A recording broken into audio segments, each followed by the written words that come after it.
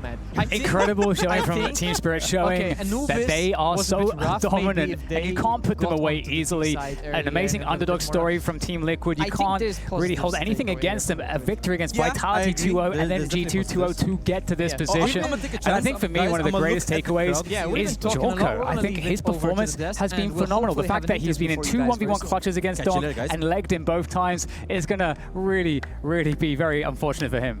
Yeah, that could set up some great storylines between those two for the future as well. Such a young person. Not a party pooper this time, but perhaps in the future. New Look Liquid, exciting in this tournament for sure. They've been great at the bounty, but again, maybe Spirit was just too soon for a young and developing squad who look promising for the future. They've got everybody in the NA region excited that maybe that big Liquid flag can ride again. So we'll see what the future holds for them. But for now, it is out of the bounty.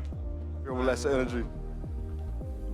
I've got Taneer with me here as we are ready to go into this one as Spirit get a comfortable 2-0 against Liquid. Taneer, just tell me, obviously you guys had some shaky games going into the online portion of this, but getting a comfortable, clean win like this, it feels like you're on the right track, back to playing as Spirit should play? We're just playing on LAN right now, not on LAN stage. And for us, on LAN stage, it's so... I don't know. When you play in Counter-Strike 2 in online, it's so bad. We know it, we see it, but you survived through that stage and you've done a good job here against Liquid. Did it feel like, even with, say, on Dust 2, where you were losing a lot of the openings, did it ever feel like you guys were not in control of the game? Because it looked very comfortable for you. You mean about Just 2? Yeah. I don't know. I felt like we just controlling full map on those 2, and we understand that they're doing on this map, and we're just waiting their a lot aggression, because they very like for city side to do a lot stuff, aggro stuff, and we just was ready, and for us it was a very comfortable game. Now, Anubis was no problem, so I don't even need to talk about that, but I will ask you a little bit about how it's working on your coach situation. Zontix was telling me a bit earlier that obviously 2 coaches, 2 different way of approaching things. How much is that like helping you, and how much of that is a learning process of how this works? Because it's very different from what teams normally do. Probably, you know, just we had 2 coaches, like Harley and Sotvik. For example, Harley, it's like more about macro management, like how we should play as a team and things like that. Sotvik, it's more about like micro management, how we can connection with your mates or do your micro stuff on your position. And we just working like in 2 ways together, for example. And for us, it's very good because our coaches like just have main way, for example, and for them it's also easier for do a lot work in their way. And it's always like you understand which way they both want to go. It's always the same direction. It's not confusing at any point. Sorry? Is it confusing ever, or you understand it all? Yeah, understandable. And I want to just say, because this crowd, there's a lot of Spirit fans here. There's a lot of Spirit jerseys that are in the crowd as well. Anything you want to say to the guys here? Yeah, I just heard them, and I want to say thank you for support and cheer for us on this tournament. Let's go. Thank you very much, Taneer. They're through to the next stage. We'll keep things moving. It's time for the Bounty Bonanza.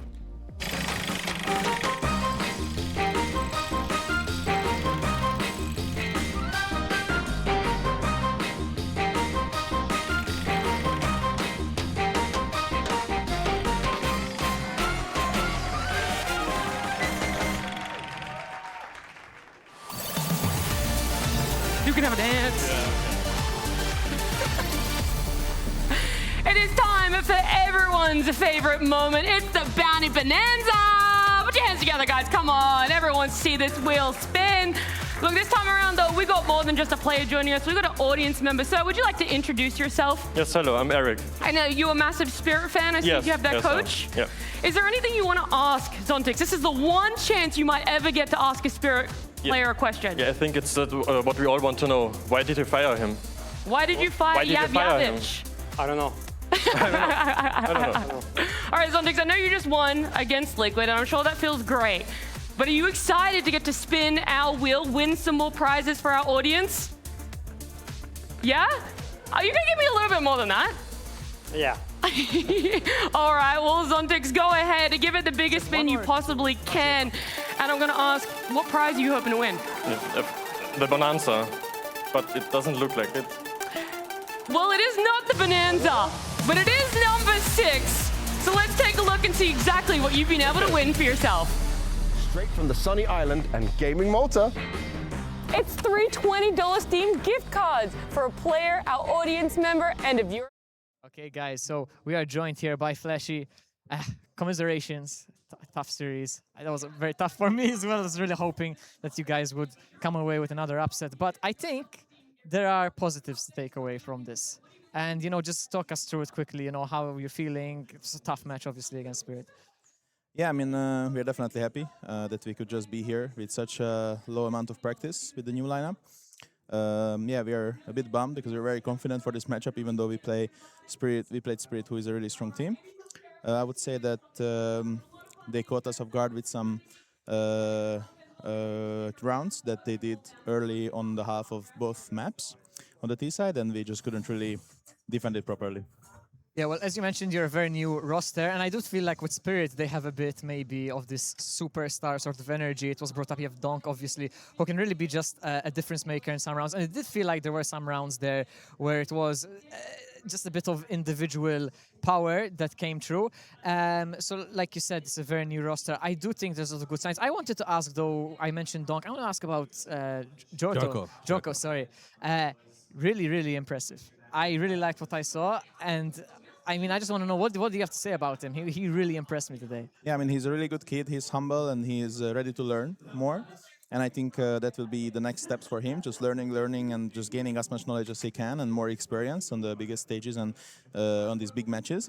And this was for sure a good experience for him to try to manage that in the future, but he played really good compared to him being for the first time here on the stage.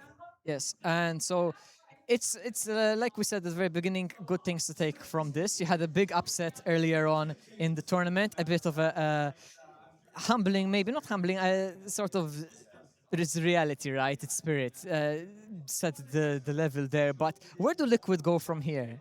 To me, I'm very excited to see. Where do you see Liquid, you know, down the line? I mean, we have a lot of work ahead, but I have a lot of trust and belief in this lineup. So I don't know what is the limit, but we will just push it as far as we can.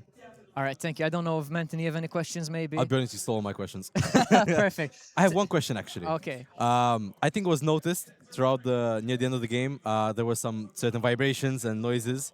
Was that by any chance like affecting, or did it interfere by any chance? I mean, we could definitely feel it, but I don't think it was for the reason for anything, you know? Okay. It was just an annoying factor. Okay, fair enough, okay. Well, thank you so much for joining us. Best of luck for the future. Really excited to see what Team Liquid have in store. Thank you so much. Thank you so much. Thank you. Than any event rating has ever been over in a whole event. Vu, his other, his secondary hot take, right now it is proving true. Donk is on track to have his best event ever, but in theory, this is supposed to be his easiest opponent thus far. I will jump on what Nat said. Yes, there were some great aspects from some of the other guys on Spirit. We obviously saw Zontix in a couple key pivotal rounds. I think his anchoring actually on the A site was pretty solid for the most part. We saw also Tanir on the first map. He was excellent too. So it was a team effort in some respects. But so maybe if Donk, say, played 50% worse than this, they might have actually still won, but you can't argue with these numbers. What would you rate was better for Zontix? His anchoring or his wheel spinning? I think his wheel spinning was unbelievable. It was unbelievable. His anchoring, could it ever hold up? I mean, when you're looking at Zontix in this series, I don't think he popped off the page statistically. I don't think he almost ever pops off the page statistically anymore. You know, with the roles he's having, with how, he has to play fairly aggressive on the T side now, but he plays his role to a high level, to an acceptable level. And when you look at Tanir, I think he was more impressive. You look at the rest of Spirit, I think they were all incredible. But Zontic certainly doing his job, as you always see, and he's aiming at the head a little more often, I might say. That is true. That is true. It is something to note. I think when it's I mean, the amount of headshots he gets nowadays, it is higher. You're not just gonna see like a 70% body shot rate with this guy anymore. Pistol rounds, he's actually usually been a good headshotter, but now it does happen with the rifle. I'm sad to see the death of the body shot merchant playstyle. I know. Well, unfortunately, all good things come to an end, just like Liquid's run. It was great for them, and one of the big highlights was how strong their CT side had been on Anubis, and we thought that that was going to be the thing that gets them into a great advantage for this map and potentially even this series, Maui. But unfortunately, early on, it was quite evident that Spirit had answers, multiple answers to what they wanted to do. Round 4 just completely showed how Spirit did their homework, that they were entirely ready for the aggressive plays that Liquid wanted to throw out there. They're already challenging the bottom stair smoke, but one of the plays that Liquid made in the online stage of this was these pushes towards middle, but Magics is just completely ready. They know exactly how they want to try to look for space after getting these kinds of kills as well. You could just see that all of the activity from Liquid, even when the round is practically over, was also just entirely red. And then you get on round 6, another one where this is what happens when Liquid isn't proactive, okay? You know, the reason Liquid is so active that they run to their death on so many of these rounds is because you can't let Spirit exec fully into a bomb site. If you don't actually get it down to a 4-on-4, get into a scrappy situation, then there's just only so much you can do as a CT side. So it's really pick your poison. Be aggressive and die, or sit in the bomb site and die. Before the series, I was mentioning that I think against Vitality and G2, they found a good middle ground where they were going for those aggressive plays, but they were knowing when to take their foot off the gas, play a little more passive, and you saw G2 maybe holding an angle and Liquid never pushes it. But against Spirit, they just had no second plan. They go for the first plan, plan A, get aggressive, and then rotate back and play a little more passive, play those anchor setups later. But when the kills aren't going your way, when you're playing a team like Spirit and they're on form, they're getting the entry every time. You saw Magix holding mid. I think he was alone, or they have one teammate with him, and he just gets the double, right? You need to get the entries for your aggression to actually be effective. And if your aggression isn't effective on CT Anubis, you're going to be struggling the entire map long. Unfortunately, Spirit unraveled a lot of what Liquid had been able to do for themselves so far on that online portion. LAN didn't really go their way. It was still a great showing, but with this, their exit from Blaster Bounty here, and JT giving us a couple of words before they left. Liquid had an amazing run so far, but it does come to an end against Spirit. I had to grab JT here to talk through this. Now, it's very early on, right? So I don't know if this loss feels the same for you. I know you're a competitor, right? But how does it when you go down like that, say, obviously there was a bit of fight on Dust 2, but then it didn't really work out at all on Anubis? I think we just struggled to get it rolling at the beginning of each map. I think we had some big mistakes that made it hard for us to get a good half going. I think on Dust 2, on both of the first buy rounds, we made some really weird mistakes, and I mean, stuff happens, so we try to move on. But then on Anubis, the same thing kind of happened. We kind of messed up the stuff that we discussed in the game plan, but it's okay. We're still a really new team, so everything we're running is like things we haven't practiced as much as we'd want. So yeah, I'm still happy that we were able to make it this far, and then also the rounds that we won were very convincing, at least some of them that I remember. And yeah, so there's still a lot of positives to look at. And I need you to tell me about something kind of crazy. There was a lot of party blowers going on. What was this about, mate? We were just having some fun. We had the party blowers over the practice time, and then when we came here, we just bought some more, and we were just having fun. And then I guess the admins told us that we could use them, so we're just trying to keep the vibes positive. It just became like a little joke for us. It's a good bit of fun. I like it. I'm enjoying it. And it does seem like the team right now, even in a match like this, it was never crazy frustration. There was still a lot of smiles, even when I saw after the first map going down like that. Just tell me how the vibes are and how are they so good so far? I mean, the vibes are really good. I think for everyone on the team, we're working really hard. So we know that everyone's trying their best, and that's it's the easiest for the team then to have good vibes, because we know that we're doing everything that we can. Today was a bad day. We messed up some things that we spoke about, but we still kept our head in the game. We still looked towards the next rounds, and we had a chance going even till the end. I felt like we still had a chance.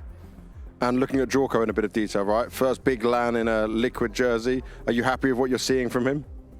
Yeah, definitely. I think he's providing input on every single match, and he's also working really hard. He's taking criticism really well and working like personally with Elige, which he plays a lot of spots with Elige, so they're trying to get on the same page really quickly, and it's been working. And so far in practice, like he's doing very well, but it's always different, like at these LANs and stuff like that when you're just getting started. So I think so far it's still positive signs for him, and we just have to keep improving. And now from here, you're going to go to another event, right? You're going straight into another LAN. Obviously, it's important for you guys as a new team to get these reps and go for it. But looking at the opposition of teams you have going there, is this an event where you say, okay, we can be winners of this, we should be winners of this? Yeah, I mean, we're going to that event to win. Like, that's why we signed up. We know that there is some strong tier 2, tier 3 teams there, but we have really high aspirations for the team. So we're going there to win, and we expect to do well. I think going just off like how we've been playing together in practice and how the chemistry is going, like we really are confident in our game. Even today, we felt really confident going into every single half of this match. It just didn't go our way, and going into Sweden, which is where we're going, we'll be feeling just as confident. Well, good luck with it all. Thank you very much for your time, JT, and I'll see you across the rest of the year, mate. Thank you.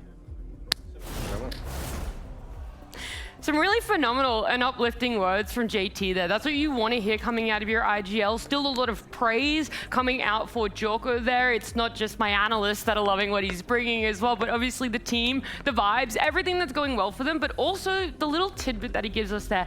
Yeah, they signed up to win that next LAN, right? It feels like they did so much more at Blast Bounty than what they expected. Now they have expectations, and now they have the confidence to back those up as well. And so I'm really excited to see what the season brings for this group of 5. I think most definitely Liquid did better than anyone expected for them coming into this event. I think almost everyone would have predicted them to lose to Vitality in the very first round, to not even make it to the LAN. Then you play a G2, that's a strong team. You give them a bit of a better chance, but I think they're realistic. I mean, you look at JT there, he understands this is Spirit. This is a team with a lot more tenure, a lot more practice as a team, as a squad, and they're expecting to win this event. So as Liquid, I think you'd be happier if you had won a map, if you had made it a little closer, but at the same time, you saw what you needed. You saw your young gun actually continue to show his form on LAN, which is, I think, was the most concerning thing for me coming into this. Could Djorko keep up the performance we had seen from him? The best that JT ever did with Elige at a tournament was more like a tier 1.5 LAN. It was back when the DreamHack circuit still existed. I think it was like or maybe it was ESL Challenger. They won a grand final over Falcons. It was an early iteration of Falcons, and that's kind of what I see this sort of Liquid lineup today, that they might be the sort of the best of the rest. I don't see them punching in with, even though they beat Vitality, I don't really see them punching in to be beating Vitality, Spirit, Falcons on a regular basis, but amongst those rest of the teams, they should be fighting to be among the best of the rest. Yeah, I mean, when you look at their ranking, I think they're almost outside like the top 30 right now, or they're close to it. So if you see them, I think top 15 might be a place where I could see them comfortably sitting at the end of this season, and that's a big upgrade from where they were under Shue and with Ultimate. I mean, that is a strong prediction, and whether people, had this prediction that Spirit were going to win there, trust me, there's a lot of things you're not going to be able to predict. But over on Polymarket, there's so many different things that we can talk about here. One of the big ones being, will an IGL win a 1v3 plus clutch? That's the prediction I want to throw towards you guys. And Mel, you're normally a bit critical of the percentages, but it's what is it sitting at right now? 53%. I think that's pretty good. I mean, Yeah. I think that's pretty tough to say if anything's gonna happen. I think likely suspects for this would probably be Exertion, but he's a little bit more of an entry force, but he has the skill to do it. Magix could probably pull it off. We saw him pull off even better at the major. That's why he's got a Graffiti now. But I just don't know if he's even gonna have the opportunity. Like when is Spirit gonna have him in a 1v3? They're gonna just win so dominantly. That's the scary part. They are gonna win too dominantly for that, but I actually give decent chances. I think Xertion has been last alive a little more often with his change up and rolls. And you look at this 53%. I think I might be getting this one. I think I might be going over on this one. Okay. So you think it's more likely then? Yeah. Wow. I think I'd give it 60%. Okay, all right. A that's whole pretty strong. 7%. It's off by a whole 7% now. Huge differences right there. Yeah. Okay. A lot of value, of course. No, yeah. I get that. I would be more like 40% personally. Just- All right. Fair. It feels like the under-over just makes sense with you two. A little bit of differing opinions there. It wasn't so much differing opinions on our Liquid and Spirit series, but maybe they will have opposing opinions when it comes to 3D Max up against MOUZ, which is happening after this break. Hey guys, this is Mahone, and I'm going to break down how the pros hold short on Mirage so you can do it just like them too. Let's go. At the start of the round, typically you'll want to throw a flash at the top of mid to push the T's back. This flash hits anyone standing between top mid and the chair, ultimately creating space for you to peek middle. The top mid flash creates an avenue to peek middle, but you also have to worry about someone coming from underpass. To deny the possible T coming from underpass, you can throw a Molotov at the entrance to prevent them from getting to bench. This gives you more safety when you fight top mid. The top mid flash and underpass Molotov are good tools to help you fight, but before you reach that point, there's a chance a T could cross the initial angle before you get to bricks. This is possible if the T has the best spawn and your teammates at window and connector get smoked out. If this happens, you can Molotov the bricks and progress as the Molotov is still up. But if the Ts don't push up, a great angle to hold is between the bricks and the corner, where you can't be seen from chair. This is strong because Ts tend to clear the bricks angle on the right corner, but not exactly the spot in between. This also allows you to be close enough to spot if a T runs up connector. Another spot you can use is on the ledge in front of ladder room. Holding this specific spot matches up with the right end of the bench, so if Ts jump onto it, you'll be able to catch them mid-air. Being up close also allows you to see the T even if they crouch, whereas if you stand further back, the T now has the option to crouch for cover. If you want to get a deeper view into mid, you can get a boost onto the bricks. From here, you can catch Ts running down the slope of mid from an elevated position, and even if the Ts throw a smoke at Cat like this, you'll still be able to see over it. Now, these are some great positions to play on short, but you'll likely want some flexibility to move to ladder room. The best way to do this is to throw a smoke at the front of catwalk. Not only does this block the Ts from pushing up, but now you can move to ladder room without being caught. Being in ladder room allows you to defend against Ts coming up short and through window at the same time. You also get access to this position on the cement blocks in window to spot the cross towards connector. Ts often overlook this position since they're clearing the top of connector when they enter. But holding short is just one part of being in this area. What are some other ways to help your teammates? If you don't use your smoke for front cat, you can also use it to re-smoke the bottom of connector, which slows down the T's map control. If a B push comes in, putting yourself right up to the bricks gives you an isolated fight for the window. The power behind this is that the bricks actually covers up many of the common flashes that pop towards the B site.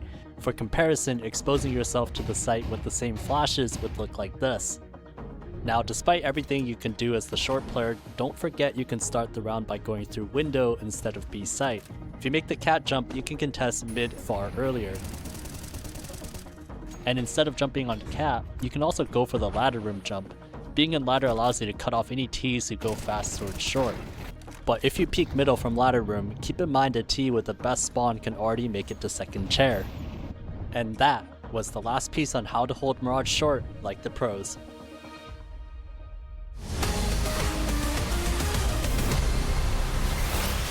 I think we are well prepared. I'm very confident going into this match, but of course, we don't underestimate. We take it step by step. We do like maximum work we can do, and yeah, we're gonna see on the server how sharp are we and how the prep will go. I think we just have to play good as a team and maintain like very good communication. It's something we have been working on a lot. Now it's a good team, but I think they may be not as strong as before with those new players, so maybe it's something that's going to be good for us, but in the end we just want to focus on ourselves, have good communication and play good as a team. Yeah.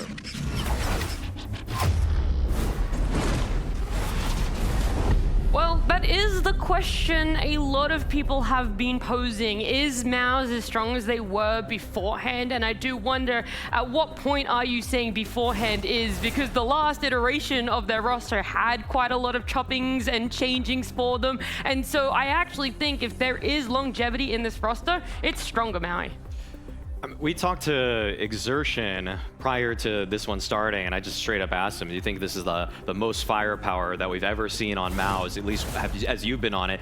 And he had a hard time with it, but he kind of lent towards yes, because if you kind of look on paper, I mean, you still have Spinx, but he might not be in his best form right now. You still have Torzi, who has to regain some form also, but PR is a stud, waiting to just become a star. Exertion is just by and large the best fragging in-game leader we have seen this year, and then Zelix is probably the most of an unknown quantity. Yeah, surprisingly, the concern, I mean, we're talking about roster changes, the concern is the Spinx and Torzi. You know, they are still these great players, but you saw Spinx come onto this MOUZ roster, and he was explosive. He was a huge difference maker for them when he first got picked up. Now he's having his own struggles, and they're talking about sometimes trying to get him activated again, trying to get him back to the same level. I don't have too much problem with the PR and Zelix plays. I think if they can activate Spinx and Torzi again, then it is the most firepower that we've seen in a MOUZ form. And you look back at 2025 where they were one of the best teams out there, but they just could never get past Vitality. Now if you're seeing Vitality falter a little bit, if they can get back to that form, you're looking at a very scary team.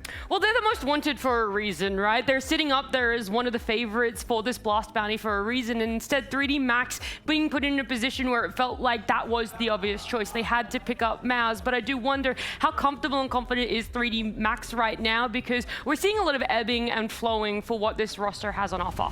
I think when you look at their history, they were once this team that was really scary for top teams, that they could upset a top 5, a top 10 team pretty comfortably. You were looking at them as this incredible tactical team. Then they're changing IGLs all over the place. They're struggling with the roster, and they really had kind of a massive fall off ranking-wise. And I think in their own confidence in their ability, you see the way they were playing for a while, they leaned only into these full execs, these tactical plays where they're trying to do little gimmicks because they didn't trust themselves in terms of their ability to run a default. I think they have got that faith back in themselves after picking up Kersey. I see them playing a more well-rounded game, but they're still not really up to the task of beating a MOUZ, I don't think. And that comes down to me sometimes individual player quality, because I think another sub-story with 3D Max is how odd from the outside some of their changes were. This has kind of been a classic for French CS for the last decade in Counter-Strike, even longer than that, where it just feels like they're more often than not picking their friends instead of picking who might be the best suited for the task. Like if I were to actually put forward the best French roster on paper, well, I'd steal some Vitality players first of all, but if I had to use everything that's left, I probably would have kept Body, I probably would have kept Exorcise. I probably would have tried Masuda instead of someone like Gravity, but spoke to KRL a little bit about this. 3D Max like to play with their friends, okay? They like to play with the guys that they just trust and they like outside the server too. But surprisingly, it's working for them at this event so far, but I'm not getting too high on them just yet. Yeah, you were saying 10 years. I was going to say only 10 years now. Yeah, it's been maybe like 20, actually. Yeah, 20, 30. This has been since the dawn of time. Add 1 decade, yeah. I mean, we do talk a lot about energy, right? Where there is this, how much do you trust the other people you're playing with? Maybe they're leaning a little bit too much into that, where it is raising red flags, a little bit of question marks. But you're right, so far it's working for them. You and I, Maui, we didn't actually really get to see them too closely when it did come to that online period. So I default to you here, Vu, to tell me what exactly 3D Max are bringing to the table that could stump MOUZ a little bit and put a stop to them. I think they're bringing some activity. You see them, we have a round from Dust 2. Dust 2 is the only map they have more than a 50% win rate on CT side. Take that for a second. The only map. And it's because of activity like this, where they go for this full exec in the middle, they get a trade, they don't get the entry that they're really hoping for, but they go 1 for 1. You see Gravity, as soon as he threw the flash for this swing, instantly rotated over to Car so they can drop this smoke to stop the long play, and then they re-aggress long just in time to get the rotate back, because Foot makes the right play here. They make the rotate back over to B as quickly as possible. They clear this just in time to allow for a rotate, and Masuda has the molly left over to stop this push, to delay it. He actually gets the 1v1, and then you have a retake that's actually kind of picture perfect a little later here, but he doesn't get more than that. They get delayed. They get the nade that Lucky still has ready for this exact smoke, and then the retake comes in picture perfectly right after the bomb is planted. They don't have time to get into the after plants in time. That's the reason it's the only CT map they are above 50%. I mean, that's a concerning statistic, but that, you know, you can see they have tactics, they have things going for them. I think you're right though. The individual player quality is always where 3D Max will falter. that's a scary prospect here, because even this kind of play, even some of their CT antics that give them some rounds are kind of reminiscent of what they were good at maybe a year ago, when they were actually sometimes taking maps or even series off of top 5 teams in the world, where it's just so set. It's so structured. It has to go exactly as they planned it out. And that versus a Mouse team that is so fluid, super switched on right now. That's the Torzy Classic, to be fair. He does like a little meditation session before it. And yeah, I mean, I just think that 3D Max, if it's not that structured play, you'll usually see the Mouse players outclass them in the more kind of in transition fights. Yeah, as much as I was going to talk up that play, we did just see a Liquid where we talked about a very similar play from Liquid. They run into a Spirit that's ready for it, holding the angle, and it turns out Spirit can shoot them a little better than they could shoot back, and I'm worried the same thing's going to happen here. Well, I wanted to throw an individual towards you, Maui, to sort of temperature check exactly what you're feeling towards him, if he is that over-deliverer, under-deliverer, right?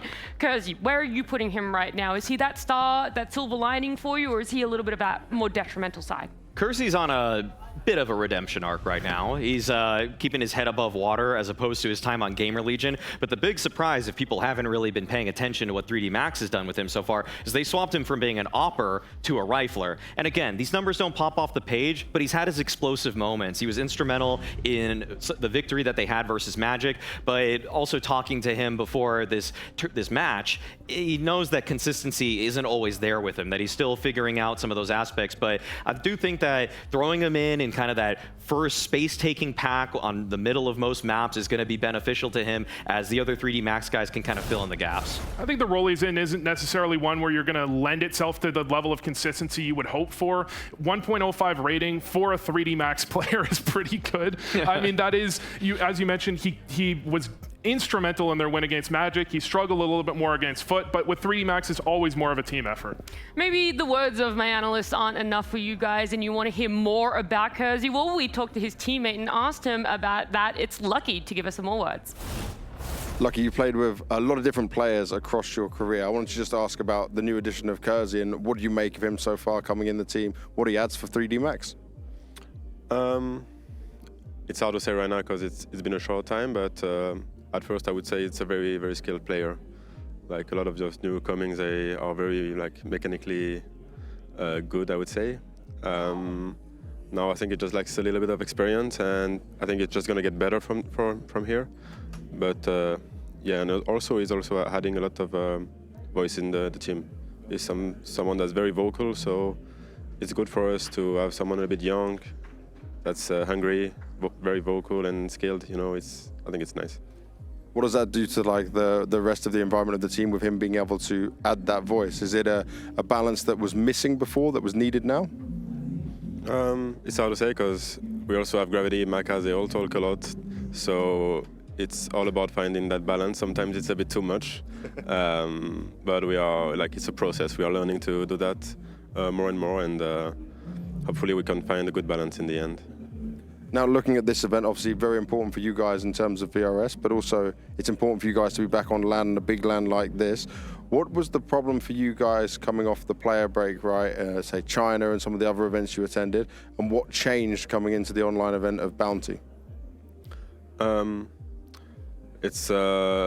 had probably a lot of different issues.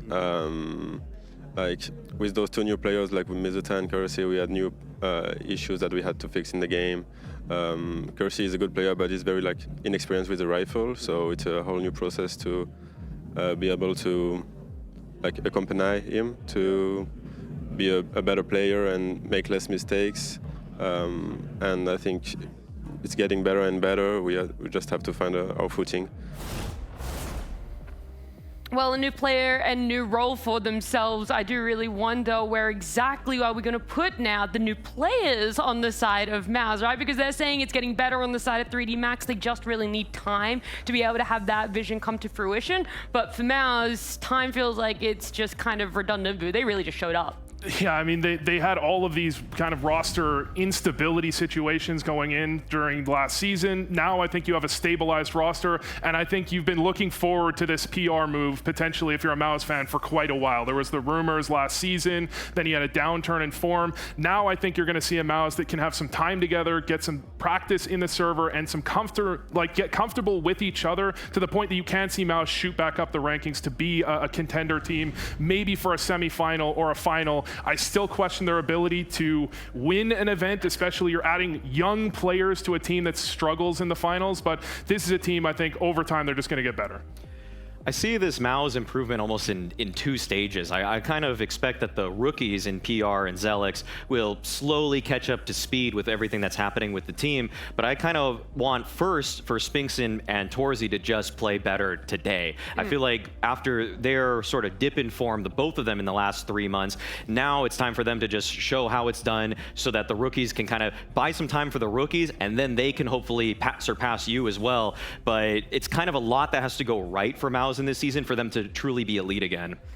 PR is a name, though, and a player that we should highlight a little bit more because we're talking about him a little bit more vaguely, and I want to talk about him specifically, what he's showing up, what he's doing, and whilst there are players making space for him, Maui, he's just showing up. There has been this conversation of whether he's going to MOUZ, and then you finally see it, you see him show up as well, but what is it exactly about PR that has been outstanding comparative to what they ended their last season on? I just love seeing PR on the extremities when he knows that there's only one angle that he can be approached by, and then he just locks in and wins the fight. He's one of the low sense warriors out there. I mean, it really, if he gets a guy right on his crosshair, that crosshair does not let go till that guy's dead. So he is so consistent in those kinds of fights. The one time that PR really had a dip in form was sort of when there were attitude issues at the beginning of this year where he thought that he was going to get picked up for, say, like a G2 or maybe even get back on MOUZ in January and February. But once he just realized, okay, I'm on Gamer Legion for one more season, he came right back up and again looked like one of the best, say, ramp players on Nuke, or just one of those guys that's on the side of the map and just has to hold it down while all the action takes place elsewhere. Yeah, I want to almost say, I want to mirror what you're saying here, is that time, that little period in Gamer Legion, I don't count it too heavily against him. I think he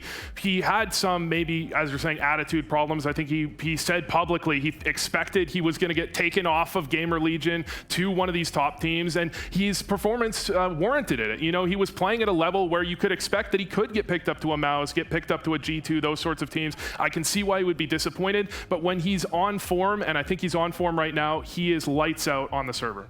We're going to hear more about this from some of the MOUZ players themselves before we get into our series.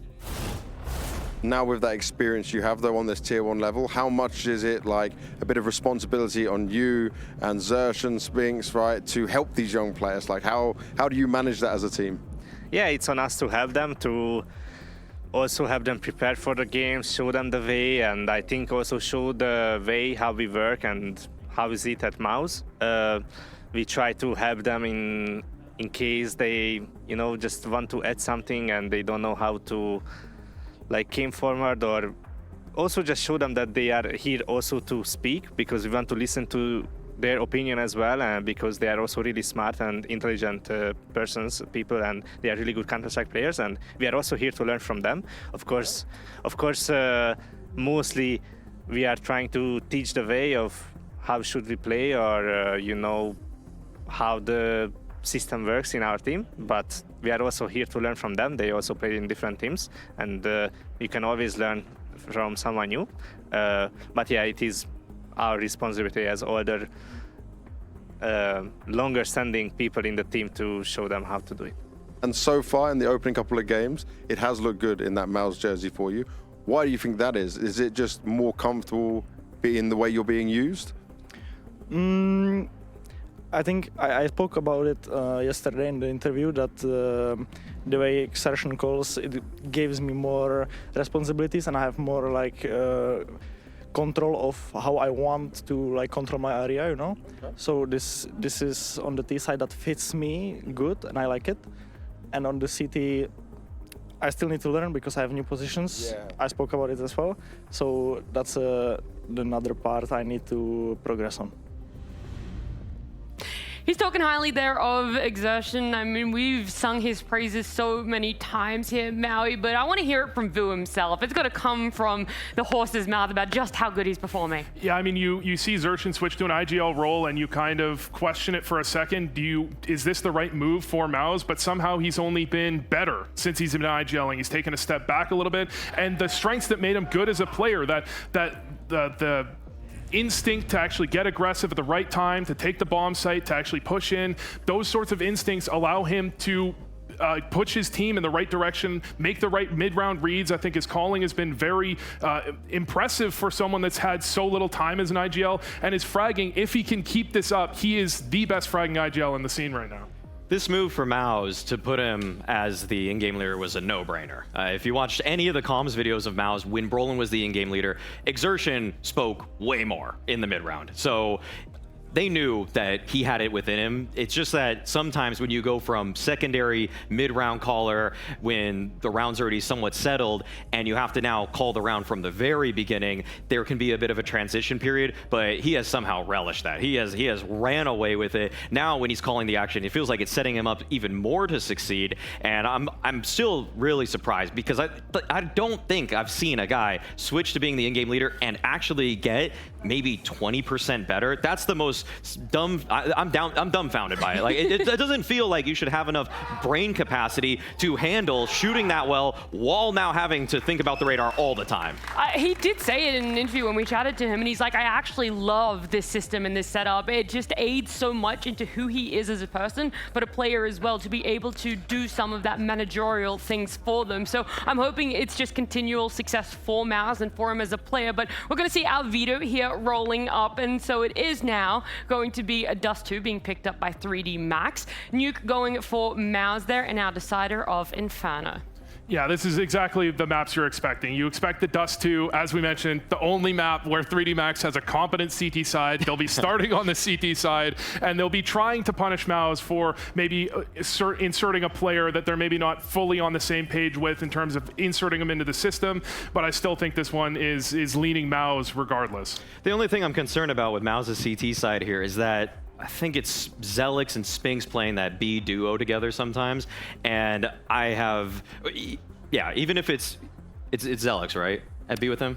I believe so. Okay. Either way, sometimes Spinx comes away from him too much. Sometimes Spinx leaves him, and I don't like when I see a B hit happening and it's just poor old rookie Zelix on car by himself, and Spinx is just in lower tunnels or even CT spawn sometimes. I think he takes too many liberties when he really should be just shoring up that defense, assembling a crossfire. So I would expect 3D Max might test that side a bit more. I appreciate all the analysis you guys are putting out, the big brain, high IQ options that you're giving me as to how 3D Max or MOUZ could win this one, but it's time to sit back, relax, and enjoy what is going to be this best of 3 with Scrawny and Launders. Yes, ma'am, and good sirs. Thank you, everybody, for your thoughts heading into this one. 3D Max versus MOUZ, their pick of opponents, and they went with one of the teams, Mo, that, well, has looked good in their first outing. PR's inclusion in this roster has not kind of shied away from Xerxin's new in-game leadership role sticking, and yeah, just, again, I think MOUZ coming in is what feels like, to me, Spirit's #1 challenger moving towards the grand finals. I think that's very fair. If you want to compare the routes, you could say that 30 Max had it pretty tough. I mean, a team that beats Magic is decent. Okay. A team that beats Foot, though, that's Sure. you're a threat. And those are two very aim-heavy teams to warm up against. So obviously, there's been a lot of crazy stories that have happened so far at the Bounty, and MOUZ have passed all the tests, and they look good. And what stood out to me the most is actually how well Zelix has played. I think he's somebody who I would have expected to sort of fade a bit with PR coming in, right? And where, you know, everybody else on the team is super solid, and PR comes in as a potentially an upgrade. And Zelix, I think he's kind of stood up to the test. So we're going to look at the consistency today when they play against 3D Max. But this is a sleeper team right now. Well, you spoke highly of him, and he could potentially be the first player from MOUZ at bat. sulks into the depths of pit, gets cleared from the top of it, survives a bit of those shots, but doesn't wind up finding a headshot of his own. So good approach by 3D Max, but Spinx has gone unnoticed. Two backs turn to him. Oh, he tries to pull the trigger, does read that there'll be another there, and that is not what you're hoping for from Spinx. Absolutely missed opportunity with that one. They have both sites, and the Stragglers do have to be a little careful. Because revealing themselves, I think they feel sort of compelled to actually rotate back around to the other side, but it works out very well. Flanks coming in way too slowly here for Xerxin. Solid pickups out of 3D Max. Finally, Mau's last member looks to strike, and it is a fragless round from the side of Maus. That is just perfection out of 3D Max. They took every portion of the map that they chose to. They could have and should have died to the tunnels push. That's really Mau's way back into that round, but a missed opportunity out of Spinx. I mean, if you look at this round from the perspective of positioning, multiple players have the chance to get a free kill. Obviously, Zelix does get cleared, so you can say that. But even a couple shots missed and 3D Max punishing is a great sign for them. They're really a momentum team, I think, you know. That's one of those intangibles, or you just have to, if you know, you know, when you watch 3D Max. Yep. Players like Maka are extremely streaky. They can be super hot and go for jumping no scopes and like get really big highlights, and then a few maps in a row can be a little bit slower, but they're feeling good right now. Yeah, it's the momentum for better or for worse. Sometimes it's just really doesn't get off the ground. But you give them a pistol like that and they might feel invincible for a few rounds. Playing out the T side of Dust 2, their map pick, of course. And already they've got eyes and feet through that door. Maka to bring up the back. New piece in Kersey. Tip of the spear. And I think just getting this far without meeting resistance yet bodes very well when you're up against a force buy round. First contacts versus a pistol where you've got a huge range advantage, so no surprise Kersey takes the head off PR. And we're going to watch this one shift into a save out of Maus because that B site is prime for the taking. So a nice relaxed approach to middle, meets no resistance, and you just, you know, a nice follow through, Mohan. Goes a long way. I wonder if their routes to get here is going to be one of those situations like where we saw Falcons and Furia in the finals, where this is obviously a toned-down version, but again, being able to beat Foot in the way that they did. And Magic, who you had to be in Astana, I think, to really see the magic, right? But we were very impressed at what they could do, and obviously the aim that they had. So, yeah, I don't know. I mean, this is a game where people definitely heavily favor Maus, understandably so. There's no reason to really doubt them as it stands. I would only say, also think about how good 3D Max could play potentially. Yeah. Well, I think that's the thing is, you just said it, you'd have to be kind of either in Astana or watching Astana to appreciate what Magic have done more recently than 3D Max. But if we go a little further back, obviously 3D Max's peaks absolutely outshine Magic. Yeah, you know, a rut for a bit. They were a real contender for a solid season of Counter-Strike in 2025. The desk brought up the VRS drop-off of 3D Max and how they are in a position where they need to recover. You know, they're on the scary part of the fringe right now. And so... they have 22. Starts to get a little creepy down there, you know? Yeah, definitely. Start having to play wonky events. Start having to go on weird travel to scoop up VRS points in freaky countries. Like Sweden. Yeah, VRS 31. And the Netherlands. Gotta go hang out with Liquid. I just hope it's not contagious. Yeah, exactly. God forbid you have to fly to NA. Cheeky team kill out of Kersey as this saved force buy out of Maus at least finds one victim. Xerxin's feeling freed up to go for the duel towards long, and he'll find the kill over Lucky. No trade on that one, as it's the bomb up next from the same approach. Maka playing this somewhat cautiously, still finds the right timing. So good on him to get it back to 3v3, but look. They have to go B, though. Because he's so separate from his teammates. He showed the bomb, but it's kind of awkward because he's got all of this map to actually have to rotate around. He can do it safely. They kind of just want to feed into the site, but as you can see, Maus, they're aware that things are taking a little too long for where they saw the bomb. So One great shot from Torzy, and things do get interesting, but it will come down to timing. And there we go. Timing's good for the scout shot. Torzy, nope, doesn't spam it, wants to go for the window peek. Sees the head cross to Platt, but that might get him a bit tunnel visioned. Now there's a Molotov on his approach. There's a potential threat to go through door, but they're going to try to boost over instead. So still hoping that Torzy can pull a player off this bomb site. It's just the top of the smoke on cycle. It opens up. Really trying to squeeze a headshot out of this. Tough spot to be in. But this is all while we do get that third piece wrapping around through the tunnels. So we'll see if MOUZ really want to go for it. Not operating with a kit, and now PR's flank immediately cut down to size. Masuda's going to pop up and deal with the door player. Torzy will collect another, but it's all good for 3D Max, considering that got down to a weird 3v3 bomb opposite side of the map from the teammates. They recollect themselves, come through with that 3-0 start. It's been a sneaky start here for 3D Max. With that team kill that happened last round, MOUZ have actually only got 2 kills in these last 3 rounds. So 3D Max have made quite a bit of money.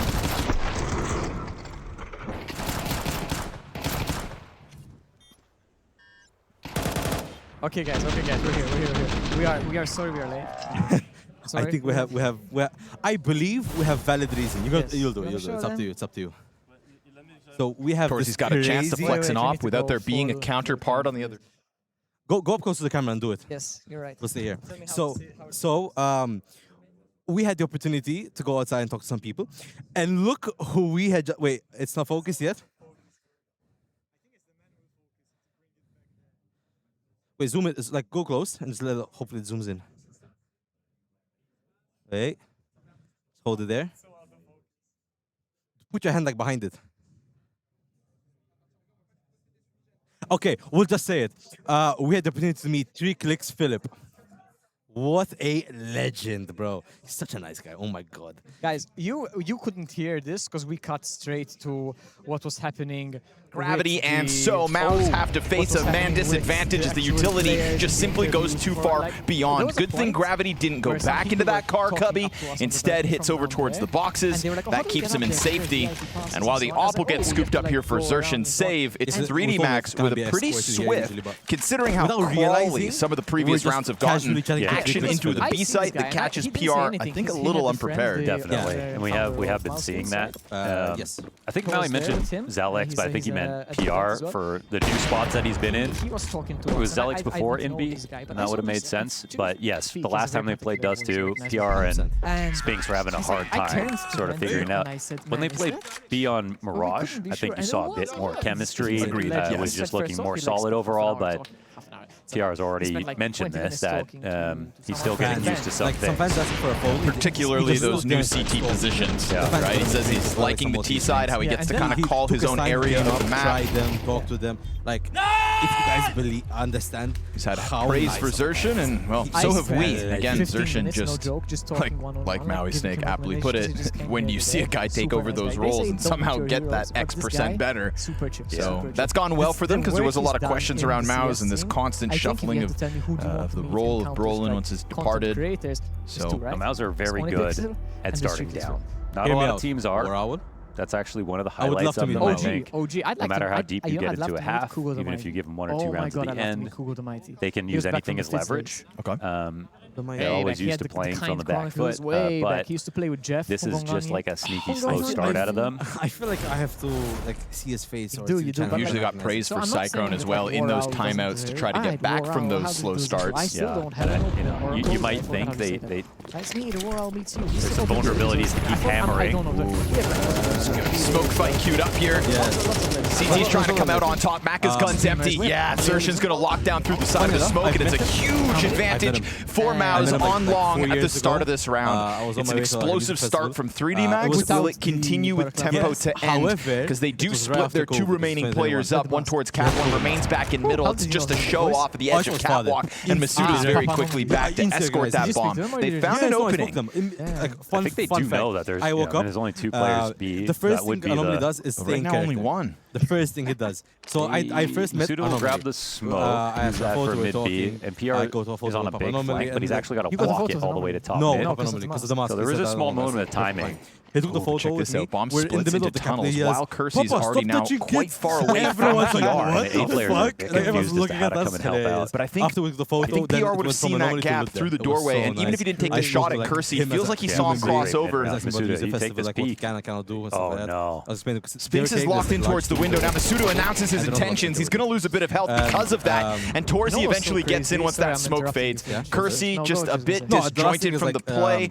Didn't have that long to float out there, but again, spotted from top middle. So this has been Mao's very aware of what's going down. Masuda's clutch attempt will be denied. Beautiful shots from Torzy. One on an unexpected victim, but to catch that door cross with the wall bang, nice to see Torzy's off finding impact here as Mao's will collect their first. Yes. You could put it on Masuda because he's the guy with all the cover inside of tunnels. The only problem is just so hard to distill that situation. I think they had almost a perfect read. Coming out mid, finding the op on A, confirming the 3 long setup that was taking place. Torzy was throwing flashes here with Zelix and Xerxin pushing. But because they didn't full commit to that belief, they could have had Masuda come out, get a free kill. Kersey could have gotten the window a lot more quickly. What I love is how humble he was. Yeah, but let's not think about it because Mel's need the round.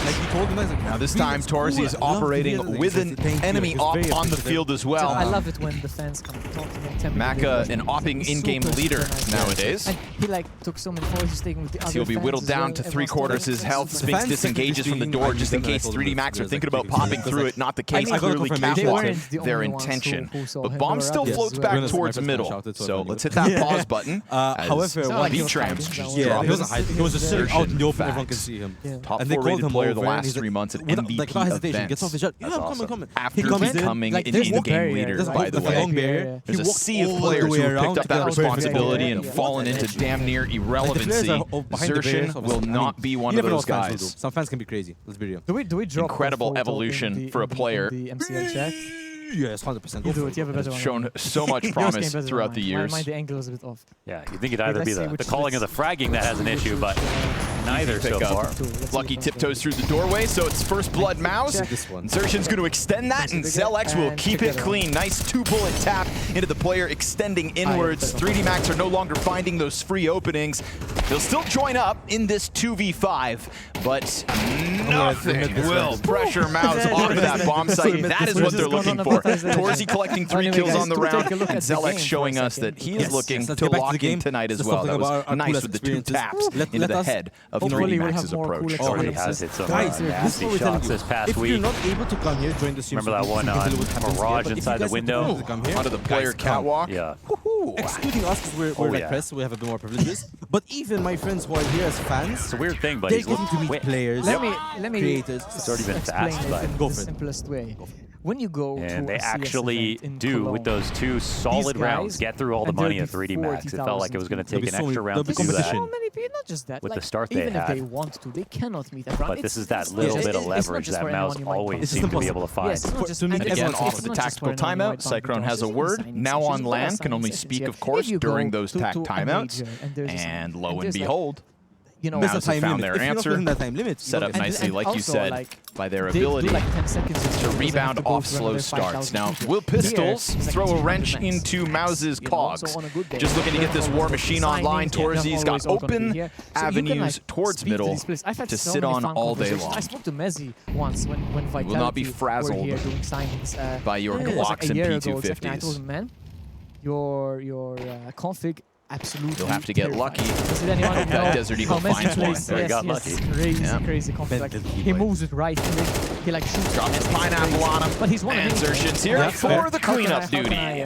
4 kills for Xerxin. Maus about to tie this game at 4 rounds all if they get through this next 3D Max bye. As well, I mean, just before I'm that, sure to be 3D fair, Max are trying to remind themselves that we're they here as MCL. kicked off We're with 4 showing rounds. It's for T the side, so they people got some of the what harder it's ones like out of the on way. ground. Yes. A pistol So helps, we have the of game. course. Obviously, the game's always great, but they we're can't bringing stop something here. that It's a timeout now. حنكون مالتي أجبوري على السكند. I mean, we're pretty much showing you what won't see them what with an off experiences you this can round, and that's encounter been a here big as a advantage Not just, you know, for as Maus with somebody Torzy involved playing in this the well. facilities. I mean, technically, realistically, we're not gonna have foreigners watching our foreigners, as in people from outside the country. Yeah. You know, like Masuda in their last series was check chat. We awesome. haven't checked chat in a while. I've not checked. No, it's the same. Yeah. I mean, I Somebody with the last message, but we. who I never we got a thought reply maybe to we that last wouldn't message. see What last on message? another That one, top team. Who because knows? I Sure. called it out. Chance at I never got Vitality. a reply. during all those years, and definitely not good enough now at the time. We're on timeout for 3D Max. There's a lot of time to grow since then. I mean, I think it definitely benefits him that since that run in Vitality at the time, we didn't have an all-French team kind of in that upper echelon of Counter-Strike. The evolution of 3D Max opened the door for his return. You're something, you know. He has shown us glimpses as to why he's earned a spot on this all-French roster. I don't know. I'm very happy that you did say that. Bro, I came so bad with all those videos. Oh, it's fine. It's still for the memories. French elitism is still alive and well. Does he have an Insta? I don't think I follow him on my personal.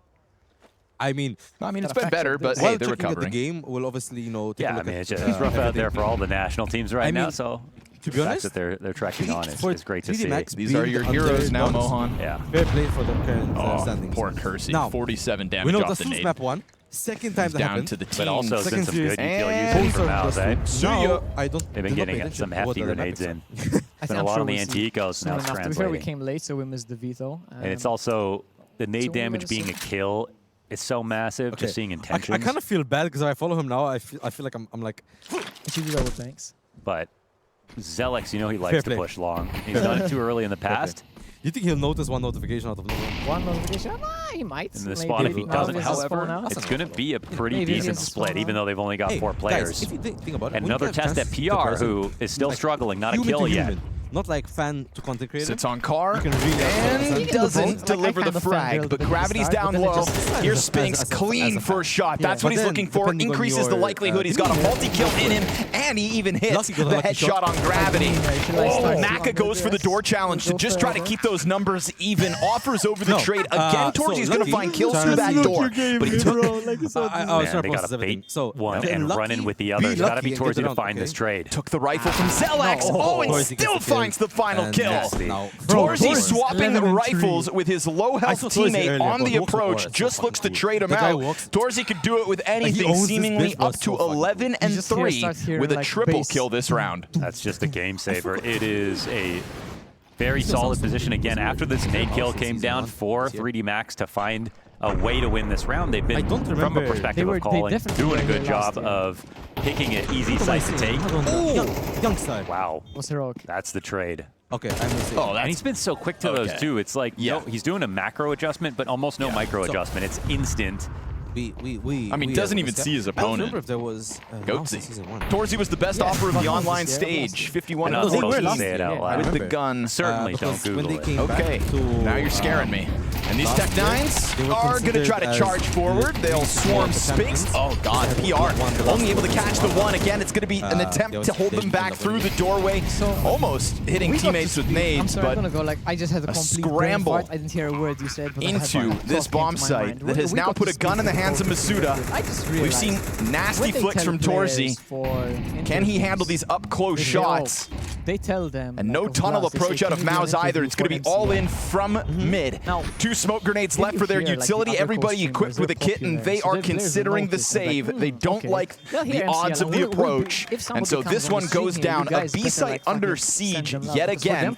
Hit once more with a fast timing, this time with only pistols. And it's coming up as a result of 3D Max's round wins now. This B site starting to become problematic for Maus. It has been, and you know, from a conditioning perspective, I'm loving this half so far, again, from 3D Max, because they clearly want to go B to take advantage of a new player being there, but at the same time, they're not making it obvious that they want to hit B every single round. They've used it in the 45, they've used it on an eco round, they've used it on a full rifle for sure, but it always feels like they're never about to go for another rush. Like, this could have been a scary round for them. They didn't have much to lose, and Maus unfortunately failed another test. Yes, 100%. We're still there. When it comes to locking it down, this time it's PR with a kill and Spinks without. Pretty good. But even still, I mean, even if they both got a kill, that probably wouldn't be enough. You need to get the multi-kill. That was PR's one and only frag so far, Dust2. Well, yes, I agree because of the Eminem duo. Exactly. Even individually, it's the 3D Max perhaps trying to exploit a weak link. Yeah, but some people don't realize. Hi guys, my name is Manthan. Just reminding you, this is Mahaya. my favorite co-host. Mouse will be hoping that they can just answer back with at least that surplus of cash they had earned. Maybe not on Sunday. Who never knows? You never know. You never know. This is so funny because now they're like, why even pretend?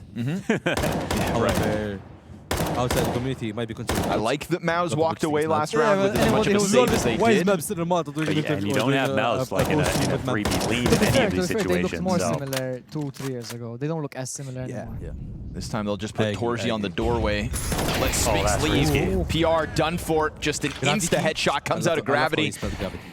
They run the risk and they find the reward. On the other side, it is 3D Max blowing the door off its hinges at this B site. Torji never even given a chance to shoot back. I mean, this is 3D Max without taking a point of damage versus full guns. And now they have guaranteed themselves a 6th round on this T side at the very least. You'd wonder why Mouse aren't responding at all to the fact that it's obviously a B-favored T side here from 3D Max. I love that Guardiola there. By any chance think our and you could tell that might be probably in the communications because like, all right, we gotta try something else. This blast it up for us. Yeah, swapping over Torzi, who's hitting everything right now, kind of makes sense, but it doesn't really solve the problem of PR taking first contact, unfortunately. We've been blocking the hub for a whole series. And 3D Max are an interesting team because, I mean, at one point they were very well balanced. They had a lot of good tactics, and they thought through a lot of utilities that was always good. It always looked like really well placed, really modern utility, but they didn't have a sort of like fully fleshed out game plan throughout a T-half with conditioning as well. So you can see a lot of that coming in now, but they also have these really strong execs. They catch PR totally off guard. This nade, I'll be honest, what is this nade? It's not even just outside the window. It's exactly where Torzi's standing. Perfect for a player that took damage on their exit. If we sit, we're still on cam, technically speaking. But I get what you mean. 3D Max in the past sort of missing like the connective tissue in a half that makes all their great ideas strung nicely together, because there was a lot of teams even giving them credit for utility usage, like you said. Like you could tell the theory crafting from 3D Max was world class. Yeah, they were like all tactics at some point. Watch me but just now they're bringing in the strategy. Player. I asked them, like, add me on Discord. I turn on my camera, he just sees me. Also kind of tossing rolls around as well, right? Gravity no longer IGLing, falls on Maka, but it's not a player that they remove because he can't do it. I really hope. I know, like, whoever wins. Still go through a shuffle. No more body seems kind of wild, but it did. But here we are. Maka's going to find Torzi dead to the right at the start of this one. Spinks' push into the lower tunnels doesn't actually hold back 3D Max, but he will clip Kersey's head off from the top of mid on his retreat. That's a great moment for a guy like Spinks, who could have just walked away empty-handed and tried to play a 4v5. Instead, in that final second of his retreat, gets a very tough shot and delivers. Xerxion's going to be pressed into the catwalk, tries to go for more than just his one, and opens a door for Maka to now push the forces forward. Long contact held back by Spinks. You've got Zelex just beneath this cat lip, and as he keeps that crosshair on point, they're trying to fluster him with utility. Flash finds its mark, and Lucky gets traded out instantly. Maka's going to try to jump on this, but he doesn't look downwards into Zelex, and so it's a multi-kill from not the most recent piece, but still one of the fresh guns of Mouse, who will get them one step closer to tying out this half. Yeah, they're keeping up here. Lots of good cat setups, and I think the majority of their util damage is coming off of cat for these CTs. Yeah, don't. Yeah, but Trade's looking excellent. Unfortunately, didn't make it. Such an unlucky play. And Spinks is just getting farther and farther from B every round. Right. They didn't really want to be here. That's my assumption. You think Fury? I mean, Fury are here anyway. Fury are here. I'm afraid to read the titles now. Vitality and Falcons. Oh, okay. I see. Fury are just unfortunate. They didn't make Lean. Don't Google it. You know, for you guys who don't know, I'm pretty sure Fury right now, in the little break, are in Malta. And they're bootcamping here. So they live here. What do you mean they live here around the year round? They live here. They do? Okay, yes. I stand corrected. They have an HQ here. It's because that's not where it is. But still, they refuse to actually go for the B lane, and that's so Mouse here. They used to always have to stay traveling in between events, and they decided no, it's better. Which at this point, I gotta say, and now they have not once this half a little confusing now. So final round. For a while, I was like, okay, they're not gonna fall for it, you know, and they trust 3D Max grid team. They're gonna keep it changed up, but. Now you gotta be like, hey, Alex, you cleared out long doors at a minute. You're not seeing anything. Yeah, I saw them wave. Maybe cheat somebody over. Yeah, they waved. And it's not because Torzy has taken Spinx's place. They've gone back to the same duo that struggled in Spinx and PR. Look how good that volley is. In case Alex had pushed the door, and it's at a time where it's still reasonable, the T's could take long control. They're going to put some pressure down here, and it's holding exertion on the right side. PR's just looking to deliver a multi-frag. We're looking for a good spray down out of one of these defenders. Xerxion's still stuck in the CT spawn. Spinx with nothing. PR let him out, and he doesn't get that second kill. Spinx looks so blindsided in that moment, as if he wasn't prepared for them to have pushed through the edge of the smoke. 3D Max running risky games once more, but getting past PR over and over.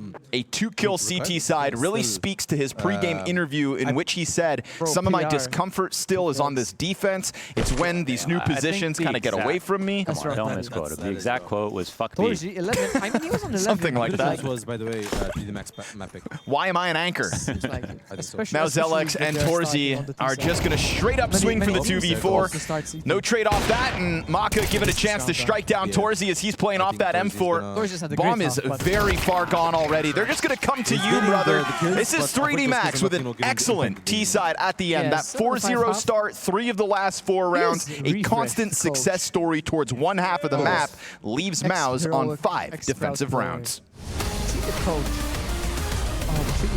Could be. Also, I'm sitting down for a second because I need to set up. I have to set up the interviews. Yes, all right, guys, we're going to cut. Here on the sun-drenched streets of Mirage, we spot some of nature's most fascinating creatures. Counter-Strike players in their natural habitat. Despite the plentiful environments these fellows could inhabit, they seem to always swarm towards the comfort and safety of this shining paradise. As the sun rises over the stone architecture, in typical fashion, we see this species squabble over their preferred position. Let us discover where they shall end up. A breakneck flurry of utility flies overhead, attempting to disrupt the defenders. The stakes could not be higher. And with nothing he can do, the A anchor is flash-banged like a deer in headlights. He decides his best bet is to retreat. No matter how much he cries out for help, support is nowhere to be found. However, the restless hunter has found its prey. It's one shot, one kill. Such is the life of the Opper, precise and deadly. On the opposite side of this erupting battlefield, our B anchor is as cool as a cucumber, having the time of his life with a spring in his step. Returning to the chaos, this perfectly executed attack has a problem. A noob. Fresh account in less than 20 hours played, duoing this season with a veteran. Blinded by one of their own, it seems as if their fate is sealed. The hunter is now the hunted. Revenge is a dish best served with a karambit. Huddled like penguins, their plan has failed. Now it's only a matter of time before they are spotted, and the round is over. Through all of this havoc and turmoil, our B anchor continues the kangaroo jump. Finally, after many hops, they hear a faint cry in the distance. He decides to abandon his post and regroup with the herd to claim what little glory may still be available. But he is not alone. The T's are nothing if not sneaky. This T's patience has been rewarded. The unfortunate anchor never stood a chance. And to make matters worse, the A attack was a ruse. Our A player's defense was a waste of time.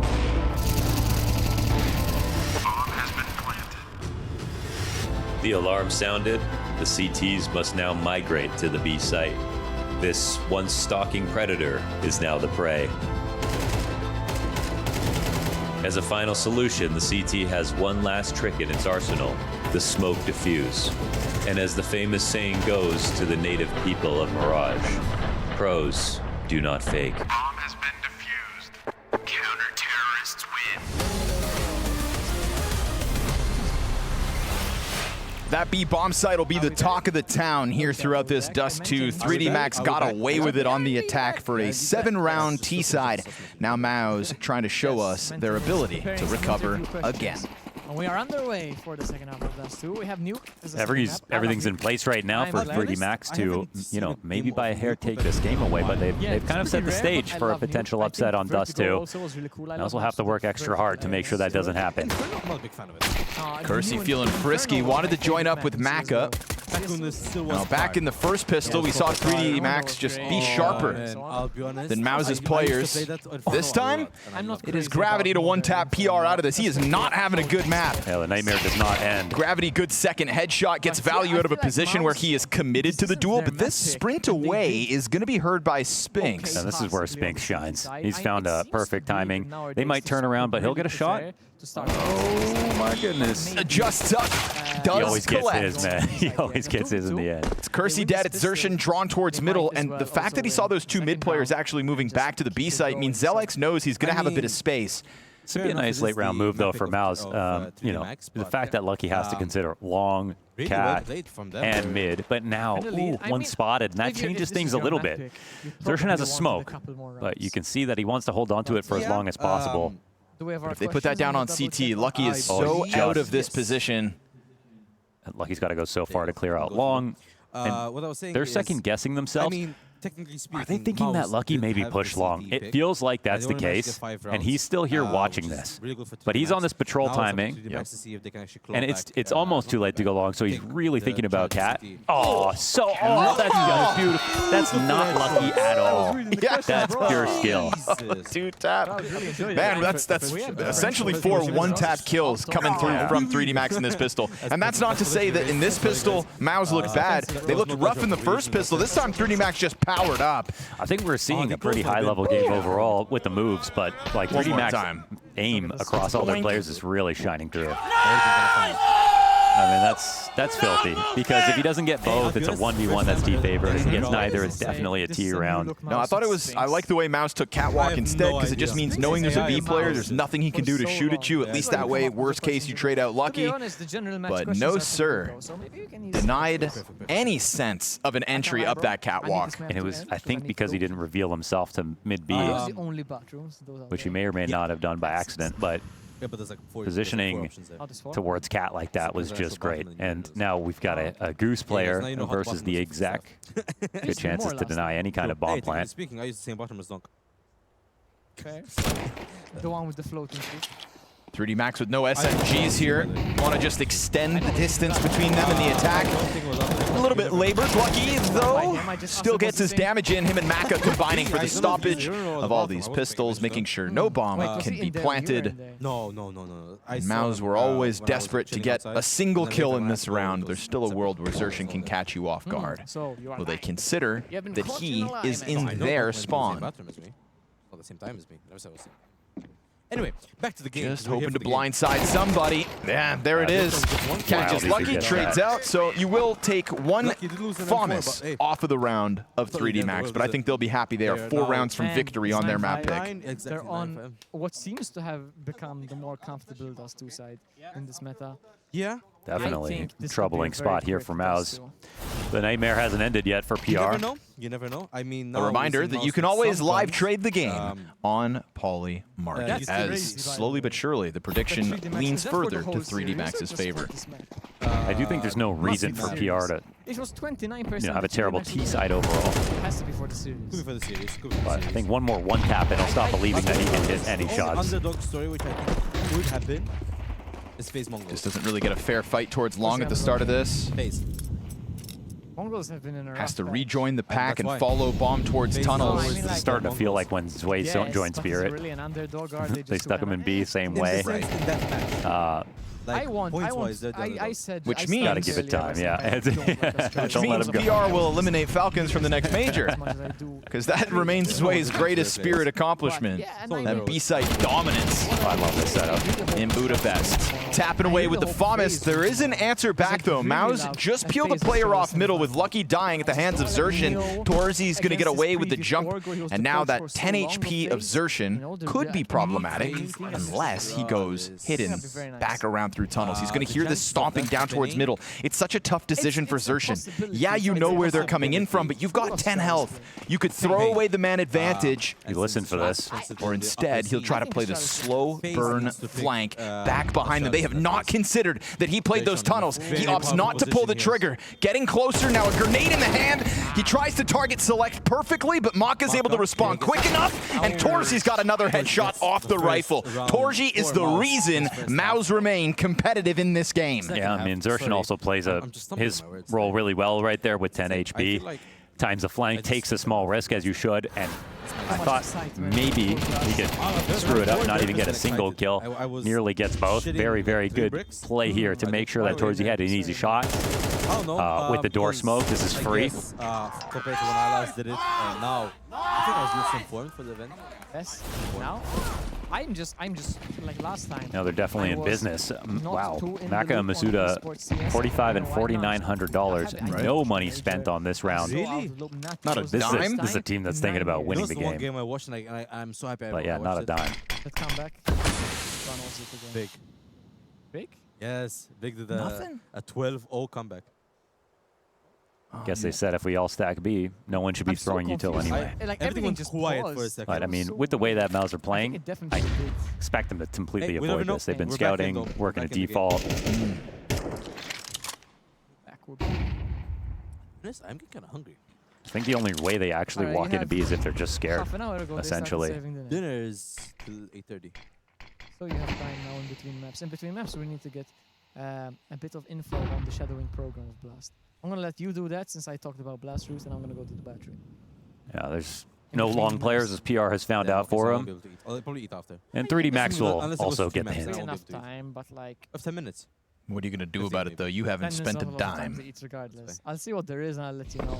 So if it's something quick, we Yeah, can it's actually just to that more important they don't I give don't eat any those more three. extra I mean, what money we do is, like, over to the MOUZ food scale, and think about the next round. Mukbang. I won't even show the stream, we just eat ourselves. We just cut eat. the game, We won't cut even the sit down camera with people. Eat the food. With the we food just and, cut to the camera, like that's the it, plate no in our more hand. game. It's gonna be 9-8, 9-7, sorry. Don't know it yet. Toys is about like craziest frag. Torzi planted the bomb. He's on the team that's going to 9-7. I feel like Xerxin and Why do you Torzi need are to go- going to be looking to farm this multi-frag moment. Yes, sir. Xerxin gets the edge They won it with the eventually. Fuck third. it, it's fine. That's Rack up the crazy. stats on the two players already top-heavy for the MOUZ camp. They are tit for tat at 16 kills apiece. Got some asymmetrical money here. Lots of, you know, Maka gets Put his the op camera as lens his there, full we should buy-in. use it. Hey, Kersey hey, still you know, this is where can to only get a your yearly Famas. salary, bro. Probably. I'll be real. As a student, I'll not make that much, but hey. I make Change enough to that I spare can for enjoy my life to a Masuda. certain extent. 3D Max Hey, Torsi, the next took a step. knee in the Nice, last nice, round to nice. get Just back only here. Torsi. First W. Mac has yet to win a map against MOUZ in his career. 0-8. Fast play, out long. Good trade from PR, but while blinded, will not get given a chance to retreat.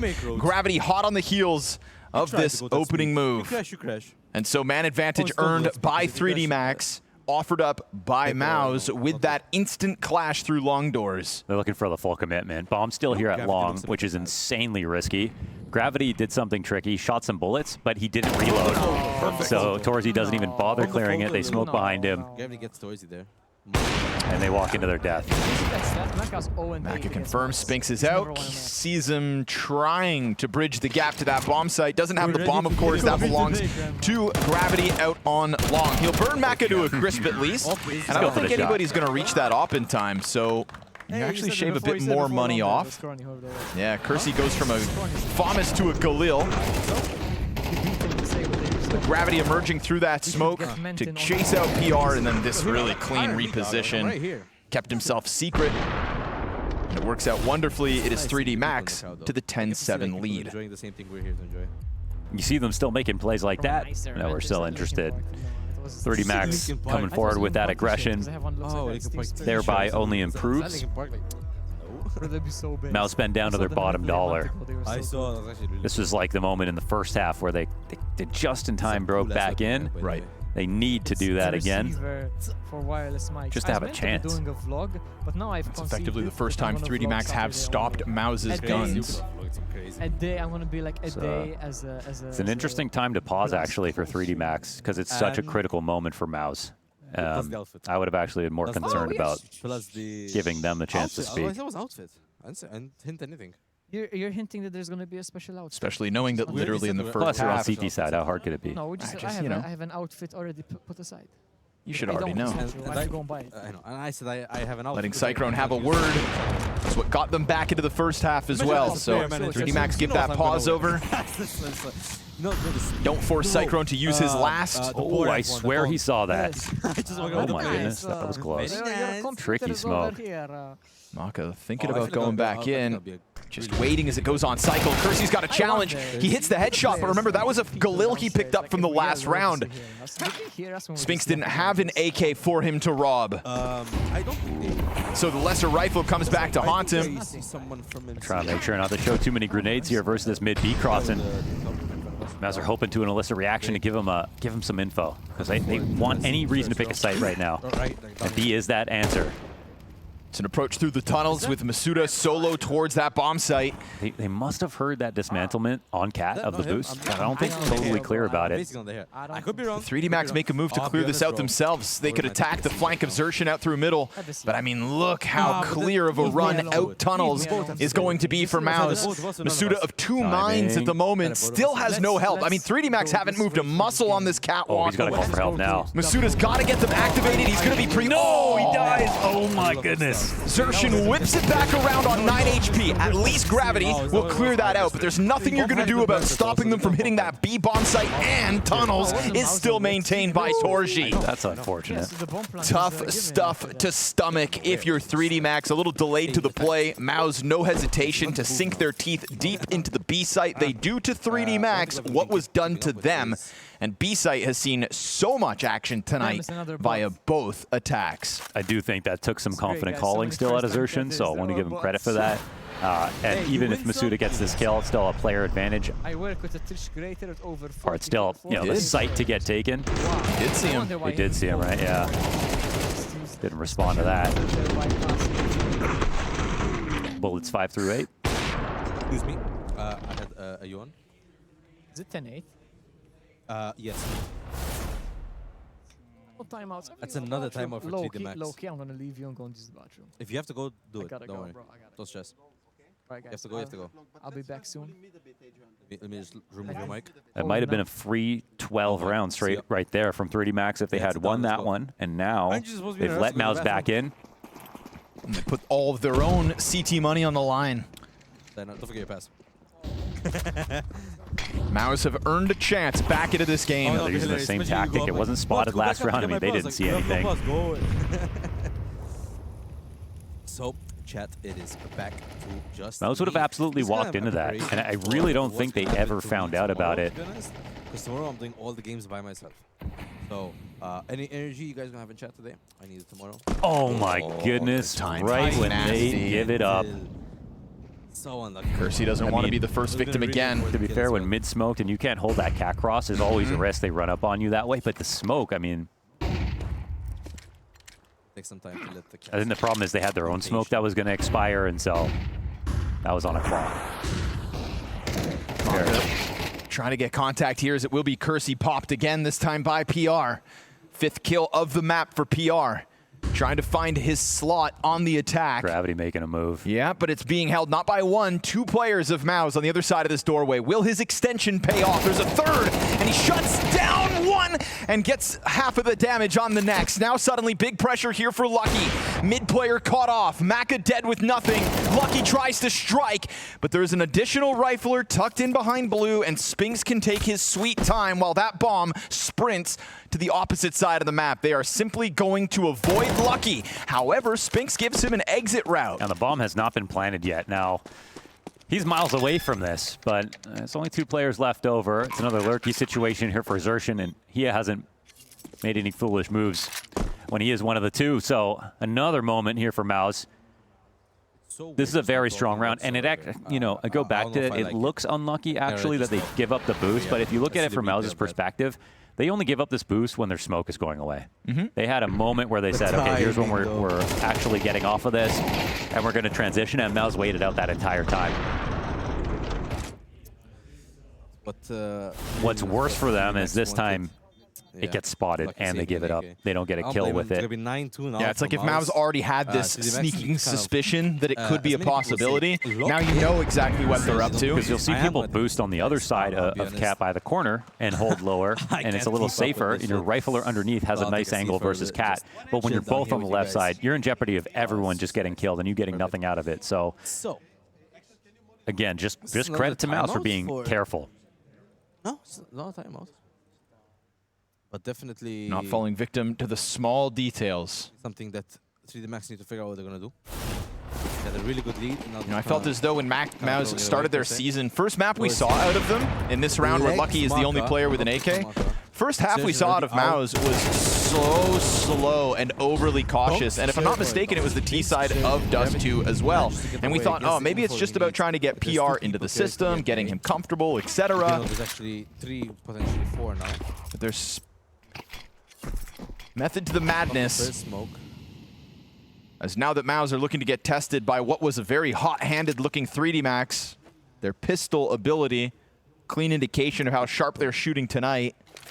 It seems like, and again, Mouse a team that has tricky ideas.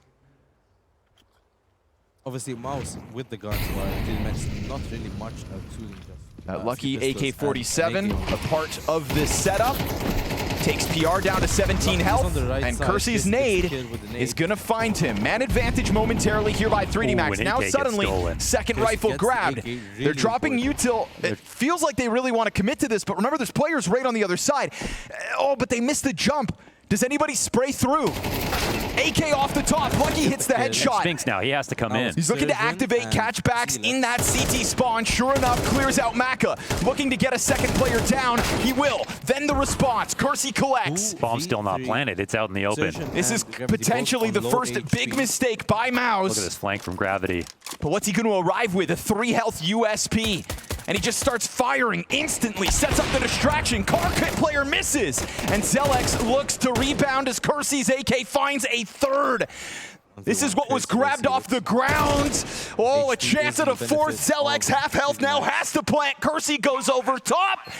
Oh, the peek to the left side, and he's got it! Picked up AK with no Kevlar. Kersey extends their lead. That's a scary moment for him, but I feel like Zelex has to fake again in that spot, knowing exactly where Kersey is. He has to drop off and go into CT spawn to get cover, and in that moment, he had a high-low advantage, and Zelex thought he'd have that extra moment, but instead, it's a 4K from Kersey, 11 now for 3D Max, and an actual chance again to bring this home. They bring it with a tempo after saving. They didn't have a single... They didn't have any upgraded pistols. No, they stole this AK. And the frag grenade. The frag grenade that I didn't see at the start of the round, but Kersey just dunks it on the low health player, grabs the AK, and moves it back. Oh my goodness. Lucky, the only AK opened up. Did damage. A single dollar go into that round? Well, the frag grenade. But did he pick it up with the AK? Oh, right. I'm not sure. I just saw the rifle and thought, uh-oh. Maus. You could feel that one slowly brewing on their approach. And in a lot of other rounds, it felt like Maus had that extra layer of caution. This time, if I'm not mistaken, even with that jump over. B-Tramps, what are the odds of winning a 5 USP round with no investment? Well, they saved one AK to start. Oh, they did? Yeah, there was a save last round from Lucky. Any more? He did the damage that allowed the nade to get the kill. Second AK grabbed. And this is going to be expensive for Maus, but it's still serviceable. It's a very good buy. Everything they need. The Max playing a very aggressive long side. But you got to think with this one goes the game.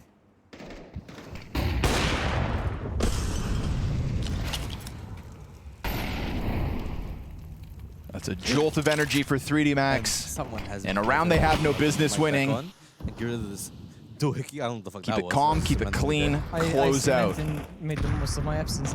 Xerxon looks to test the waters without really announcing his approach, but doesn't catch contact, and now Maka inching closer towards him as we get this Maus fall back from Cat. Insane approach there from Maka. Not sure how much farther he's getting, but... Used a lot of util.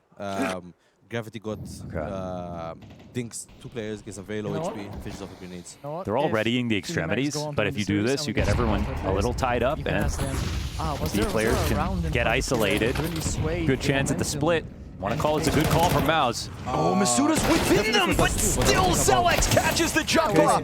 No way. One. Wait and see. Masuda's got his barrel pressed to the back of Mouse's head. This might be a save. Look at the money. And the mid-door walk-up catches him without impact. Masuda, So 11 to 10. I mean, oh, that's a gut-wrenching moment. To have do you even the call last that? Not a round good go position your to be way, for 3D to Max. fall victim to that. Mouse, all they have to do is just kind of not fuck up. No, I thought this would be the round we Same found with out if 3D it's Max, Mouse who have gotten lucky or if it's What do you 3D mean this round, Max. For the And I map. think for 3D Max, For the they map so they far. found 3 close I mean, shaves it's in gonna these be last guaranteed, rifles, but at the 10-11 same now. time, That's, I mean, like you say, going Mouse B have in to that not spot fuck up. was the I right get thing to what you do. mean, but I There was also no think one it's in more the spawn case to for take 3D advantage Max. I'll of tell any you why. nade breaking They're open the the same smoke. side. There was no one boosted Yeah, up to side. punish them When I as they were say getting don't to the fuck up doors. Mouse, And so, the issues unbeknownst with them, to they need 3D do Max, something. I mean, there were no last round they timings fucked to up. catch them. They managed to come back and win the next round. So was it a gamble stack that worked out well, or Yes. was it? This is going to hurt to watch back. Oh, wild. As Spinks is climbing into him, he doesn't even see it. Yeah. And then he tries to go one over. Oh my goodness, as they're splitting mid, and after 3D Max touched that round. These are colleagues, bro. This guy. just got to walk that one up. I mean, that jump up costs him. No. No. You've already got the don't headshot offend, angle to You do have it the towards headshot door. angle. That's why I don't want to call it unlucky, because it was a spot you, where Bob. You didn't we hear could this. have chilled, but Watch someone clip this instant about. They don't know Bob. And the Bob shot did on ton. Spinks point blank is his, but now Ooh. 3D Max feeling a little riled up, like they want to fight for this 12th one. And they'll give Xerxin something to think about with that nade perfectly placed. They're on the fallback already. Not looking to hang around in lower tunnels, but it is a good way to elicit this utility usage. You've got Mouse burning nades on the approach because they're worried that there's players floating around middle. If you think about it, like, this is their job. They can take lead. Funnily enough, after Mouse never went for the 3B lean, 3D Max, right in front of the setup smoke. they'll make it happen, and they'll go to try to duel with Spinks, who's holding his own with a little bit of damage, but it is Masuda to make up for it. Simultaneous walkout middle here by Zelex through the T smoke. I mean, Zelex could just get killed right here. I mean, surely they're going to be worried about this.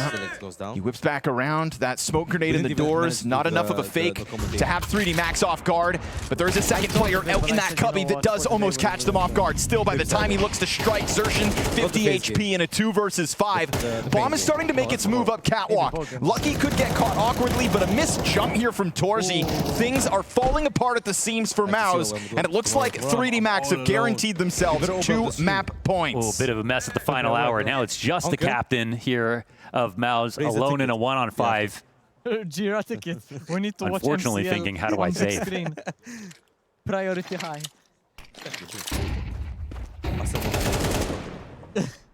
One of my coworkers. He's going to try to carve his way out of the situation because every dollar Where counts. can I watch it? I was like, oh, MCL on Twitch. But it looks It's like you might okay, be what's walking in on the wrong way. They really want to deny this AK, and there's a reason why. $2,000 left on Xerxin after that death. 3D Max, even just starting this round with a more aggressive, different look towards middle, had Mouse, I feel like, scratching their head for a second. Well, you know what I love about it? First of all, they get the little util damage to begin with, but they have a second plan. Sometimes when you give up a really aggressive position, you're left with no space at all and a really boring looking map, and it's still only a minute 30. But instead, they've already using their players who are pushing out mid to re-push into tunnels while they have a third player in the site. So even when Zelex walks out mid, they're very comfortable to approach that with 2 players. They only needed 1 because they caught the timing. But this is one moment in this CT half where I feel like 3D Max totally outcalled Mouse. It's not good to be jealous or envious. Just a dash of flair in round 22 to secure that 12th round. What I could do is just do this and then go. Ciao, bye. And sure enough, denying that save last round means Xerxin has nothing but a Tech 9 and a couple nades in the 23rd. You told me. I tell this Real guy, limitation I came with the on Eminem, he says Mouse. I want a divorce after this. No, you said you Will wanted 3D to Max go have the I was nerve annoying to you make with the- more opening moves?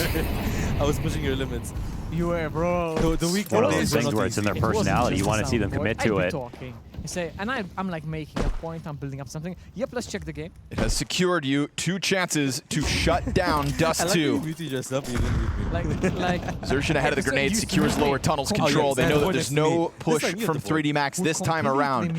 That nade, though, I'm like, okay, let's check thrown by Catwalk, means Lucky was here moments ago, but now Zelex is already ahead of the utility, and it feels like Maus are getting away with space, but this is big. A Maka off pickup through the long doors. PR could potentially end this map 6 and 16.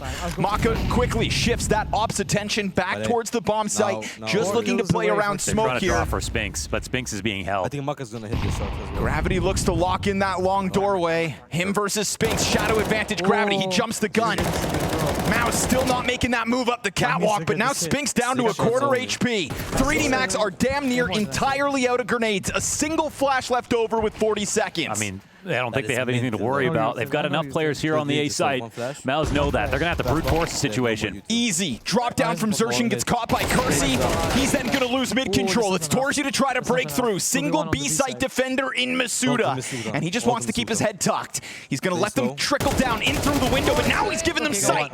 At least he takes one frag back. Zelex miss jump. Gets his kill at least. 30 health. And that bomb has to get scooped up in the middle of this 15-second clutch.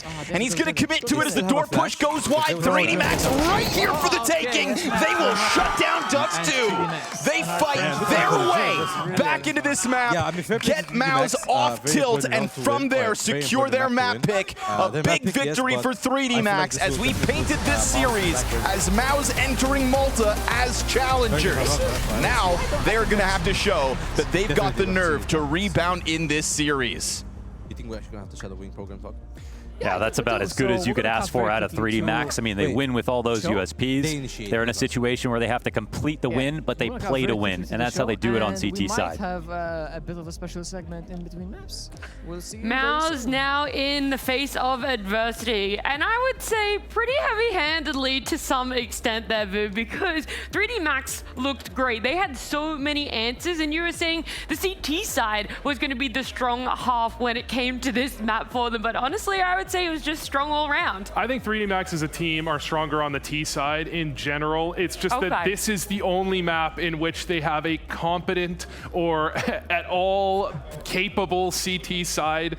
It's a 58% win percent on CT side versus every other map is terrible. I think just abject terrible. And you look at their T sides, it's where they always find their strength. They found a lot of strength on B hits this time around. The A hits, not so much. I feel like this was a 3D Max that was surprisingly in control, and I think that Maus really let go of this game with some key mistakes. We're going to get into those, but I do want to just give a lot of credit though for 3D Max, because I think that they also recognized what was working for them, and sometimes just sticking with that sort of plan can feel almost too one note against tier 1 teams, where it feels like you want to adapt, you want to get ahead of what their counter would be, but no, they knew what they were doing best and they kept at it. They did the Paravision, go that site, and then go that site again, and then go that site again and again and again, and it just keeps working. It's always a fine line of, when are you one note to the point that it's a detriment, and when are you just being able to exploit what should be the stronger team's weakness. And unfortunately, Maus isn't necessarily turning up in an example or a form in which what we had seen for online. That's where my question mark is this 3D Max overcoming a lot of challenges and expectations, or is it also in conjunction here, Vu, with Maus just faltering a little bit towards what they can do? I think this is something we heard about in the interview from PR, which is there are some spots on the defending side he still struggles at least a little bit with, and we saw him struggle on the B side. I think he ended the first half with something like 2 or 3 kills, continually hitting his bomb site. He wasn't in the right spot, wasn't at the right timings, and he wasn't, you can see when the flashes come in, you have someone that's a consistent B anchor for a long time, he's going to be dodging those and finding a way to get a kill. He was blind every single time. It's what happens when you're using sensitivity that's so low it hurts your arm to swing away from the flashes. Also, the whole angle of Spinks not always being there too. There were times when he was a bit closer to the action on those B defenses, but again, he just kind of leaves his anchor out to dry. That's kind of the curse, and it's kind of why it's been a narrative now that Yimpat performed a little bit worse next to Spinks. It's why Mezzi played a little bit worse next to Spinks, because you don't actually get to be next to Spinks. He just kind of walks away from you. There is a specific round as well in which we saw this, and we were thinking maybe there's going to be a good enough adjustment coming out of MOUZ, and it was really early on as well, right? Round 4 was where we saw it really take into shape of what you guys are painting. Yeah, the very first gun run, I mean, B hits are very common in the scene right now. You can see MOUZ, they did their own B hits, right? So you're setting up for a B hit from 3D Max. You have Spinx lean away in the opposite direction. He tries to make his way back because they have the entire map control. They know that a B hit is almost certain, but he's not there in time, and when he gets blind, he ditches the site and he tries to come through window, but it's too little too late as PR on the site, who's still at a molly. He dropped the smoke down to cover tunnels. He's still at a molly. He dodged the first flash, but he peeked out into a second flash, got taken down immediately. And then Spinx, if he's not on the site with them, if your anchor can't get the first kill, if he can't delay by some time, it's over. 3D Max's B execs are also just so especially potent. A lot of teams have been copying 3D Max strategies for a year and a half now, roughly. But basically every single team in their strat book last year had a strat that they just called the 3D Max execute. On B in particular, they were one of the teams that just started using that kind of wood paneling at the top to bank flashes in super effectively. Usually they just have such great layered flashes, and also that really just was to PR's detriment. Well, let's see all of those rounds sort of come together, because you're talking about it. Yeah, it works once for yourselves, and if you're in the mindset of 3D Max, you go, we'll try it again. We'll keep pushing our luck, but the luck never stopped at all for them. In their defense, I mean, they did try and go the other direction, right? They went to A at least once or twice. The problem is when they went to A, when they went mid, when they went anywhere else, it simply didn't work. And that's where my concern lies for MOUZ, because it became very obvious as the half went on that nothing is working for 3D Max when they try to go for map control, when they try a slow take, they have to hit B. It's their only option. And yet you still saw them struggle to this incredible degree. I was expecting as you get later in the half, just send 3B, just send Torji's having a great time. Yeah. Send Torji B. You don't need to rely on Spinx and PR, who are struggling this game, to defend a B bomb site against execs that are clearly getting the better of them. And what's unfortunate is you see a couple of these rounds here play out where Spinx actually was close enough to PR in a couple of them, but then it's still just not enough. And I feel like that's just kind of been an issue with Spinx, where he always, like, Spinx is such a great player, but he has to be used in a very particular way. He likes pushing, finding timings. He doesn't really want, he wants to play as that rotator, but he even wants to be the aggressor on the offense or on the defensive side. So counterintuitively, you do sometimes just want him to play off, but you want him to just be more active. And I think sometimes when he would move towards A or move towards lower B, he just wasn't getting kills all the time. Like, he would get kind of tested and then he would just fall off. And now he's between not being on the site and not getting action. So it's the worst of both worlds. There was significantly more success, though, for MOUZ when we flipped the script a little bit when they were on that T side. But there were still just really small mistakes, Maui, that we saw. And we're like, what's happening with MOUZ? What's the decision-making here in this process, right? Round 20 was one of them where we felt if they just manned up a little bit, if they were willing to have that fight, that 1v1, we could have seen more rounds go their way. This one definitely ends with a 1v1 that they're going to want back. But also, I think this just started with a catastrophe. They actually missed the smoke on the cross there, which leads to PR dying. He gets shot by Lucky, who has one of the lone rifles in this one. And even when they re-smoked the cross, it also had a gap. And yeah, this gets especially close in the 1v1 where it's Zelix, it's Exertion, you know, they're trying to fight back into this one. And I think this is where the nerve show for Zelix, because he sees Kersey in this moment, and you think that is a great fight. You think you have him dead to rights, you have all these options, you could have faked the plan here with 8 seconds. Instead, he just goes for the full stick, and when he knows Kersey is either trapped or going to be caught in a moment of transition jumping up, that's where any just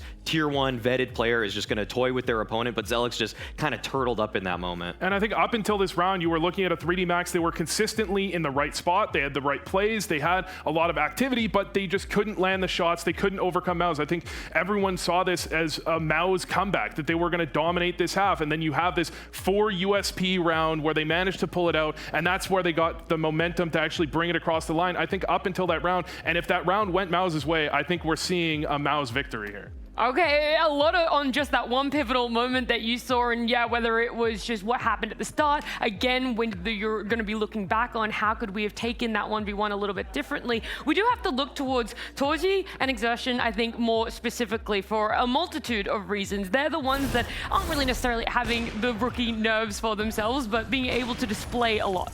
right before the game, we were calling out Spinks and Torzi as people that were underperforming so far in the recent memory. And you're looking at Torzi in this game absolutely performing to a high level with the op in hand, with rifles as well. He was having a pop-off performance. Xerxin, it's at a point where we're expecting him to have these performances now. I still question if this is even possible, if we're in a different realm where IGL's just frag better. Spinks struggled, but I think you see Torzi and Xerxin. Xerxin, you're expecting Torzi doing well in a situation where I don't think he was expected to. It's one win condition here is being satisfied on the MOUZ X Factor list, which is Torzi popping off. As you've already said, Xerxin's been the constant for them, but it's just a bit of a shame that they really weren't able to get the production out of PR, out of Spinks, or even Zelix this time around. Even though some of the ideas were good for MOUZ, I think the scoreboard might be great for Torzi, but he's going to regret that one smoke on the cross that led to his teammate dying. He wants that one back more than the shots. Well, I want to look at his numbers a little bit more, right? 20 kills for themselves. Do you guys think on their map pick when we do get to Nuke, it's going to be higher or lower than 20 kills? I'm going lower. Okay. Lower, they're going to win faster. Lower because there's I've just got less confidence rounds. in MOUZ moving forward, yeah. I like the reasoning there. It's lower there, but if you guys like the game of higher or lower, you can head on over to Blast TV because IC Market has put together a fun little mini game where we're looking at skins on the market and saying, is the skin on the right a higher or lower price than the skins on the left? And Bill, I think you need time for your redemption arc if you'd like to kick us off here. You gotta know this one. I know this one. It's higher, obviously. No, it's lower. Obviously, it's lower. Yes, obviously, yes, I own this Deagle. yes. I have that Deagle also. I have that Deagle also. No. Ooh. Duality? That doesn't look that special. I would go lower. Lower. It doesn't look special to me. We're Whoa, so good at this. significantly. We're so good at both. All three of us are so good at this. This is a red Yes, skin. all three of us. Higher. This is a higher because it's a red skin. Yep. Yeah, I fully agree. Oh my gosh. Yeah. Well, that one's definitely lower. You don't even have to think about Sure, that. yeah, it's lower. That's a Lower. case. Close call. Higher. Yeah, I think it's lower. Asian It's lower. skins are. Oh, I was right. Close. I was right. Oh wait, but this is an early weapon Yeah, skin. this is more. This is Yeah, like I think 50. that's higher. That's higher, I got right? that recently. You bought it recently? I got a drop of that. Oh, I'm not sure. The chrome can't. That one's pretty nice.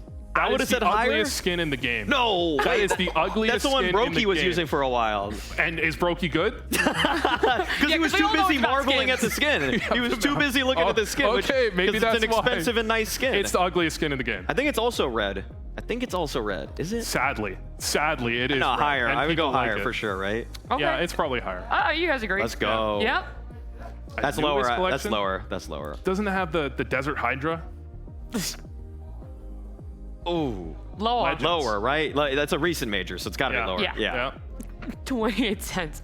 Higher. It has to be higher than 28 cents. Nothing We're is lower doing than too 28. well. We're going way too. This is going way too well. Hi. Whoa. Oh, they cut We're us getting off. They griefed us. sabotaged We got by griefed. We got production cut there. off. That's Oh my because God. as fun as higher and lower is, maybe you guys can give yourself a couple of minutes to go and enjoy that one there over at Blast TV because we're going into a break on the other side. It is going to be MOUZ's map pick with Nuke.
Some pretty damning stats brought up there before this one goes live, with 3D Max having not even played Nuke in the last 3 months. So DoMaus have an edge in this veto to extend the game to a third. A big shift in the predictions over at Polymarket. Obviously, a map win will do that for you, but it's not just the map win. I think it's the nature of the victory. 3D Max had a solid game plan, found a weakness in the first half, really got value out of that B bomb site, and when push came to shove and Maus's rebound felt real, they threw a wrench at Maus, catch him off guard with an upset win, and sure enough, sit pretty on top of Dust 2. So again, looking to supersede the stats, looking to find a Nuke win in their first outing on the map in months. It's a tough ask for 3D Max, but it's a good test for Maus. Yeah, I mean, they probably knew this was coming, so there is that at the very least, but it doesn't change the fact that Maus are going to be super happy to take him down. Or at least attempt to. Why did fuck I just take a seat? I think a little bit of form stands in their way, but preparation can make up for that. Under the camera. Under the camera. Looks like I'm touching my willy. Let's find out why 3D Max suck at Nuke. Sphinx full blind gets into main. Ooh, these Berettas. Yo, let him rip. Get a trade, though. Maka with the headshots, no response out of Maus. Oh, It is another dominating pistol victory here for 3D Max. Make it 3 of 3. I think they forgot to put real ammo in those guns. That is unfortunate. Little rubber bullets for those Glocks. Yeah. Pistol stats like that can make all the difference, obviously. Now, normally you look at a 0% win rate and you go, okay, but on the maps they lost, they, it was 11-13 to Vitality, overtime versus Falcons. What are we saying here? We're talking about a 0-4 scoreline, 3 single-digit losses to Wazowski, Mike Wazowski, Gentlemates, and Heroic. And then watching you, Wazowski. 13-11 loss to Liquid as well. Very poor at both halves. So basically everything needs to change today for something to give. Right now. I'm good. We can put it this way. This would be an all-out embarrassment for Maus to lose this map. And if you and that would just be on the basis of the scoreline. For us watching, we might see that 3D Max brought generous amount of preparation to the map and actually anticipated it coming through and want to show that this is now not a part of the map pool you can bully them in. Oh, is that what it was? I'll be honest. I should have taken more of that. The Meebo was fucking. Masuda just tucks tail. A little uncomfortable. Oh my god, I can't believe he gets out of there. But here's that Glocks. Glock storm coming his way. Oh, didn't even nothing. Multiple bodies though on the scene. That is, however, a FAMAS offer over. Zershin dies right after to Kersey. Oh, but then the Glocks find him. No way. They're about to win with just Glocks. This was 5 Glocks at the start of the round. Now nobody's picked up that one FAMAS just yet. I think you kind of want Maus to win. But there's not even a kit here for the play. 3D Max didn't even anticipate having to go for this retake. Who would have thought? Oh my goodness, there. Oh no. But you take a leaf. Oh, they're gonna walk away. I don't have leaf tomorrow. Okay, no, Mac is walking at this, but dude, 10 seconds, you gotta get going. No, they're leaving. It's a 5 Glocks win. 5 Glocks. Well, that's kind of getting him back for the 4 USP 1 AK round back on Dust 2. But the problem is it happens immediately after your pistol. It's funny because Masuda would play ramp when he played on Vitality as well. Yeah. I don't know. Their scenes is closer to. They did cut him. This is 9.5. that was one of the problem positions actually. I haven't watched. It's been like 5 years now, but I need to watch a recap. It was partially very awkward for Masuda, but also very weird to not have. No, I didn't watch that. This is a Glock round. You have no one playing fast rotation or ramp. You have no one coming in turnpike to catch them. I was looking at him fall back the first time. I was like, okay, but he's still alive. Someone might come help. He doesn't even know that someone's going to come help, so he tries to move and gets into the site. That obviously looks awkward. It's incredible he gets away. Yeah. And honestly, it's even more incredible that even though he gets away, they still win. I did not hear that. It was a bit quiet. I love how the like a Zershin standing chirp. I love that. Yeah. Can't say I've ever seen that. Shit talking with you right now. I mean, 5 Glocks. Bro, you haven't stopped shit. That's a rare sight. I don't know if it's rarer than 5 USPs, but it's Where's the paperwork? I want to say Let's download the Because you're talking about Glocks versus armor versus USBs versus armor. Pulls out. He already printed it. I hadn't put it together just yet, but Xerxion's kind of on an Apex arc from in-game, from entry fragger to in-game leader. Hear me out. If he starts putting that together, if he starts chirping him this way, then he's really inspired. True. Gravity and Lucky still picking up 2 kills because that M4 is out there on the field. Ooh, Maka catches you off. That burst inside of the bomb site takes the edge away. Is it possible? Oh, and they win it right back, giving them a taste of their own medicine. Yes, working with a little more. Somebody please stand up. I don't think Xerxion's going to try that again for a few rounds. Oh, no way. There's no way to tell exactly who's playing well right now based on these last 3 rounds. Look, you had M4s. It's not as big of an upset as it was the Maus Glocks. Look, guys, I have the But Maka finding value on that hit. Maus just try to think they can storm the gates of the A sites, and they pay the price. Maka with the 6-0 start and the op. I'm not He's even on joking. top of the world. I swear I heard a little girl's voice in my left ear. I looked to my side, there's no one there. Maybe you heard me giggling. Oh, he stood up. He never stands only up. one ear, not both ears. Because I'm special.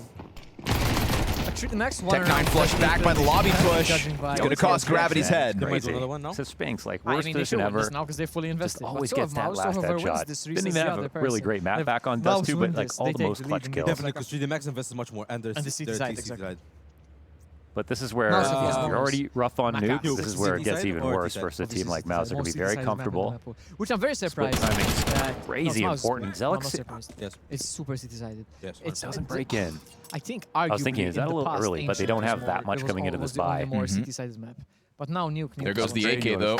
Oh, that's going to help. PR hits the Deeg shot, but Masuda's also here in heaven. You think this timing does not get predicted, but... Yo! Torzi recovers. Under pressure from the AK spray, hits the headshot. Xerxion lurks around the smoke to find Lucky. And now Maka's going to have big impact on that A site again, but with the AWP upgrade he went for at the start of the round, you know he doesn't want to lose that. If Xerxion stands up again, I'm going to be in tears. Please. Come on. I can walk away now, right? That was my last joke for the night. Okay, so it's going to be like this, huh? I like that. Nuke is... Couldn't have predicted this. Kind of a sloppy start. Yeah. I can text my friend. This one's almost a little unlucky too. Like Torzi hitting that shot. Spray's not that good. Actually, wait. I don't know that even with the element of surprise on the timing. Yeah, it wasn't like some huge positional thing. Even if you sing it. I'm sing it down in the crowd. We have no control over that. Don't want it. Yeah, but the blasting can lose money from this. No, okay. So you're telling me if I go in the crowd somewhere and I start singing a song because I like the song that I'm good at. I was looking at my screen. That's how it works. No, Black won't do anything. Why don't you look at our screens? That's how it works. Because this one's mine. No, bro. I'm stream enough to know. Anyway, so 2-2. I felt that. The reset. Now we're looking at a 5-2. Nice shot, PR. 4-2, 5-2. Yeah, 4-2, 5-2 probably. Damn. Oh, it's a... Oh, yeah, there it is. Wait, his brother went to the middle. It's not realistic. God damn. Please fit. Zelix from Texas. You know who has to say? You know who has to say? Valve 3 All right, who's gonna win this round? Maka's still got an up. They're gonna walk right into him too. I forgot to Oh boy, he's on the run. Yeah, he's got the right idea. Took all that damage, but honestly needed to get out of there. Hey, he's chilling there, bro. Damn. He's been like sitting up there chilling with the other guy. You know what I love, bro, his shirt. Have you seen this shirt? So fire, bro. It's like what I love about the shirt is because you can tell he does not care what Tucked in, committed corner from Lucky. And he's got got a teammate. Oh, the pinch is good. Okay, who's This would be a who's gonna win this round? If this is a win Man. for 2D Max, this can completely reset. It's more what Maus was surprising gonna to see be this good. out of Maus, you know? I mean, True. Yeah, I think if you're Maus doesn't 3D have much Max, money I either. mean, You're just like, okay, I knew this was gonna be hard. Okay. if you're expected to lose Nuke anyways, so he can still hold some longer. might as well get into this kind of sketchy, sloppy duel at the beginning of it, and hey, maybe it opens a door where you can break Maus's economy, get enough CT sides, and hope that Maus are just kind of off their game tonight. It's actually hilarious about their 0-4 Nuke. Why would you do that? 2% of pistols. I can't imagine. You dropped your jumbo. The single-digit losses. You know what else? PR announces himself. Oh, no, Maka the bounced. Molotov thrown by PR gets Maka into an awkward moment. Oh, this Ladder man. player's dead. Torzi's going to be preoccupied. It's they know kind of Torzi's hard for him up to get there, into the so- sight hit now. Suta's down. Kersey's D goes off, but it's behind the vent. The MP9 looks to swing.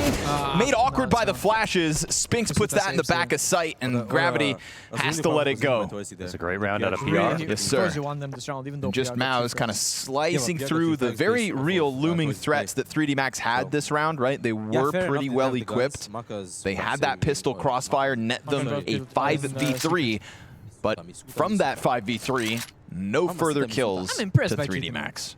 Because I know I think Mao's are a good team. stylistically, it's Okay, going to they're with be a new player. a great idea for but Mouse I to know- keep I know trying to put Mao's are pressure on good. the outside So I'm wrap really impressed instead of by just going for standard 3D. stuffs. I don't Like think taking 3D Max is that advantage much of a of new team. early GDs vents, are not new. No, taking no, hell GDs are control. No, I'm saying the Because roster, this is sorry, the this is roster. where the communication becomes the Misuta hardest to the and CT side, and Lucky that's are where very certainly iconic long-standing 3D French Max going to players. have the least, Yes. rounds where they remember they've recovered. Obviously, when you've got It's kind of sitting if I'm leaving. no wins on So it. lazy, bro. If you want to sit, Why are let's- they clapping like it's a fucking corporate event? the plane just landed. POV my Ryanair If a flight team's after the plane rough at lands the nuke, it's plane. usually because of rotations. Well done, you did your job. That was a moment for Maka. That would have won them the round. I wonder if he could have dived forward into secret above the stairs. I was thinking the same thing. Yeah, it looks like he could have got away with it, but I feel like in that moment you think you hit that shot, He was trying sort to of get deal. the kill and maybe. stay alive. That's why, but he... Unfortunate. By missing, he was gonna die anyway. So That's maybe his first death. it's a very difficult decision to make. Yeah, in the moment. Over there, he should have stopped. Now Masuda's going to have to be the and died hero. more He than- is up above I Hut, think I we should believe. become esports players. Yeah, Us, nah. sitting on top of all Maybe we these can be pistoling analysts. teammates.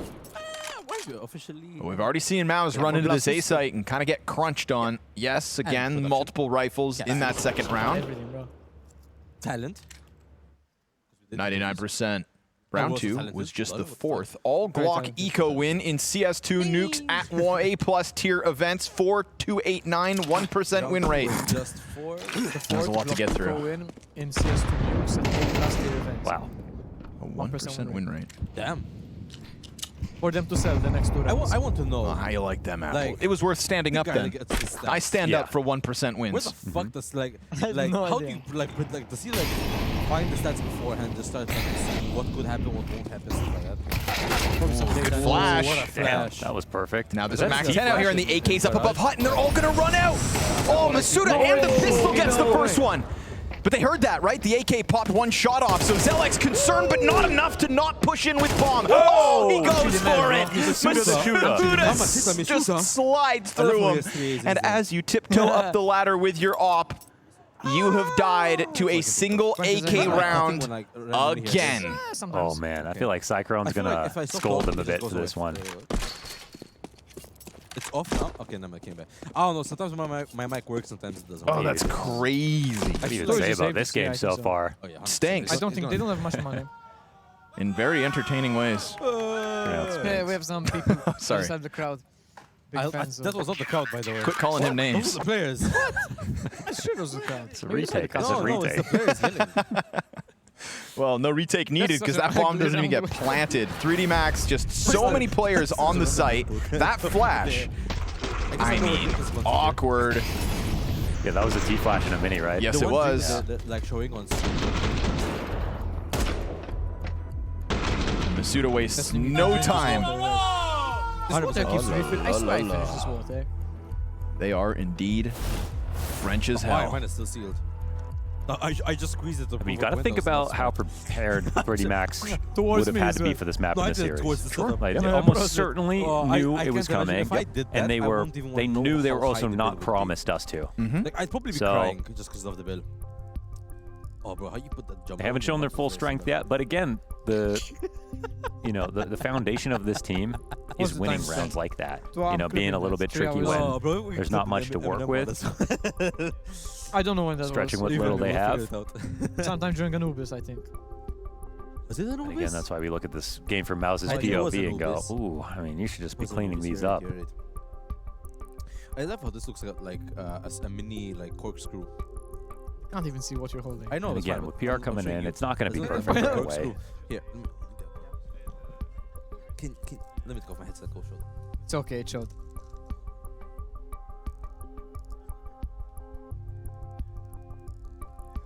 It's too blurry. It was better back here. And he's off to a better start here on map 2 than he ever was over on Dust 2. That was a real pain point for PR. I almost want to say it may have been his worst map in a Mouse jersey yet. I'll check. Because the whole kit was 10. Not that he would want me to, but I will. Actually. Why'd you turn on the lights? Oh, the button back here. I think we will see a strength for him when it comes his turn to play ramp, for sure. I think Maui put it well, where, you know, there's guys on his screen, he is a laser. And he's a real, has a lot of multi-frag potential. A lot more comfort, it looks like, when he plays ramp. Yeah, by far the worst map he's played so far for Mouse just happened on Dust 2. You think about PR, though, he does have overlapping strengths with Spinks, I would say. Wow. I'm pushing them here, so then I can toss them into my hand. Knows how to walk a flank on time. Super good at catching very difficult kills, multis when there's, you know, nowhere else you can hide. Shit.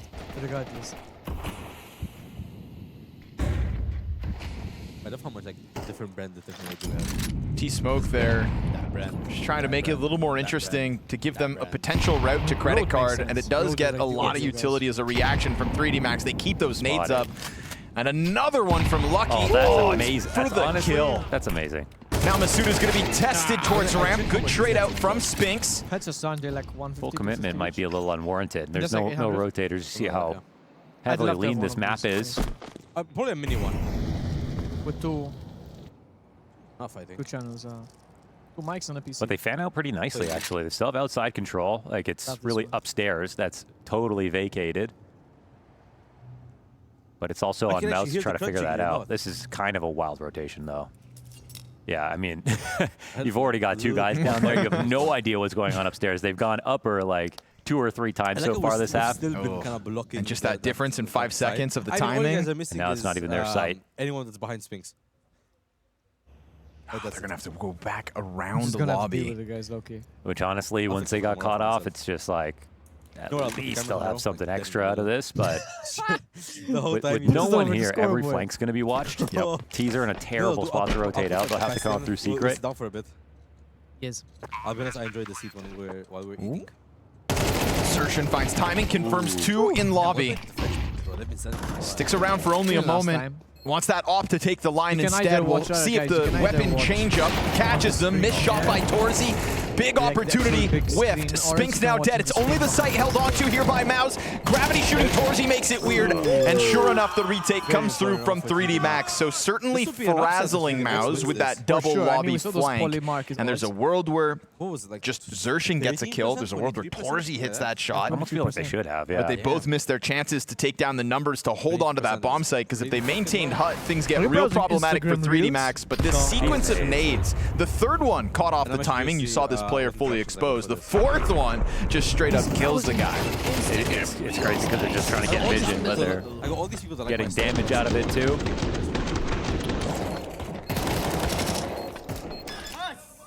And with that, 3D Max, 4-3 the lead. Tech-9's in hand for Mouse, and now earning a chance to run away with some free rounds on the other side of this one. Probably the most fun you can do. The most fun you can have. It's a big pickup last round. This is your reward. I definitely don't mind a ramp play here. Masuda has almost never had help, and he's also committed very hard to fighting. It's a good combination for taking it. And Maka's going to start to think about it. No, he's going up into heaven. All right, Masuda. Help is far away. He's dropping fire. Masuda, here's the exit. Goes for the stomp and then walks back in. Missed shot out of Maka. Masuda could be the hero, but he also is a one and done. That is weapons earned. Shadow advantage, but Gravity doesn't pull the trigger. PR is looking to give us an op show as the player in Lucky slips the net into Garage. Mouse have hit the pause button, hanging around towards Hell. If they lose this round, Kersey looking to get active from down beneath, but this position out of Spinks. Is there a world where his teammates get caught off guard? Kersey's no longer considering it. Spinks just missed the timing.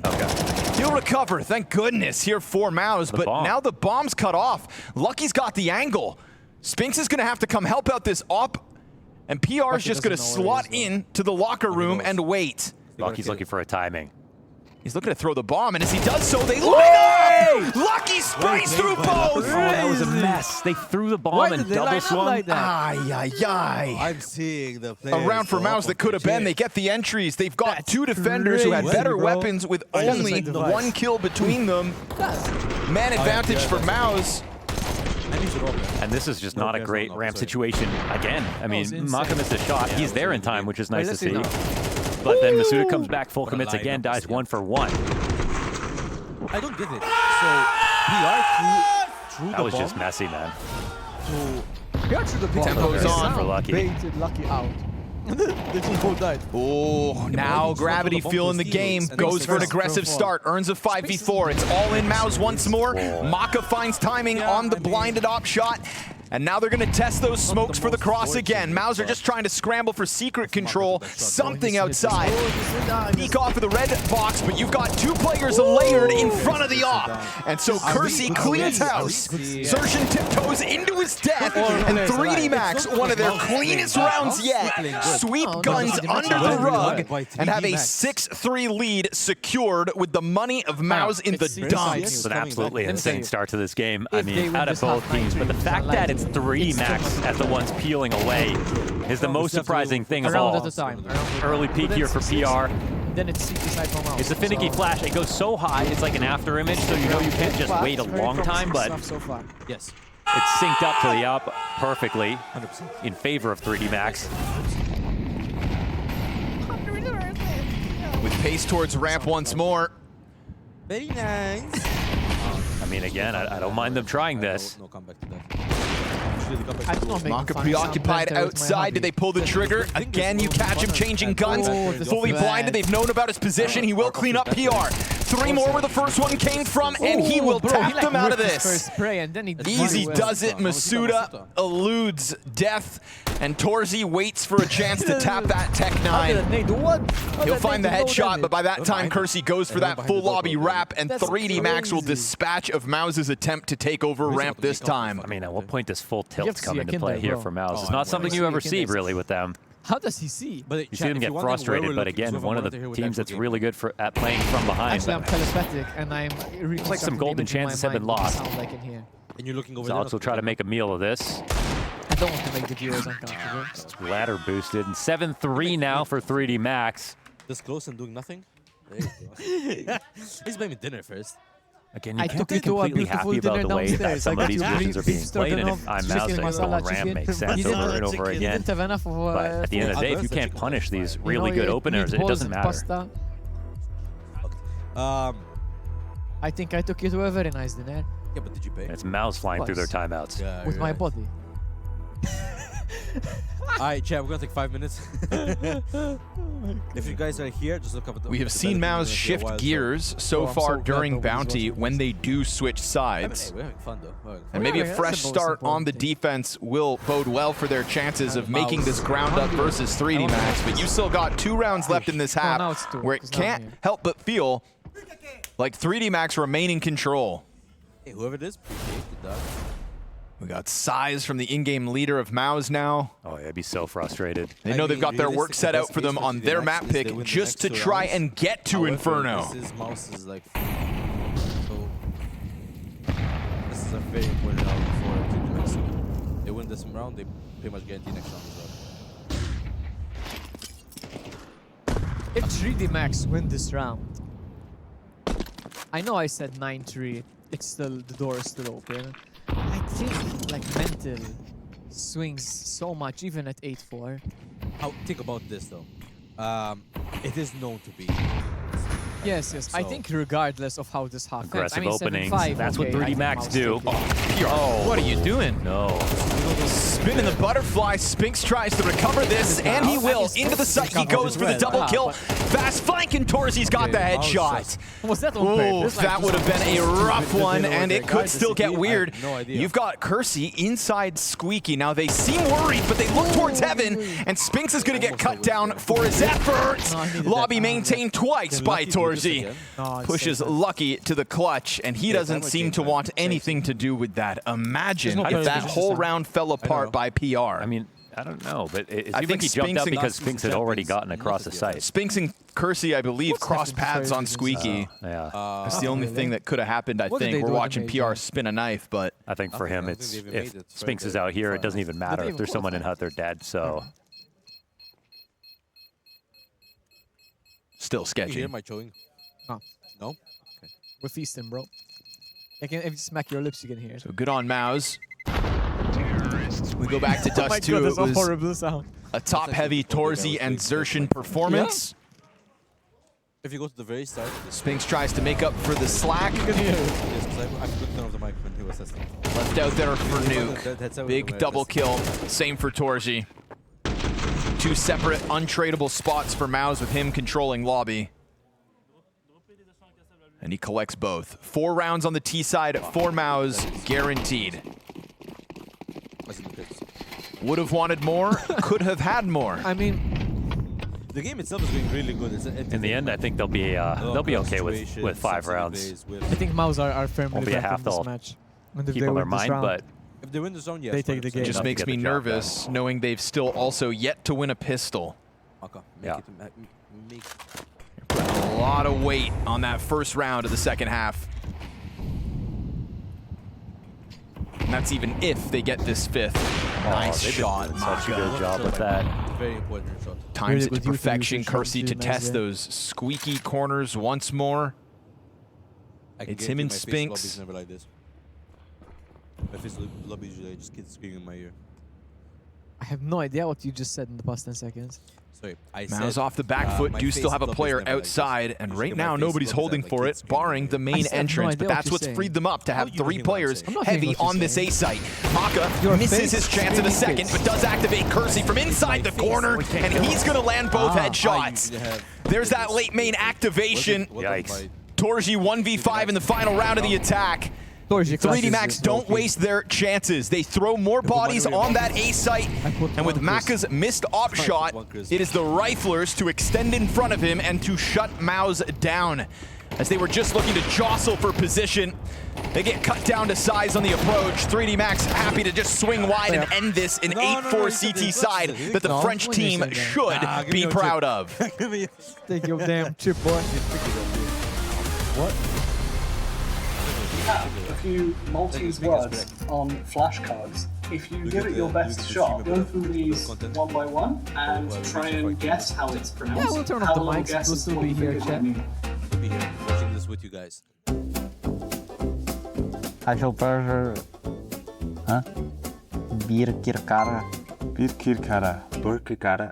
I have no clue. Maybe it's some Okay, guys, I didn't know they were going to be related to trying to weather, pronounce maybe? Maltese places. It's a place, one of the largest places here in Malta. Ah. No That chance. was not a picture of Birkirkara, by Okay, the then way. the next word is Next one is this. Zurich. Zurich. Almost there, almost there. Zurich. Zurich. Zurich. No? Zurich. Zurich. Zurich. Okay. No, bro, he told you the right way to say it, and you're still saying it wrong. Place as well. It's a city near the sea. That is not Zurich. That's not Next Zurich, word. bro. What is this? Well, it's getting tough. Oh, Aliotta. Where is Aliotta? It will be It's like It's Aliotta. Maltese words. I think like it's probably like some city or like. Meaning? It's a fish soup. It's a fish soup. No. The Maltese guy has such a Maltese accent. speaking I know, English. right? Them do pasta. Imkaret. Imkaret. Imkaret. They don't understand. Yes, Alright. they don't have And it. the Q is not. It's a Oh, yeah. Ah, you see, he got For it. me, seems like it's some like dish. It's like it's a pastry. It's a sweet pastry with Pastry. Pastici. Gigi Foco. I don't blame him. Gigi Poku. They didn't Gigi. do the dots. Gigi Foku. Oh shit, don't got it Or- right. Fair play. Chichivoku. Yeah, don't got it right. Twice correct. No, he did. Wow. It's the other guy. This is a I poker. have Not no like no chance. It's fireworks which are put on the streets. Ah. Firebox. Chichivoku. Chichipoku. Okay. Why is he putting the P in there? The last one. Pastici. Uccilia. Uchilias. So, Kicha. Is it right? No. Will be like Kuchia. Ochia. Uchia. J is not C with the dot is a ch. chair. I think it's some dish, sort of dish. That's when a baby has his What's the first thing where you birthday. pick something He's got a few things like a ruler, Dog has no idea what to pencil. say. It's like a tradition. It's like a tradition. Okay. Whatever he grabs is what he's become. I don't know what he's waffling about. Computer mouse. Yeah. No, he got Or it. computer. Don't got it. They do it everywhere, not just Malta. We just got Ochia Malta. That was good. Thank you, Blast. Please do more stuff like that. That was really funny. 3D Max hit the Get them ground to try running Pastizzi. in Malta with a very tantalizing opportunity in front of them for a team that has not played a game of Nuke in 3 months. Well, Mo, they're sitting pretty 8-4 above Mouse. There's all kinds of crazy things about that half. You'd have to watch it back to get the full context, but it looked like Mouse were going to take this one away. And 3D Max, they just got better when times got harder. I still think Mouse takes this, especially the pistol. I hope 3D Max can upset. Also, this series features 0 Mao's pistol round wins. This has to be the difference. Spinks doesn't stop that vent drop. You've got a player downstairs. There's also nobody inside of the ramp room. Man, to stop that bomb to head downstairs. That's 2 out of 3 ways downstairs. Brother, all they've got is now the 2 players into the vent. Okay, that's a quick clear at least. Over towards control. PR is going to be swarmed by 3, and he doesn't get a frag. Spinks will. The Berettas sing for 2. We go man advantage Mouse momentarily. Fight upstairs. Maka drops. Zershin kills himself. Never do that. Unbelievable. But the bomb's got to be picked back up. And Maka's now got the gush. He kills Torji. Zelex is given a duel as maybe Maka oversteps in the heat of the moment. Gravity was not nearby to trade. Critical duel. It's in the open, and Zelex will give Mouse what they need. I want to know how the Zerg Because 5 is the best number, and Mouse needed that. That what happened? The ladder, he missed the ladder. Oh, he missed the ladder or he missed the ramp? I think the ladder. Zershin kills himself. Never take the coward's way out. Zershin kills himself. How did he even do it? Oh, that's even worse. Oh my god. Oh. What a rookie. Oh, that could have mattered. So in the air like a donkey. All I have to think about, it didn't matter. Mouse win a pistol. Mouse win a pistol. Rounds on the scoreboard. Might be Raps game. Deagle for Maka No and bomb Gravity. Glocks for the core. Mouse in multiple timeouts in that first half. You heard Cyclone, you heard Zershin talking about the strength of the CT side. We'll get there. It's fine. It's our side. I think while we're eating, we're not talking much. Put pen to paper. I wonder We're why. letting the game flourish, bro. Up the volume a bit then. This triple MP9 situation has I think due to our SMGs limited on that A floor. talking, we've had Flash more and a insightful check from inputs. Zershin. He Rather than sees just presence talking for the outer. sake of talking. Oh my god, the I Glock agree. dinks from I agree. Kersey. Sets up Gravity for 1 at least. But with both the Desert Eagles now on the ground, all should be smooth sailing But lucky can do more for damage Mouse. Yeah, Never mind. confidently going to gun him down and keep 4 got the players map up. three. I'm Spinks calling it. with the triple. Mouse 2 rounds from tying this game. Realistically, GD Max just fight this. 'cause they Man, have a chance to Zelex winning that pistol Yeah, but might be the memory of the map here for have Mouse. flipped the mental. They have the momentum now, and Just they're makes gonna make this it 8-8. series so Never much mind. more real. I agree with that. Torzi goes instantly into an up. And we'll have to see about this 3D Max T side, because as many doubts as we would have had about this map, their CT side is still better than what we've seen from them on T side. That's natural, obviously. But I guess the question is for Mouse, like, what have 3D Max brought into this map, you know, to be ready to play it? Because, again, there'd be no doubt they would have brought in new stuff. I removed any crumbs of chips. It's also a question of will the rubber Oh my meet the God, I road, just because don't they've say, yeah. got to try it in Such a officials failure, bro. now. I'm gonna If you haven't I won go this with my map second in one. 3 months, I'm you gonna better go be for trying it. new stuff. A million, I'm bro. gonna go pocket them. Zelex looks to stuff them, and first kill's clean, second just as good. A ton of damage on the follow-up as well. Talk about value out of that SMG. Ooh, yeah. Okay. Rock solid by Zelex from And the the problem pistol was that, clutch to that 2K plus Max Force. damage. That is And no 3D bomb Max plant in 3 rounds, turned by out the door the way they That is what came. we call And there's no bomb plants in these last 3 rounds out of That 3D pistol Max just 2. decided That'll slow him down. Did I not say the pistol decides it? They'll come through with a light investment. I think we both did. You didn't actually agree with me though, did you? I said it before you said it, like a round before. All I'm hearing is wah. So watch the VOD. You go clip it and find it. You go. Surely that's such a sigh of relief for Maus to win the first gun round, but to do it with still the majority SMGs to get even more money on top of it. It's the best way to win those, yeah, for sure. Push you, Toriors. All of this does indeed hinge on a 1v1 in the pistol. Did you just send him But off? Maus have most certainly made their lives easier to bounce back in this series. Please. Please, hey, look, lol, got Lol, I got you. King. We don't get what we had in the first half. Make it Just that messy back and forth. And you have to throw an emoji so he knows you're trolling. Which one? Looking to try this HUD group up again. See if they time it after a reload here. Smoke's coming up. T-Flash goes over. Maka's got another. This time they'll try to pounce, and it does find Zelex blind. No way! Double kill entry, that's what they're looking for. 2 flashes to set that up. They should just be playing ecos all the time. They pounce on an A site that had bodies within it. They've been winning all these eco rounds. You know what it reminds me of? And 3D Max on the brink of a robbery. Torji missed op shot. We're down to a single flash for PR to try to make this retake happen. You are kidding. Wow. They have done it again. They did it on the half. I think they were almost excited I'll take it. to bring in that half by idea. Initial flash, 2 more to catch both players upstairs totally blind. Oh, this is going to be all utility. Because we're here to represent Malta. This is a blemish on the series for Maus. It's fine. It's fine. It's fine. It happened on Dust 2 at the start of Nuke, and now again, just when we thought Maus had control of the situation. Maka's first flash, nobody moves. That second flash perfectly blinds Zelex. Well-timed snap of the fingers out of 3D Max. They swarm that site. And they have the trailing flash out of Squeaky at the same time. The best thing that could have happened for the Mentor, because it's on an eco.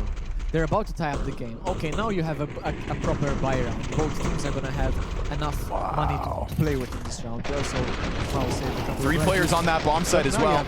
Like, instead of being 8-8, had to kill them all. Buy. You have a good buy. Okay, you're forcing a little bit. You have a good buy. You have a 2-round lead, and you have the opportunity to I mean, just how many disasters can you sustain? Maus. But luckily, it was such a strong start from Maus that economically, they can stave that one off. It's op immediately back in Torzi's hands, full grenades, kits and caboodle. Let the damage sink in. But it's not. It makes up also for the bomb plants, though, for 3D Max. They win, not even fully investing right there. You know, losing to an eco. No, you're a threat across the server. Feel it for a little bit. Yeah. Huge uptick for 3D Max. I definitely agree. I mean, coming through with a lot of set plays is a totally viable way to play Nuke. You can go for your more difficult defaults and try to take heavy control like we saw Maus try to do if you want to, but hopefully play on this any mistakes on upper in a map where maybe the T's want to do are heavy on it.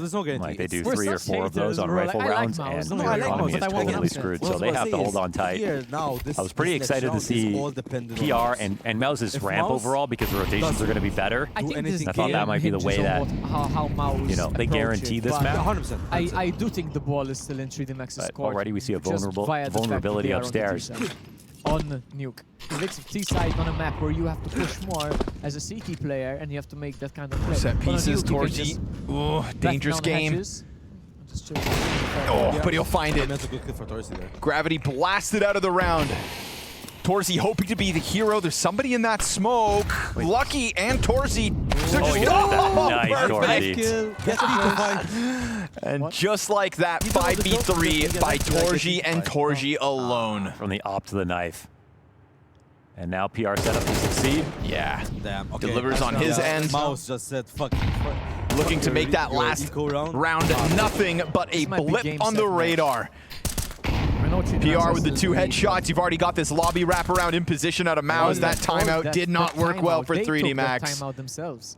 Yeah. Maus right back to looking rock solid. So short. That last round, scary moment, considering the nature of the start in the first half. We need more the players. fact that they lost the rounds like that on Dust 2 and it made a difference, but Torji decides to hell with this. Upshot, headshot, inside hut to the vent backstab. But the job certainly isn't finished.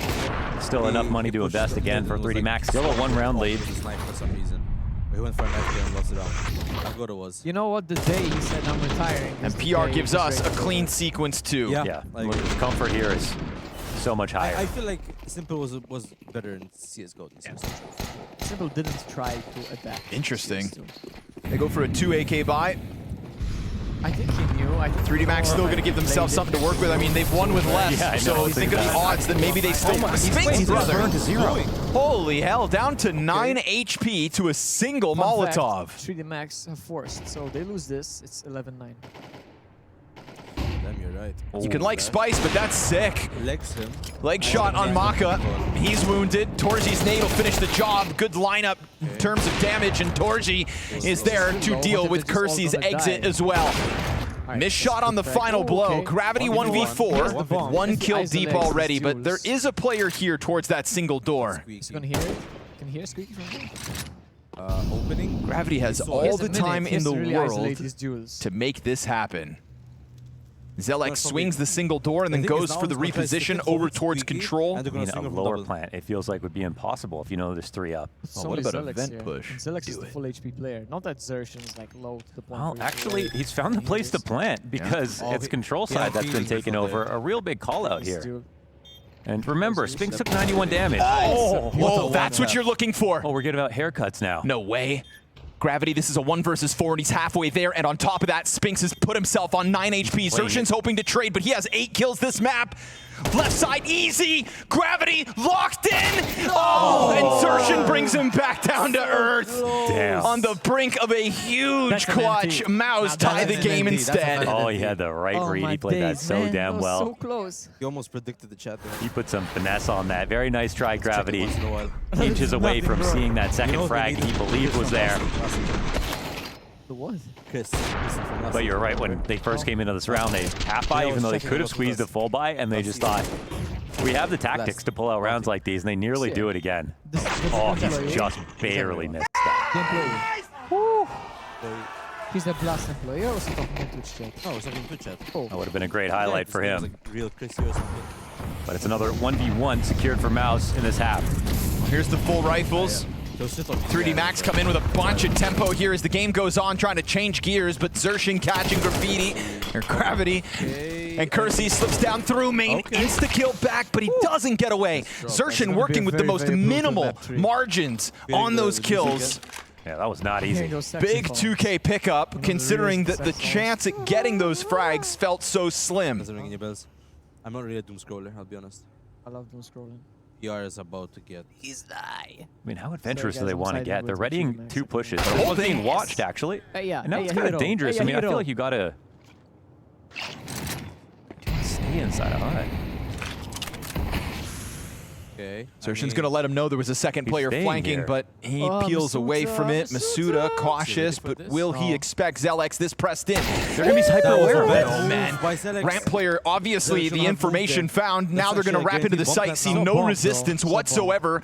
Bomb plant goes down for free unless Torji tries. Oh, he's missed his molly. Way. This is falling apart again, but there's still a chance to recover. Torji's here now, and that quick peek out from Lucky's got a second to his name. Oh my goodness. 3D Max will fight, bite, claw their way towards this victory. A 10th round secured. You want to give out credit and criticism in all these rounds to both of these teams, but for 3D Max, it's so much more impressive that they find a way out. Zershin gets these kills.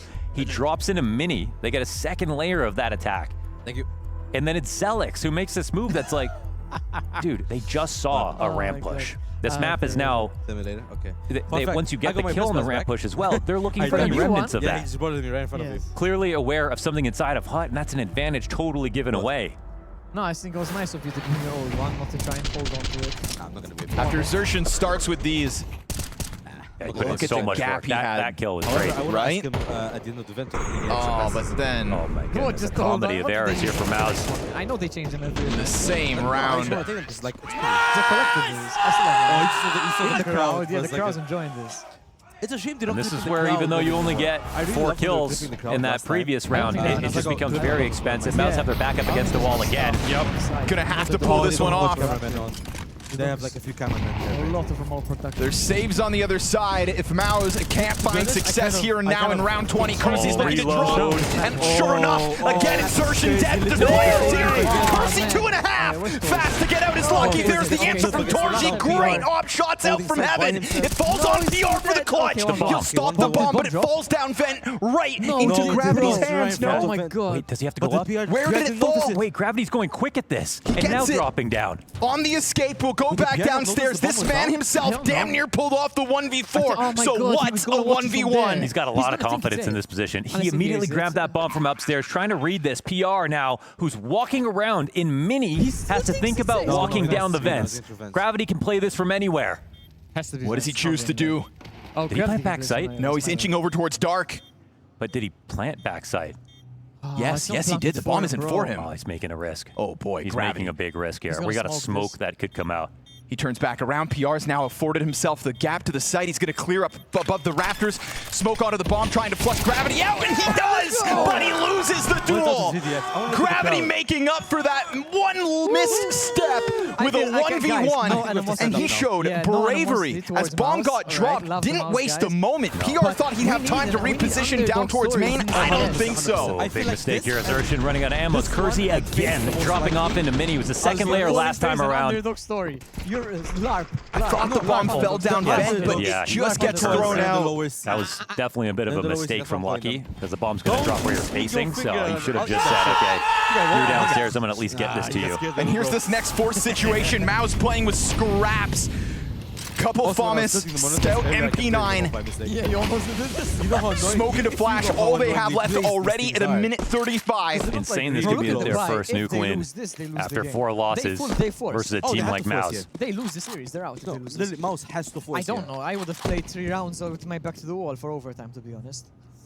There's like they have 1 smoke and 1 flash left. Oh, no guy with a pistol. Who has the kit? 2 mollies. 2 mollies. If 3D Max wait like 30 seconds. That flash is gone. Oh, yeah, smoke is gone. It's just a flash now.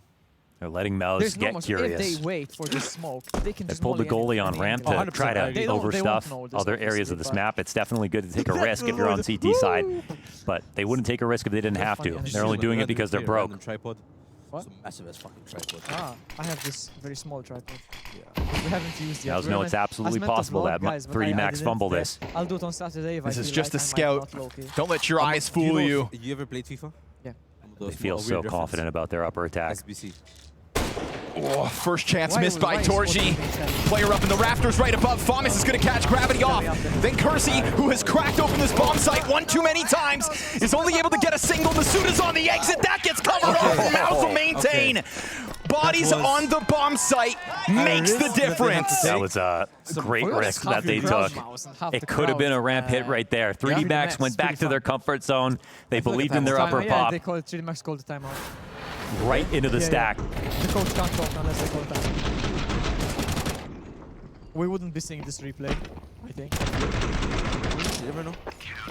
Quite sure. It's an exchange of kills to start it that sort of forces you in for 3D Max. They think they can trade their way out. And then in the 3v3, they get nothing after.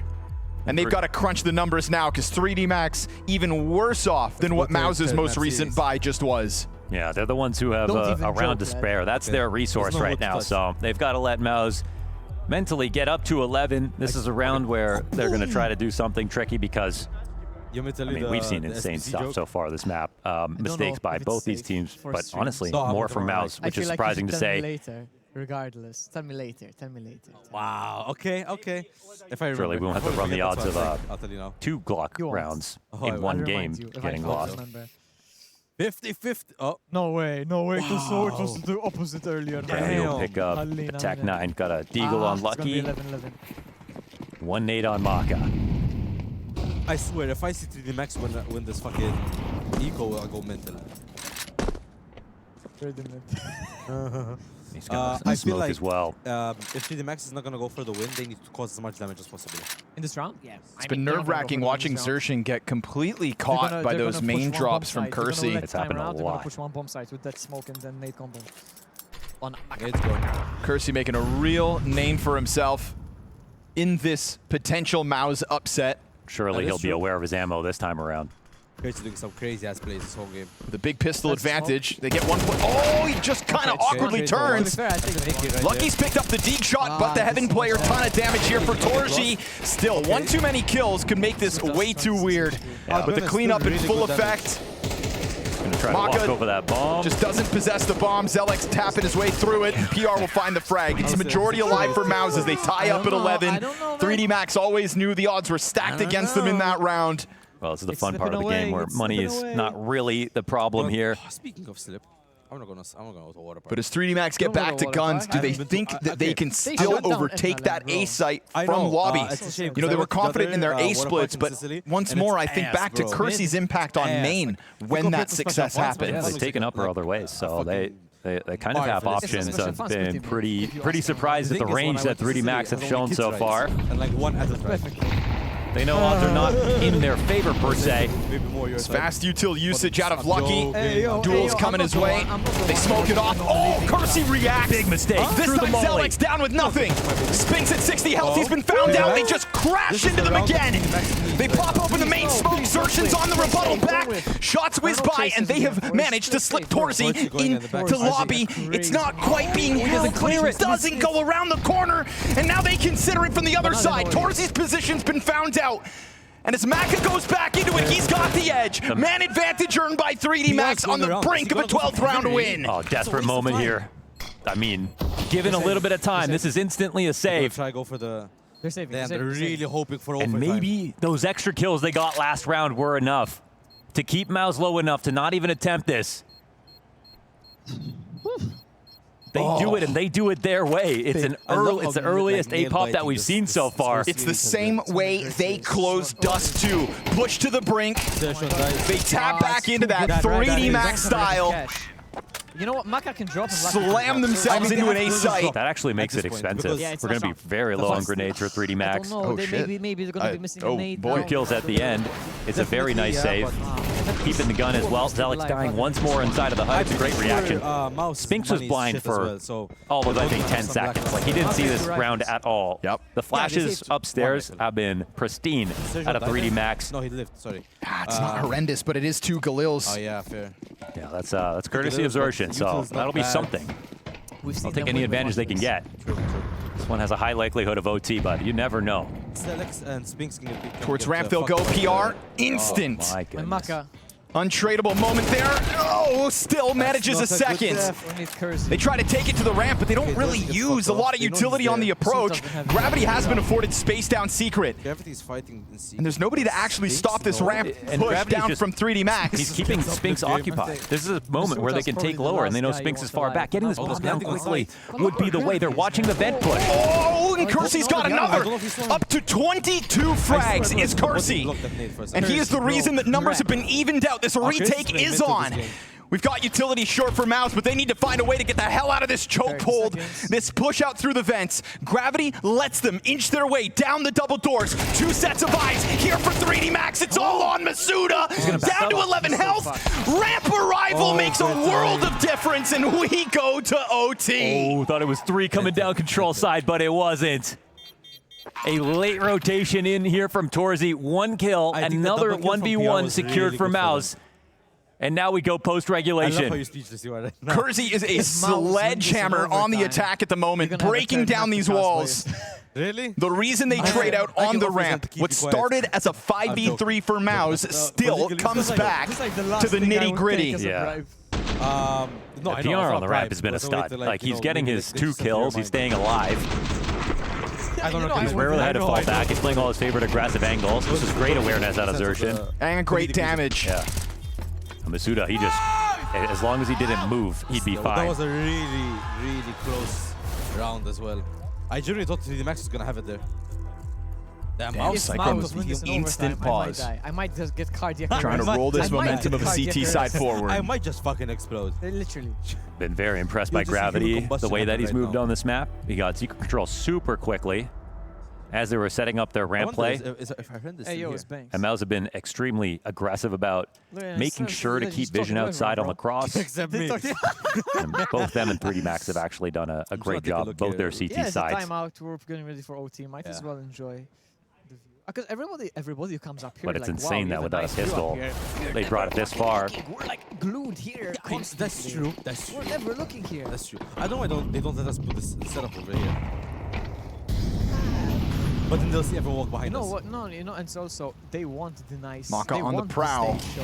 Why would they want? No, like, it's true. it's Spinks true. in main, and Torji peels back. Also, Been looking for this. Oh, Lucky just I killed saw him. the clips from season 1 of the other. Are they going to search for Yeah. Torzi? I mean, There's a peek here for him. It's free.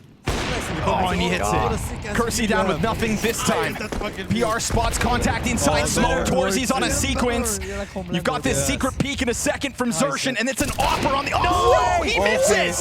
Chance to strike down the sniper. That is an open route downstairs. Immediately.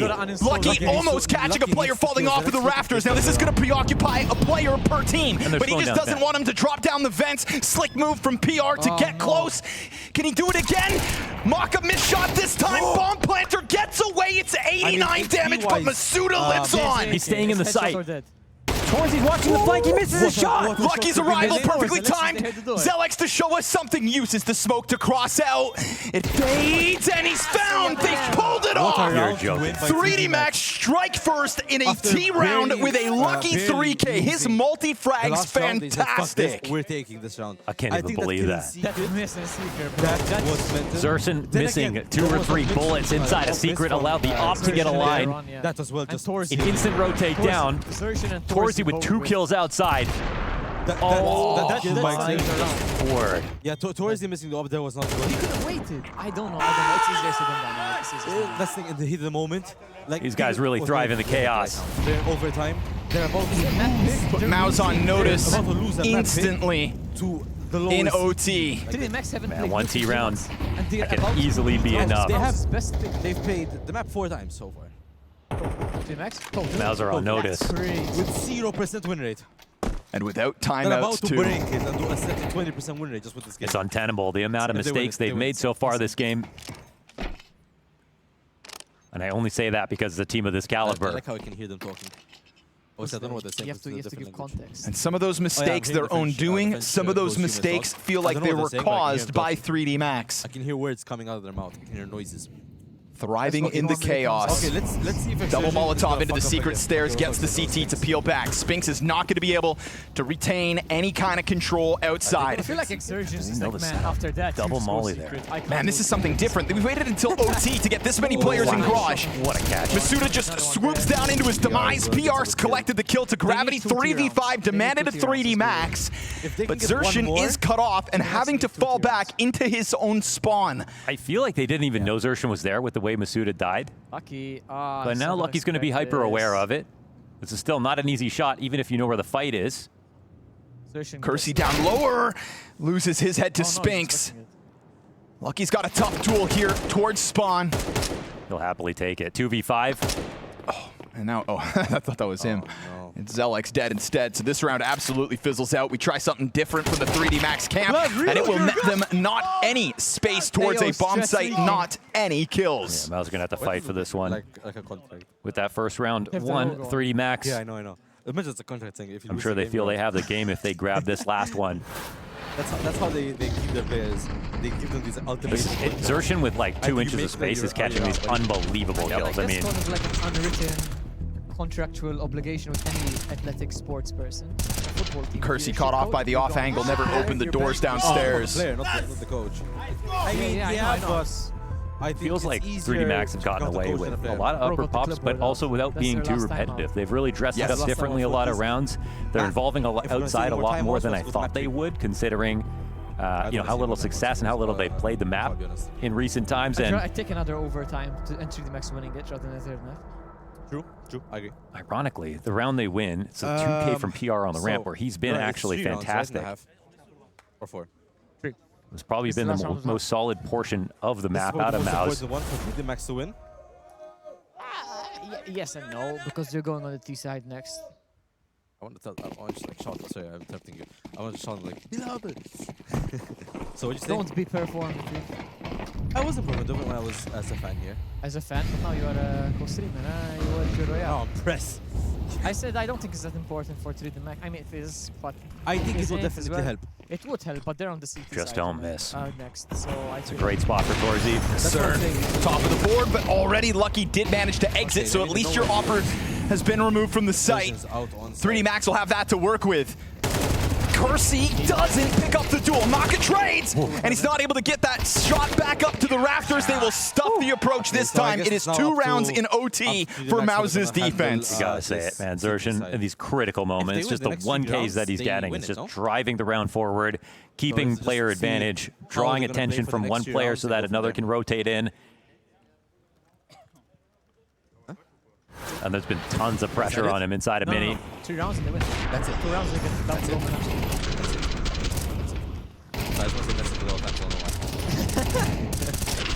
Just messing with you, Jabaton.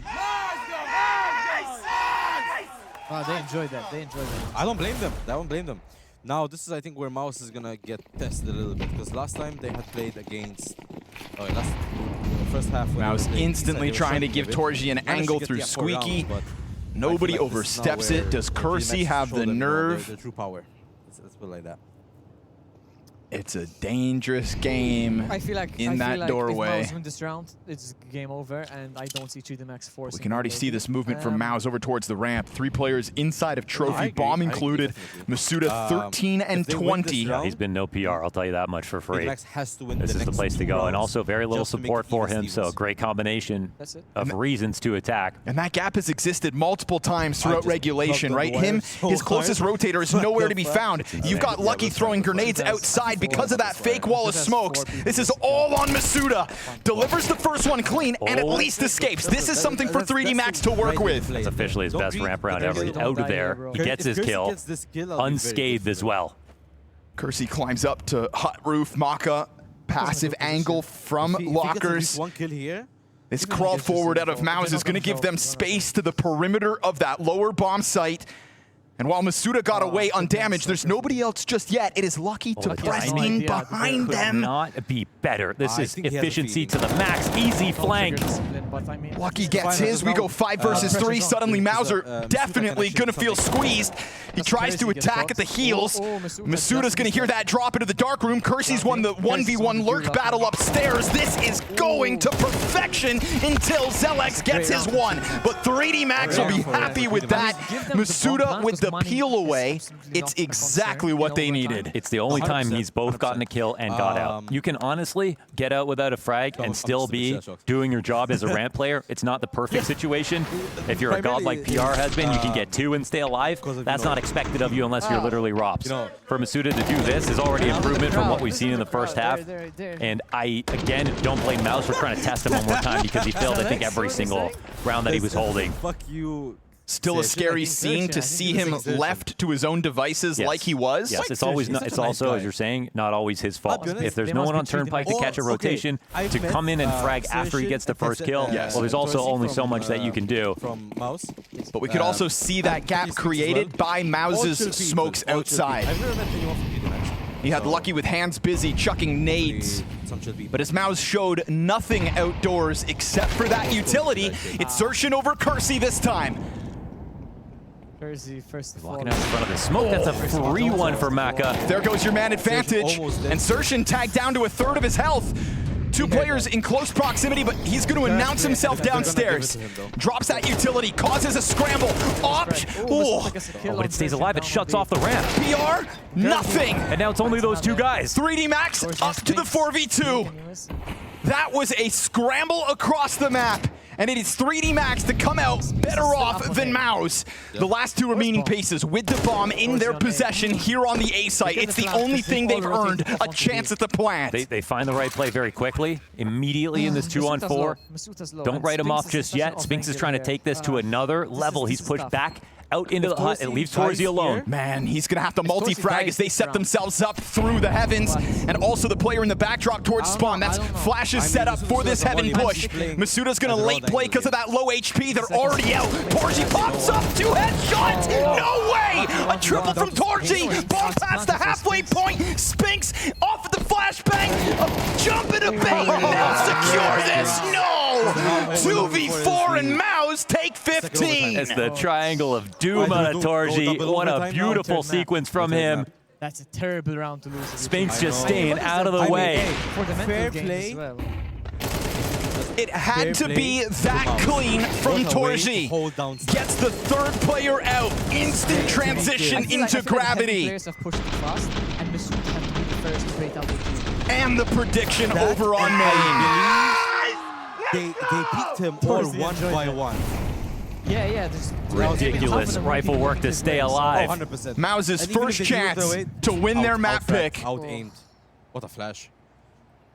Unfortunately, they can't get anything out of it, but... Alright, it's gonna be 4 trying to cross into secret from out there. Ooh, and Lucky damn near dead. I don't know, bro. I don't know.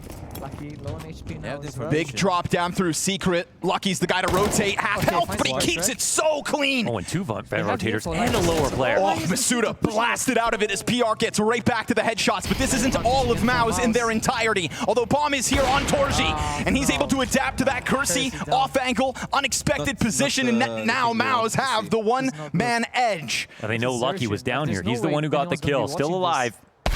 And Maka with a find. Finds a bit of time. This round is nuts. Things are getting so stringy. And Lucky's just in the same place. He's got a door closed behind him. He can focus forward up the stairs. It's on this bomb to try to cross, but the T's want a little bit more information. Ooh, there's some, spotted. But it goes both ways. Bomb confirmed to be downstairs. But still, that was the hard part. Yep. They've got control side. They have ramp as well. Post-plant position secured. Gets across the board. PR slides down, and it feels like he's going to have a hell of a test coming his way. And then Torzi up in the rafters. I mean, what's he going to do if they all just start flying out that double doors? What a tough spot for Torzi's op to be in.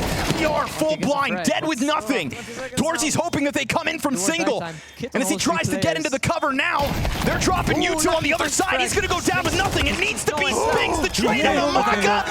3D Max with time. You couldn't even see him on his screen. We go OT2. I think Maka shot his sleeve off. Oh, Torji wanted so badly for the CT retake to split up, but that duel never comes his way. You know, we have that 2-on-4 win because Maus know how to play this map all the way down to low numbers. For 3D Max to pull this off, the double flash is perfect. A retake is the hardest thing. Get coordinated off. Look at that shot from Maka. He's barely got an elbow. I'll be honest, I'm going to sit down for this. For the first part, he didn't hit that, it was over. Second half, I'm going to take a seat. Oh, Halini. Back turn to him the first time around, but that shot, No, you don't have it. a sliver. I don't drive no door. Still, 3v3 retake is the only thing 3D Max are able to find in overtime, but now Maka is tapping into the op ability, and sure enough, we go 3D Max 5v4. He started 7-0 up on the CT side. Aggressive test. Honestly, that's the best place you could have Masuda. This buys his team so much time who haven't been rotating towards ramp. Was 10 frags until like 2 or 3 Even if he rounds kills ago. the So clock he's with this picked up aggressive position, late it in might this be game, better he's than them really picked up exacting late pace. on him. I feel like Masuda has had like... The walls are closing in on Maus. He doesn't have crazy plays. With no one to draw attention. A crazy play to end it in regulation in the final round. Yes, however... Big wall outside. Masuda's got a challenge coming soon, sure enough. And this is Torji who's opt to go to the AK, right? No off this round. He's a part of this pack. Shadow gives Masuda. Oh, they don't clear him! And he gets a double out of that spot. Not just time, but a huge advantage thanks to Masuda. 50 seconds. There's time and constantly on the prowl. Maus must feel hunted by this 3D Max squad as there's already another player inside of that lobby. Surgeon catching contact here inside of the ramp. He didn't want to have to deal with this. They go wide to the right side and Lucky drops bomb again. It all falls on PR. 30 seconds. You gotta make this clutch. Yep, that was both. They give him a bit of space to try to grab that bomb. He gets it through the railing and he will run this down to the B site that's already occupied by 3D Max. They've got this perfect pinch setup. Single door swung, double door occupied. PR flailing in the middle of this bomb site. He will not even find a kill. 3D Max will pull forward into the lead. Holy. 3D Max continued to impress. We have new territory found out of Masuda, getting really aggressive. And once again, no one to even support him on the push when he goes through the smoke. It's a real risk, and everything has been very risky for him. But he's really making do and obviously delivers on this angle.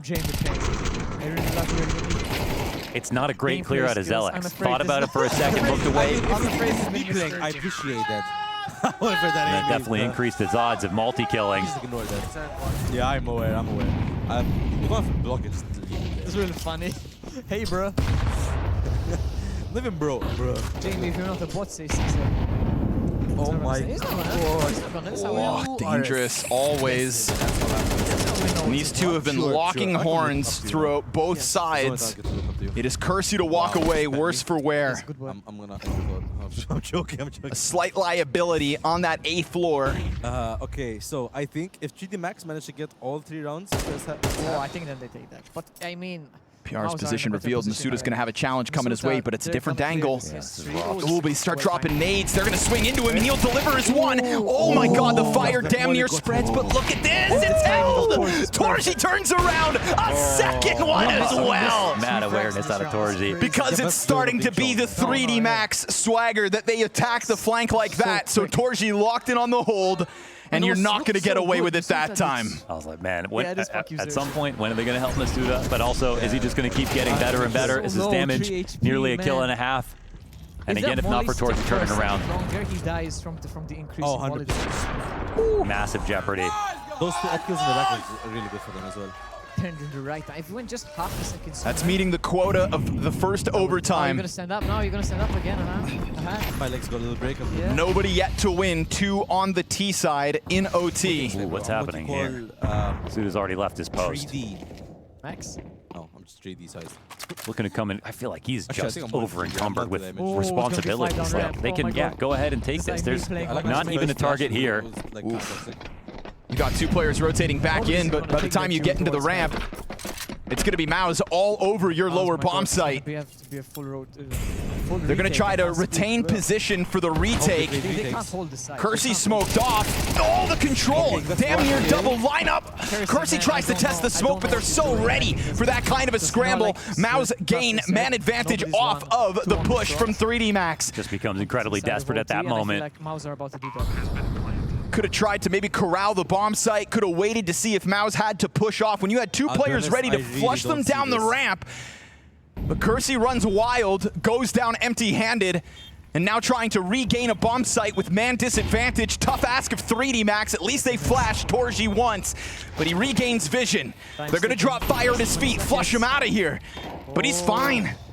It actually lands in the back of sight. Torji's comfort at these kinds of duels far better than that double retake, but still it's coming through. Gravity's got another. Xertion makes the difference, and for the first time in OT, Maus secured 2 on the attack. Yeah, they'll get the lead here with that one, and it's unfortunately this escaping wound in the defense right now for 3D Max that's getting exploited again and again.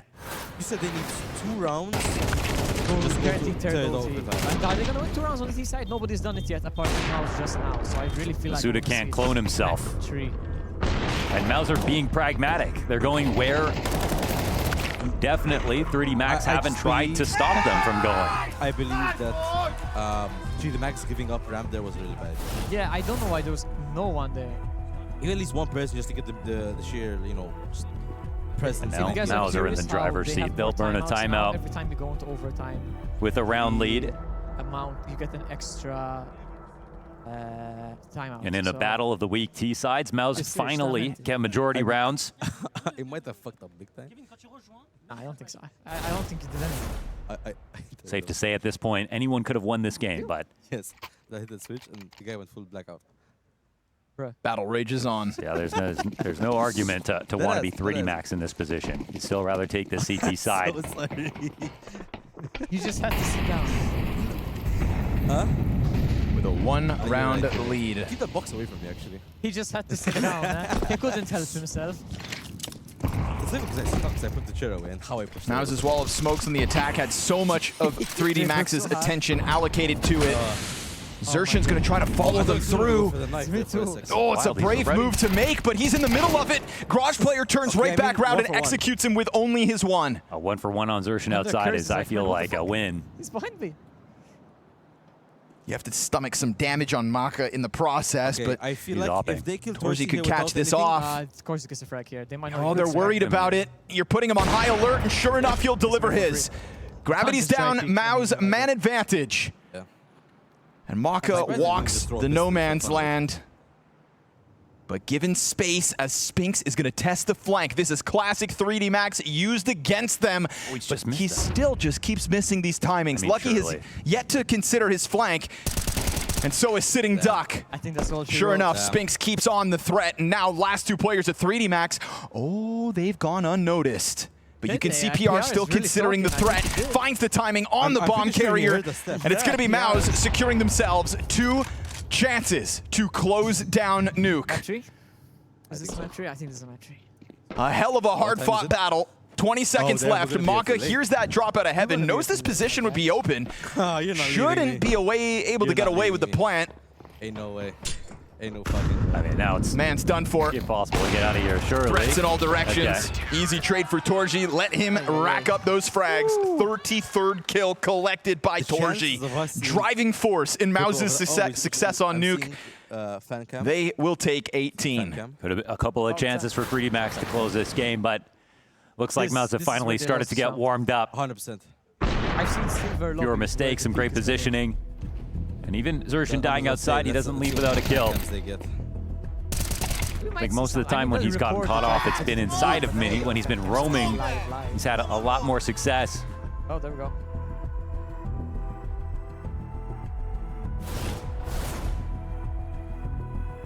Hey, at least we got a fan cam. We're going to be fully out of prep now if you're 3D Max. Digging deep to come up with a new strategy. I mean, last OTT side, they still threw out that like heavy garage wrap around. It didn't work. But they were trying to dig deep. How bad do you think their mental state will be after that? Bro, even if they lose this map, they're going to lose it. The mental is finished. Yeah. OT Curse. Cursey 1-9 in overtime. That's insane. He was this so map. good in regulation. Damn. And we talked a lot about that main impact he had over top of Xerxin. And Torzi's like stepping up.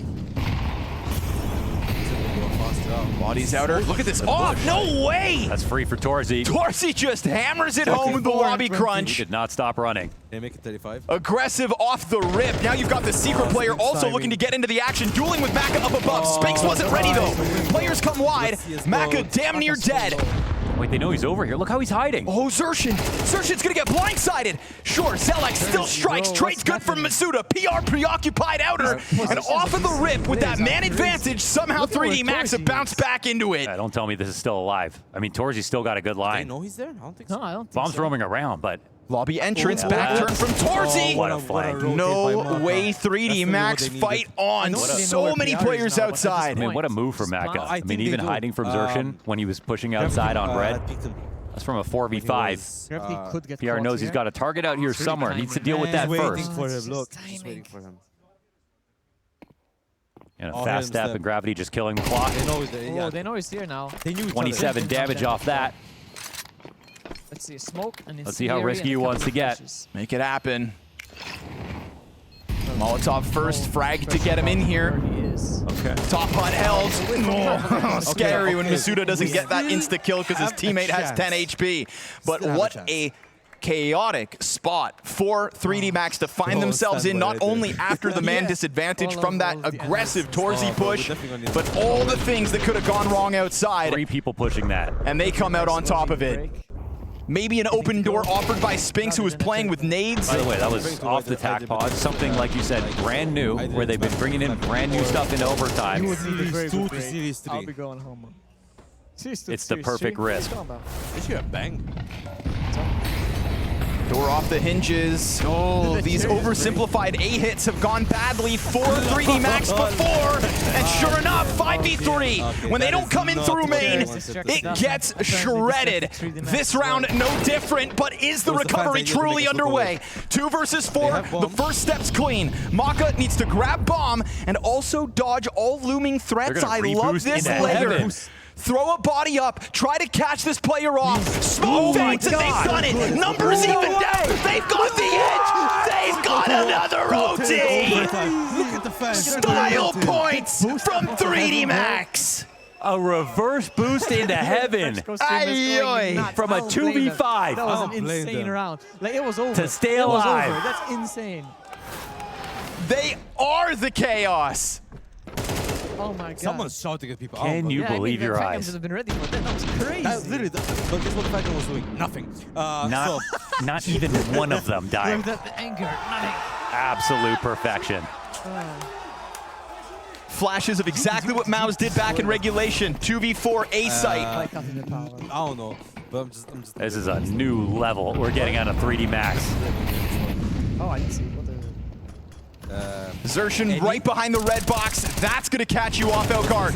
Gravity not ready for it. Oh, there's Torzsi in through main. They're slamming themselves into the A site again. They know about this position. But Torzsi's given 2 dry duels. He picks up both. A peek from the other side, a lineup, and Xertion's able to replace that offer. A whiff shot out of Kersey, whose Carson OT continues. Oh, there's no mini smoke. Not able to deliver. Kersey comes up empty-handed in what could have been another 3D Max smash of that A site. Oh boy, did they miss that piece of utility. We're talking about overtime. No mini smoke when they're taking upstairs. And they get the opening kill as well.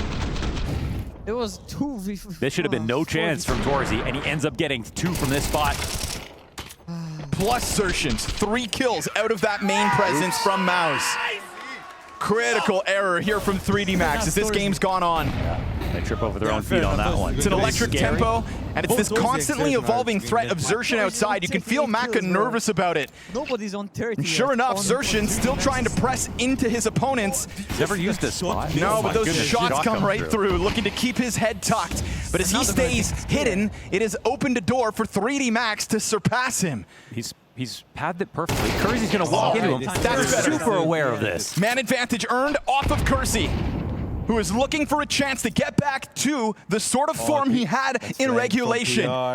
What a flank. This isn't being watched at all. PR has made it all the way around. In Maka turns. Oh, they come and see this. Still too close for Maka to be ready. Was it comms from the roof? He just came to check. No, he's on the roof. Does Venti Lucky goes. catch this somehow? Barely. He would have to have gone squeaky. But still, 3D Max poised themselves to hit this A site. This is huge out of Lucky. He's walking right by PR. He's going to have an open hut. On the challenge. It's going to elicit utility out. T's are going to have to hold off for the time being. Lucky's emerged from hut. Back turn, executes Zelex. There's the second known. Main player activates. Trade's good from Kersey. Multi-frag found. PR back in. Locked in. Finds the headshot. And when Masuda dealt with, it's Gravity up from heaven up next. And he just got spotted. 20 seconds. Oh, no, he didn't. They don't know he's here. Now they do. Audio on the fall down. Bomb procured. Oh, what a fake. Fake plant once. There's the activation. He delivers the first, but Torzsi slides wide with the clutch. It is Maus to 20. Absolutely insane rounds. Back to back, man. Back to back. Brother. Overtime to overtime. I want to open up the French coast. This shit's been non-stop. I can't believe it. They found There's so Xertion much here. energy, This bro. move They're from like, I'm Lucky, just hearing he this. spots I'm PR. enjoying PR goes ramp, he sneaks by out a hut. So many chances to multi, but it's PR who gets the last word with his second. And Torzsi just Every 1v1 since the second half started, though. It's that guy puts his heart in this game. I just saw it. I think he had Gravity win one of them. There's been 8 successful 1vx clutches in this game. 5 of those belong to Maus. Max, if they can get this one more round, that'd be good. 2 of them to Torzsi. Wait, we're in. Zelex up in the rafters. Yeah. It's him and Spinks on this A floor right now, and the rotations aren't that close. Never A lot of mind. space, man, with no hut pressure. Yeah, Torzsi's arrival's swift enough. Got to be. They could just walk out dry. He missed the shot, but the player up above, Zelex, easy does it. Shooting gallery delivered. Spinks is going to emerge. Zelex on a tear. A quad kill late in this game. We've got finally a sweep. 21-18. Damn, Zelex, that's the round he was looking for. It's been a nightmare for him upstairs. The flashes that they brought in on these attacks, he survives it all, crushes them as they come upstairs. Keep a meter stick between them and 3D Max now. Plenty of rounds to play with. They literally all ran out. Nobody checks rounds. I mean, okay, It's all coming up, Maus. Maus fans were saying thank you, Maus. They're saying fuck you, whoever they're saying thank you, Maus. One hell of a map so far. I don't mind a bit of banter. So now we're seeing Now 3D Max needs 3 on the to drum. get 3. And all the fight that 3D Max have shown so far through this game. And at this point, I might be going to waste. Just another new I'll never know loss till you at know. the end of the day. How do you recover If they from can't this? come back, 3 rounds in overtime copious on a perfect amounts of CT coke. side. Heroin. Coca-Cola. Sure. Because we cannot mention those other things on Oh, we Twitch can't because mention them? against TOS. Can't say they didn't improve though. I'm really digging my own grave here. aren't Yeah, I? you are. My God. Okay. I've probably read You wanted to instruct yourself in the question earlier as well? No. No, that's what you're going to do. Torch on the brink of 40 kills. I would have read actually. Didn't stop me. And that gap has widened from the top performers of 3D Max to the top performers of Where Maus. does the 3D Max go from here? You're getting multi-kills and clutches that just sway the way of Maus ever so slightly. Flawless 3T CT half demanded of 3D Max. Even he got stuck on the words. Once again, do or die. Map 2 of the series. I'm pausing to let them breathe. I'm thinking about going ramp late again. Just clearing out Masuda in any kind of aggressive position would be the first thing. I think he's calling this chest right now. Yeah. Isn't Xerxes also the IGL? No clue. But 29 frags. Definitely playing like one. Choice is 1 Like kill the of about Sphinx. 40 Where's bomb, by the Maka way. and all this? They've got lucky. Pushed up to Nobody Unbreakable. on 30 yet for 3D Max. If Torsi gets this kill, 3D Max have been so blindsided. He's averaged 1 kill per From round all the so smoke presence out there, there's not Whole usually game. this many players behind it. Good grenade. Actually, just 18 damage chipped away from Zelex. Lucky finds the first and another. And then as he spams through that smoke, welcomes the response. Gravity winning the duel inside, but barely. And as Zelex has managed to get himself through Garage, Xerxes on the open ground outside offers up a distraction. Maka off the angle, missed his chance. And now he could Zelex die. is going to get the kill from inside CT spawn, but what he wants is more. I mean, there's no. Oh, what's gonna happen? Taps out the worst. Now it's been figured out, but these guys got to go get that bomb. Yeah, 2-on-4 situation. It's now brought down to a winnable chance. CT's just give him the space because Gravity's working with 10 health and Masuda nowhere to be found. And he's not going to try to make it downstairs. Running right towards Gravity. Both CTs are here. Oh, Heaven player's dead! 10 health, and he's gonna know that this is Gravity somewhere on site. Is he sniping the wrong way? He's missed his chance. Now the gun's back up. And as Zelex tries to find just the sliver of vision, he'll get it. Turns around Gravity. Embarrassed in the 1v1. Maus pushed to their absolute limits. 22 to 18. And if not for Torji, and if not for Xerxes, and if not for all those 1vx clutches, 3D Max would have just secured this series 2-0. But now this map deserves and needs a third. I don't think anybody expected just how close this matchup would come to. Not before the series, not after the display that we saw on Dust 2, but to get triple overtime, to get to see everything that we were so lucky to get to watch, Boo. It feels like an unexpected matchup delivering more and more than anyone could have asked for. I mean, loss regardless.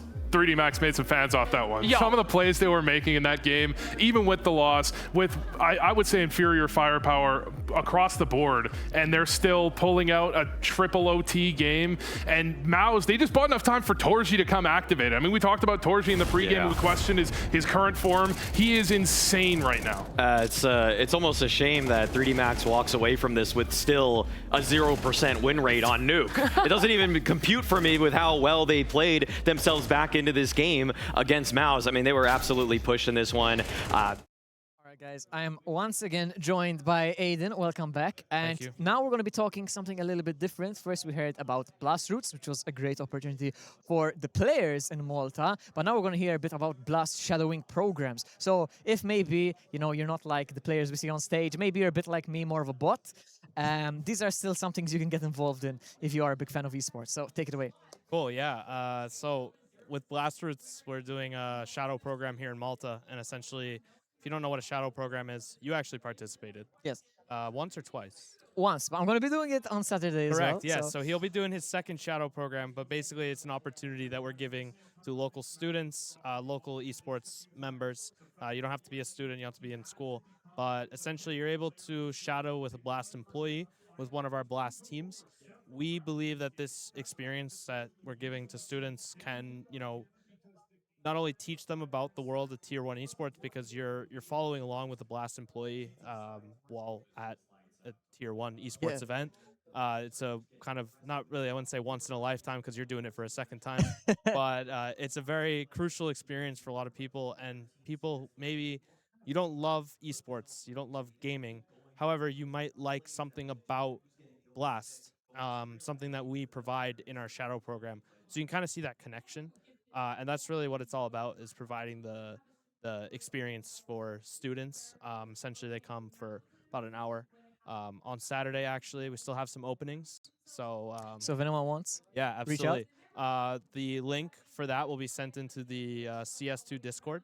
We'll make a nice little announcement, but please apply because you get an opportunity to be backstage with some of the, sometimes you'll see a player, you can't really talk to him, but you can admire from a distance. You can admire from a distance, and overall, it's a really cool experience. You get to kind of live the life of an employee for an hour, and then you kind of see what you really enjoyed about that, and you can ask questions. You can ask questions about the field in your own life, because people in Blast aren't always only esports people, like we mentioned earlier, but it could be a really good opportunity for people.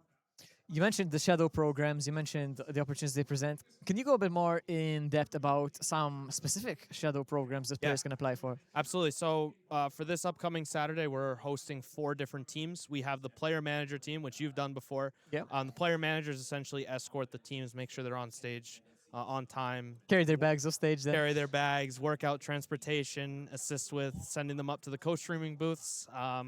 And then we also have the event manager, event studio manager. So he is in charge of the entire studio. He's in charge of the entire event. Great opportunity if you're into, event management, or, managing a studio, managing a building of any sort, because you kind of see what goes into it, the lighting, the stage, everything, kind of how he's built that up. We have the community manager, which is me.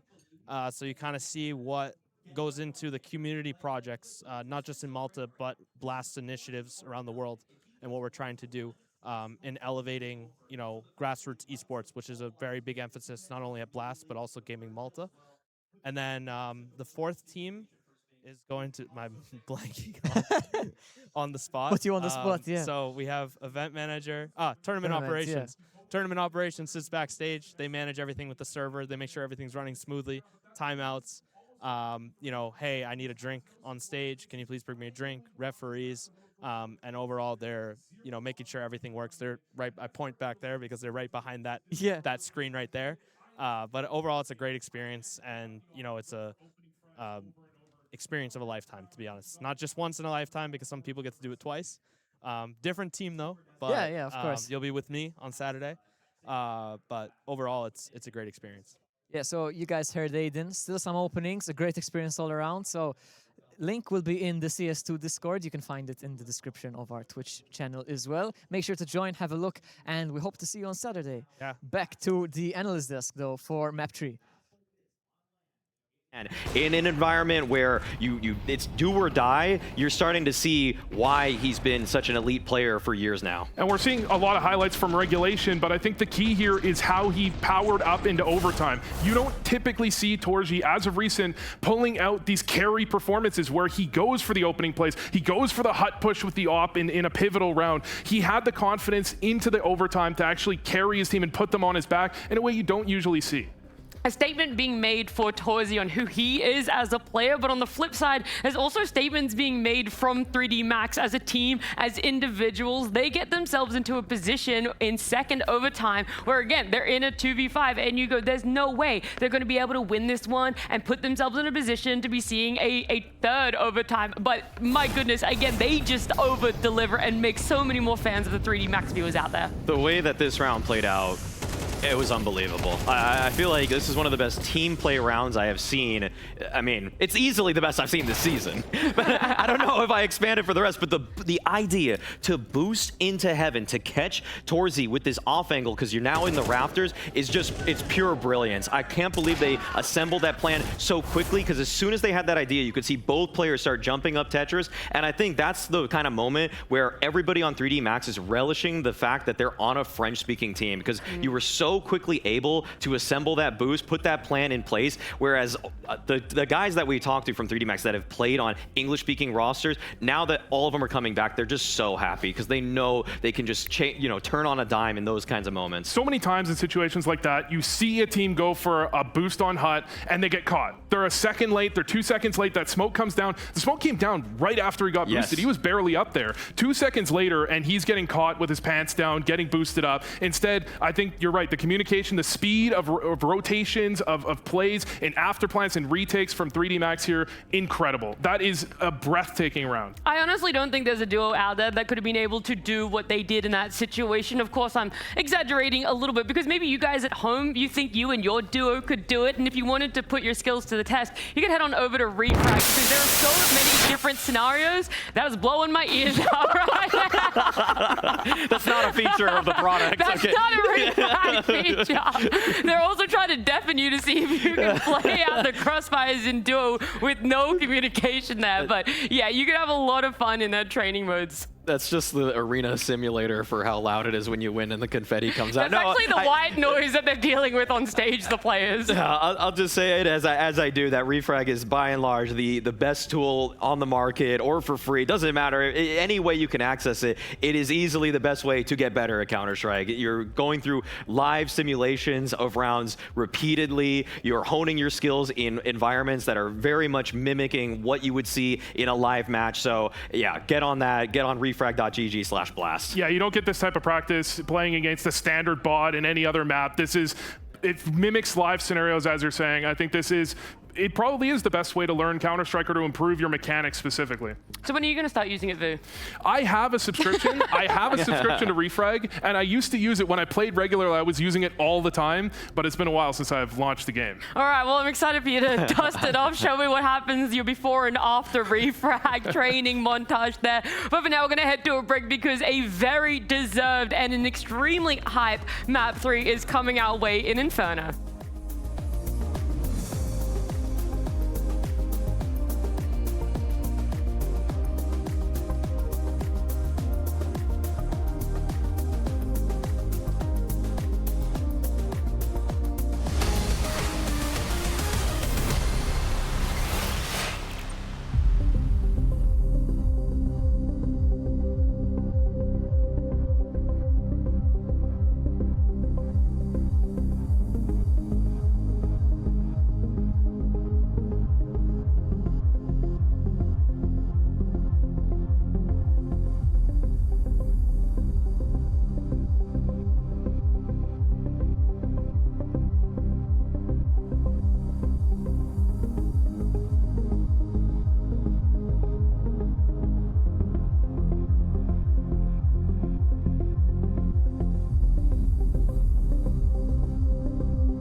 Okay, guys, once again, a reminder that they have the shadowing opportunities. Link will be in the CS2 Malta Discord. I leave now it in the hands of the very capable Mentin. I must go. work fine. It's tomorrow, fine. work calls. I will not be here tomorrow, unfortunately. Tomorrow is gonna be a bit of a solo bolo, as they Solo say. bolo day.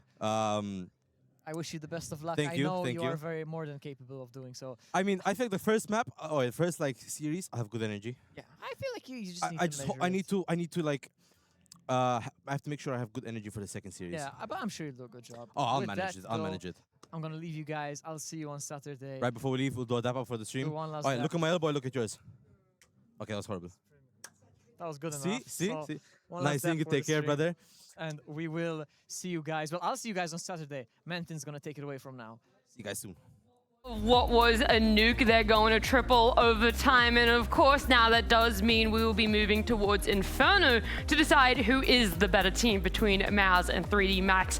And looking at the new season, the roster changes that have happened, it feels like Maui for some teams, they're going to be a little bit more comfortable on Inferno when it comes to officials. So this is where it gets really scary for MOUZ, because 3D Max have already played Inferno 4 times with this 5-man lineup, whereas MOUZ, they have yet to play it. So that's extremely scary. We've seen how that can play to the advantage of some of the underdog teams throughout this event thus far. And yeah, I think the 3D Max, the fact that they're on a 2-map win streak with this 5-man lineup is probably going to benefit them in just the fact that they've already ironed out some of the issues that they've had earlier. And I think when you look at the way that 3D Max have found success in this series, you're looking at a series where MOUZ have been struggling when they haven't been given time to set up to their execs. When they've been caught in transition, I think 3D Max has really caught them off guard a lot. And so when you go to a map like Inferno, you have really obvious re-aggression points in brackets, in Banana, you have obvious plays that can be made, you have more experience, and you're playing against the MOUZ team that doesn't look like they did for much of last year, much of last season, where they were much more coordinated in these transitions. I think there's a lot of openings for 3D Max, and they're going to be able to attack them.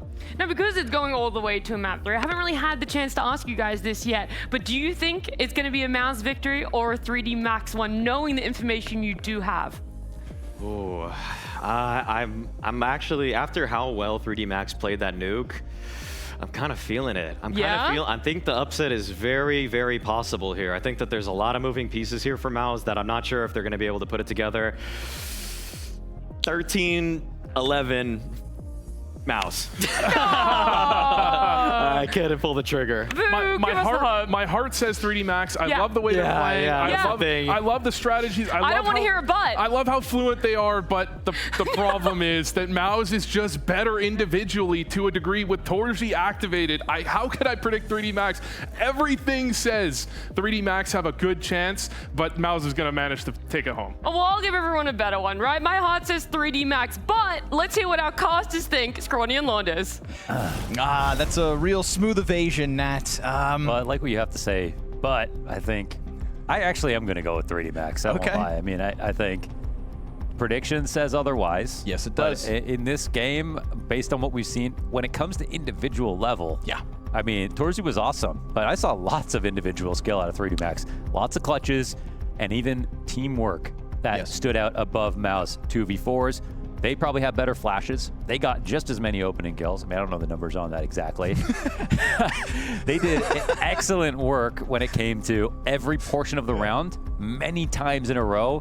Even their T sides. So we got a new map. That might be the thing that dictates this. But it's MOUZ who haven't played it with this lineup. But it's not the clutch. That's where MOUZ still outshined them in the numbers. That's where the difference was made. Putting rounds on the board at the end of the day, you know, there were clutches for 3D Max, but MOUZ got away with more of them. And, you know, I think that's when that X factor really comes through. I think it really does Torzi is an animal at the moment. He has, you know, again, if you've seen great instances of 3D Max, that's fantastic. But we also saw Kersey, unfortunately, be a driving force in regulation, then taper off in OT. As that game went on, Torji was constant. And that could just wind up being the difference, too. If there's one individual who wins this third map, potentially, maybe it is Torji. But like you said, Inferno, with this 5, with the fact that PR has shown real struggle in some new positions and just kind of fitting in at times, will this be one of those moments where MOUZ are kind of playing, you know, man down or just slightly off kilter? Yeah, it's not perfect chemistry with PR at the moment. And early signs of trouble may be just that. But right now, we're in that early phase. It's a series like this where that could be an issue.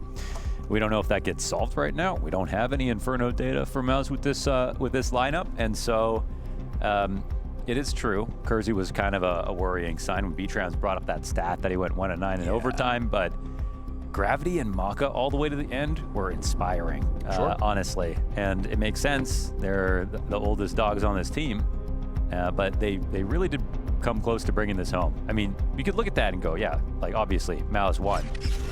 3D Max still had map points. 3D Max were still 1 kill away from being able to win a couple of times. So it's not like it was a very clear victory out of MOUZ. And in fact, with all the fumbles in the beginning, my goodness, they're lucky to have even won that. I was down to the wire, but the numbers at the end, 7 wins in the 1vX for MOUZ, 3 of them to 3D Max. I think it's realistically going to be MOUZ, but Gonna have to just finish off what's in front of you if you're 3D Max. And a CT side, when again, they have won 3 of the 4 pistols this match.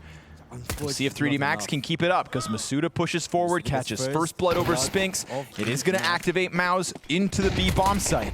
Utility trickles in from both sides. Flashes find their marks, but the kills don't get found by the defense. A great tear-through moment from the young guns of MOUZ as they will put that bomb down, plant their feet, and find a second consecutive pistol round win. That's also something nice for MOUZ to be able to get now, obviously, after what we saw back on Dust 2, which feels like a year ago at this point. I mean, realistically here, a long and arduous nuke. Would be the and that's the thing that makes it so cloudy, too. It's like you would have expected no chance for 3D Max on the premise that they're playing nuke. However, but they came into the series extremely prepared. And I thought when they got to overtime, it would be a clean sweep for MOUZ because, well, now you're playing an experienced team on a map you have very little experience on. Overtime is where you would normally fail right away. And they still survived and showed us new rounds. I want to say off their tac pauses, they were able to do that. I think they're really drawing a lot from their coach right now. They showed us new approaches to rounds deep into multiple overs. Yeah, you know, like I mentioned with Kersey, they kind of stopped even trying that. It's not like he failed that play when they were going into mini. They just kind of phased it out, went into new stuff, and that still somehow worked. Come again? But I mean, what we're looking at is a new team with great chemistry, and on the MOUZ side, we're looking at a team with more experience and probably better players, but less chemistry. Sure. And I think that's the clash at the moment. Yep, I like that framing. I guess you guys heard Mahaya's final decider. They're winning it. I don't know if we're going to get as exciting as a map as we did on Nuke, but at least here we get our conclusion. Folks. Single elimination. Thank you for French team on Inferno, man. It's going to be great. Enjoy the rest of your night, Mahaya. Oh. Now it is confirmed I am all on my own. A little bit nervous, but hey, I'm here with you guys. I mean, I hope I'm here with you guys. Hope you guys are here with me as well. Hopefully now we get some good matches. MOUZ can clean up in the department in terms of, you know, losing to force buys. If they avoid that entirely in the second, or excuse me, third map now. How close it was. Some people think that would also do them a lot of good. I think it was 3D Max and Chaos, you know, they really went hand in hand as the game went on, and there were times where MOUZ were creating chaos and 3D Max came out on top of it. And there was moments when 3D Max created the chaos and they also came out on top of it. It's a sneaky bad game out of Spinks, I would say, and Zelix. I want to say it was a bad game from Zelix, but it was also just like these upper attacks that were ridiculous. And then he gets a couple quad kills. Yeah. I think the most weird part about it is they were so solid on ramp because of PR, and yet still we're dropping CT rounds. If they hunt, hey, we bought. But like I said, again, they might hunt it. Wow, that was a nice shot. Well, hit all 3 of those shots. He's like, get away from here. I mean, round was guaranteed from us. For the record, we brought up the opening kills and deaths back on map 2, and you said, I don't know the numbers. Yeah, it was 22 to 18 in 3D Max's favor. So, yep. Edged them out. A little bit of a chase. Got killed immediately. I think we had Spinks and Torzy win a 2v4. I think 3D Max won a 2v4 and a 2v5. That reverse boost into heaven. So it was kind of insane some of the rounds. Yeah. Oh my god. Yeah, 3D Max didn't really do much of a buy. That one was so rich. All you have to do is get back on land.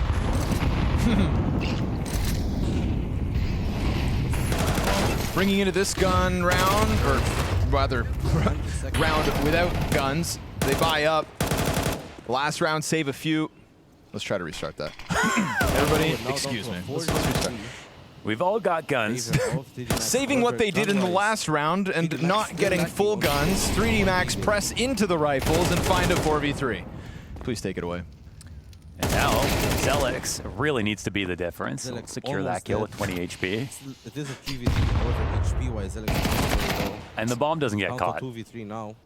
Two players very Nice low recovery from here, Mouse. because 3D Max pushing into their Top opponents. Catching him Oh. off guard. Again, What a kill by Masuda finds the Very headshot on important there. Zelix. He's kind of going, he's going crazy right now. He hit all those deagle shots in that previous round from the pit. Spinks, though, he's up in the apartments, kind of clearing out positions that they don't occupy. Spinks is super good at bodyguard here. not letting these timings get away from him, but the CTs are so far. Oh my goodness, Masuda's crossed over towards B. I do love this, though, because, like, Torji, remember, he catches the first one, and then he just hides in ramp, because they could have most certainly gone over to that B bomb site off the kill. They still bottom kind mid. of have to find Masuda. I'm not, I'm No actually not way. surprised. Well. Bomb delivery, and now 20 seconds. Spinks is stopping his way in. Dude, he's Just hitting shots right. straight up nails the 3K in the round for Masuda. I can't believe he ran forward down Banana. Masuda's a little crazy in these clutches, but he's hitting shots right now. You know what he should have done, though? He should have let Torzi plant and then used it. Well, hey, this worked. Kind of just missed crazy. Make it a 1v2 win already for 3D Max, and we are 3 rounds into this map. 42, I believe, rounds played. I think I left half my brain on Nuke. Map. I'm sure everyone's gassed a little bit after that. I mean, now that's a lot to deal with. Masuda's looking fine, though. For this series, and winner of this will play on Saturday semi-final. Makes this start to the game real interesting. What's with these guys in interesting starts to the game? So far, nothing really eventful from both sides of the Puts 3D Max in a great place, Playing puts out Mouse at the behind the bottom of their barrel regarding buys. Gravity locked into the half wall. Oh, second player catches it, 'cause the first one is full blind. Xerxin instead looks to hone in on the bomb site. They're already climbing up and over top of Lucky, and that was Spinks to come through with his full vision. So a couple of moments where Mouse's members are blind, but the teammate behind them is the guy picking up the space and pushing this 5 versus 3 into the site. Maka's looking to interrupt the bomb plant. Oh, but he lets him get away with it. Now the retake's on. Masuda's right here with him. They pick up a kill between the two of them, but then the smoke's going to cool them off. Xerxin taps through just in case they tried to pick up position in the corner. They're going to open up the CT smoke. No, just a... Yeah, I got 10 damage on Zelix. Couldn't finish him off. Chance for the exit. Masuda, 1 for the road. And it's a save call pulled by 3D Max to keep majority alive. Maka's still just floating around. Would love to get some extra damage in, because you know that Mouse's coffers are looking pretty bare. Tactically, I gotta say, I mean, it's nice to see Mouse getting some openings off of flashbangs. It felt like it was basically 3D Max showing them up in that department in most situations. They had unbelievable flashes. Heavy buy both on Dust 2 and on Nuke, by the way. Just an overall strong series from them.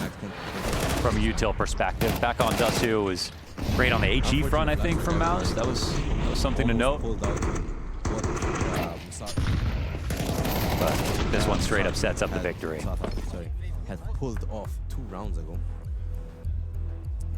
Crowd, And they get out of dodge. Crowd waking up now for Torji enters this final map with a 1.44 rating on the series. That I was not very audible. Very much deserved. Driving force on both Dust 2's hopeful victory for Mouse and their actual Nuke win. First timeout of this map. Trying to keep that flame burning. I like it. 3D Max trying to hype up the players. Again, 3D Max have to stay tuned into the sorts of rounds they can rob away. Stylistically, we saw aggressive just decisions being made when the game gets tight. The catch caught Mouse off guard early in the series, that Dust 2 round 22, No that idea put them how on the 12. French co-streamers are doing it. A couple Hail Mary moments in the middle of Nuke to maintain control. Round 22. There's that top mid nade on Xerxin. Heavy aggression here on Banana. But Here comes Maka, only op on the field. Saw one player. Gives up the angle. Teammate burning in front of him. Do Maus want to dive bomb Banana? Up close here. Trying to see if he can maybe get a pick here. Rounds us back. It's risky They are business. still holding it.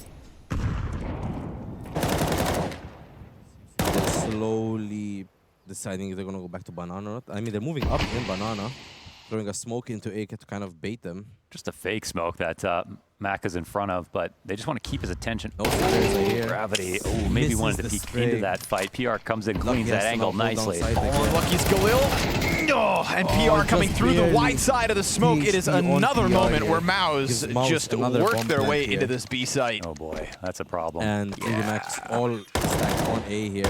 Might try to fight for exits. Well, it's a but problem for 3D Max, it not could for be Maus. that just Mouse Yeah, might big win the problem round. for 3D Max. All 5 players alive. It's good to see PR coming into this having.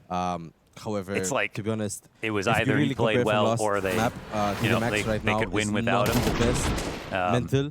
They won map 1, it's their map pick, fair. On the Mouse map pick, took it to overtime. He does sometimes feel like he's a bit of a mercenary on the map, where it's not really Goes so into much his triple cohesion overtime to his and team, doesn't but pull just off what can he do the by triple himself, overtime win. Right. And then everyone else can work around him. Which I still have some. I don't know if concern's the right word, but I still have some questions about, you know, the Spinks PR. It's giving Rops Spinks. Or sorry, Frozen Rops. Okay, with sure. the little bit of overlap they have in their play styles.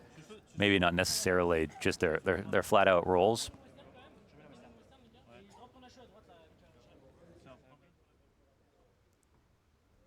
Small technical difficulties. Apparently, a player could see. Rare someone's sight. Screen. Inferno has been the least played map this Blast Bounty. Thank God. Yeah. I wondered why I was having think such a it fits good in week. nicely into a series like this, though. I was having such a good week, and this might be why. And yet we've played so many Now games of 3D Max cash. can potentially fight. Also back lovely. here. Now, if only Premier could reflect the same numbers. An aggressive start off of the ops, switching into the Deagle Maka.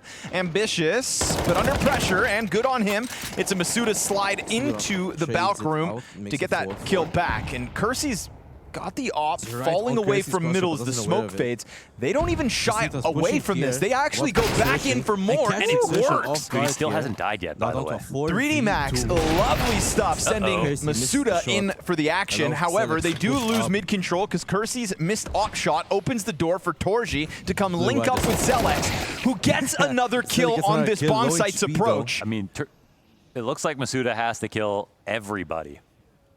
They're going to know that Masuda had to have fallen back through apartments because he's the guy that is dropped this currently short on smoke. his own until his teammate comes It from feels like he library or could kill arches. everybody, though, with the kind of game that he's having. His teammate links Well, up in he's like- library. He looking reacts out. to the Instead of balcony one- exit, and now one it's the bullet. 20 HP of Zelex that's left. Triple kill for Masuda in the round. Zelex has got the Zelix answer. gets the kill. Hell of a Everything lost headshot. 1 HP. Bomb up top, Catches and Zelix Gravity with his just back doesn't turn. shy Gives away. 3D Comes Max through, their and as second 3D round Max off the take map. a second, it's with a sole survivor. A little bit I mean, worrying this one that, just doing you my know, job. without Masuda getting a refrag or another kill in every single one of those situations, they would have had this site run over entirely. Is it bothering you guys hearing? But he definitely put up his end of the bargain. Otherwise, it would just be like, we got a weak B site, and now we got a weak A site as well. Currently, you guys can hear the game, but also with the casters. If you guys It does feel like, as the desk was saying, though, with, you know, this map and util on Banana, overlay, you'd expect Maus. Good. I just don't know, maybe They can Chat's hang with opinion. the best in the world when it comes to their util on this map. Maybe we'll try it out Gravity trying to for slam it Saturday. home through the Banana smokes. Instead, first For those casualty you of guys, round 7. Reviewing, tomorrow we have some interesting And even though games, Gravity and around 3D 2 Max have PM kind of shown presence and thrown things at Maus, they've Mongols never looked versus uncomfortable. Vegas. I'm actually Like you really said, excited for world that. class. And then after that, we'll go to Astralis Lucky versus escaping AIM. on 14 HP. That landed, by the way. 16 damage. So far, I think this is Through 2 walls. best way to say this is the pinnacle of Counter-Strike. Thick walls. Going, it's a BO3 going onto third map. It's that the thick only way I European could say. stone wall. Man, good luck. He's got Best another way dude to from decide 14 HP. the map. Sorry, the series. Catches Zelex's head. Spinks has been killed off the pop-up. Now it's a 2v4 post plant. At least 3D Max have done the hard job of getting man advantage. Molotov just picked up here by PR. They're already very close. He's just going to kill Masuda, the heavy hitter of 3D Max.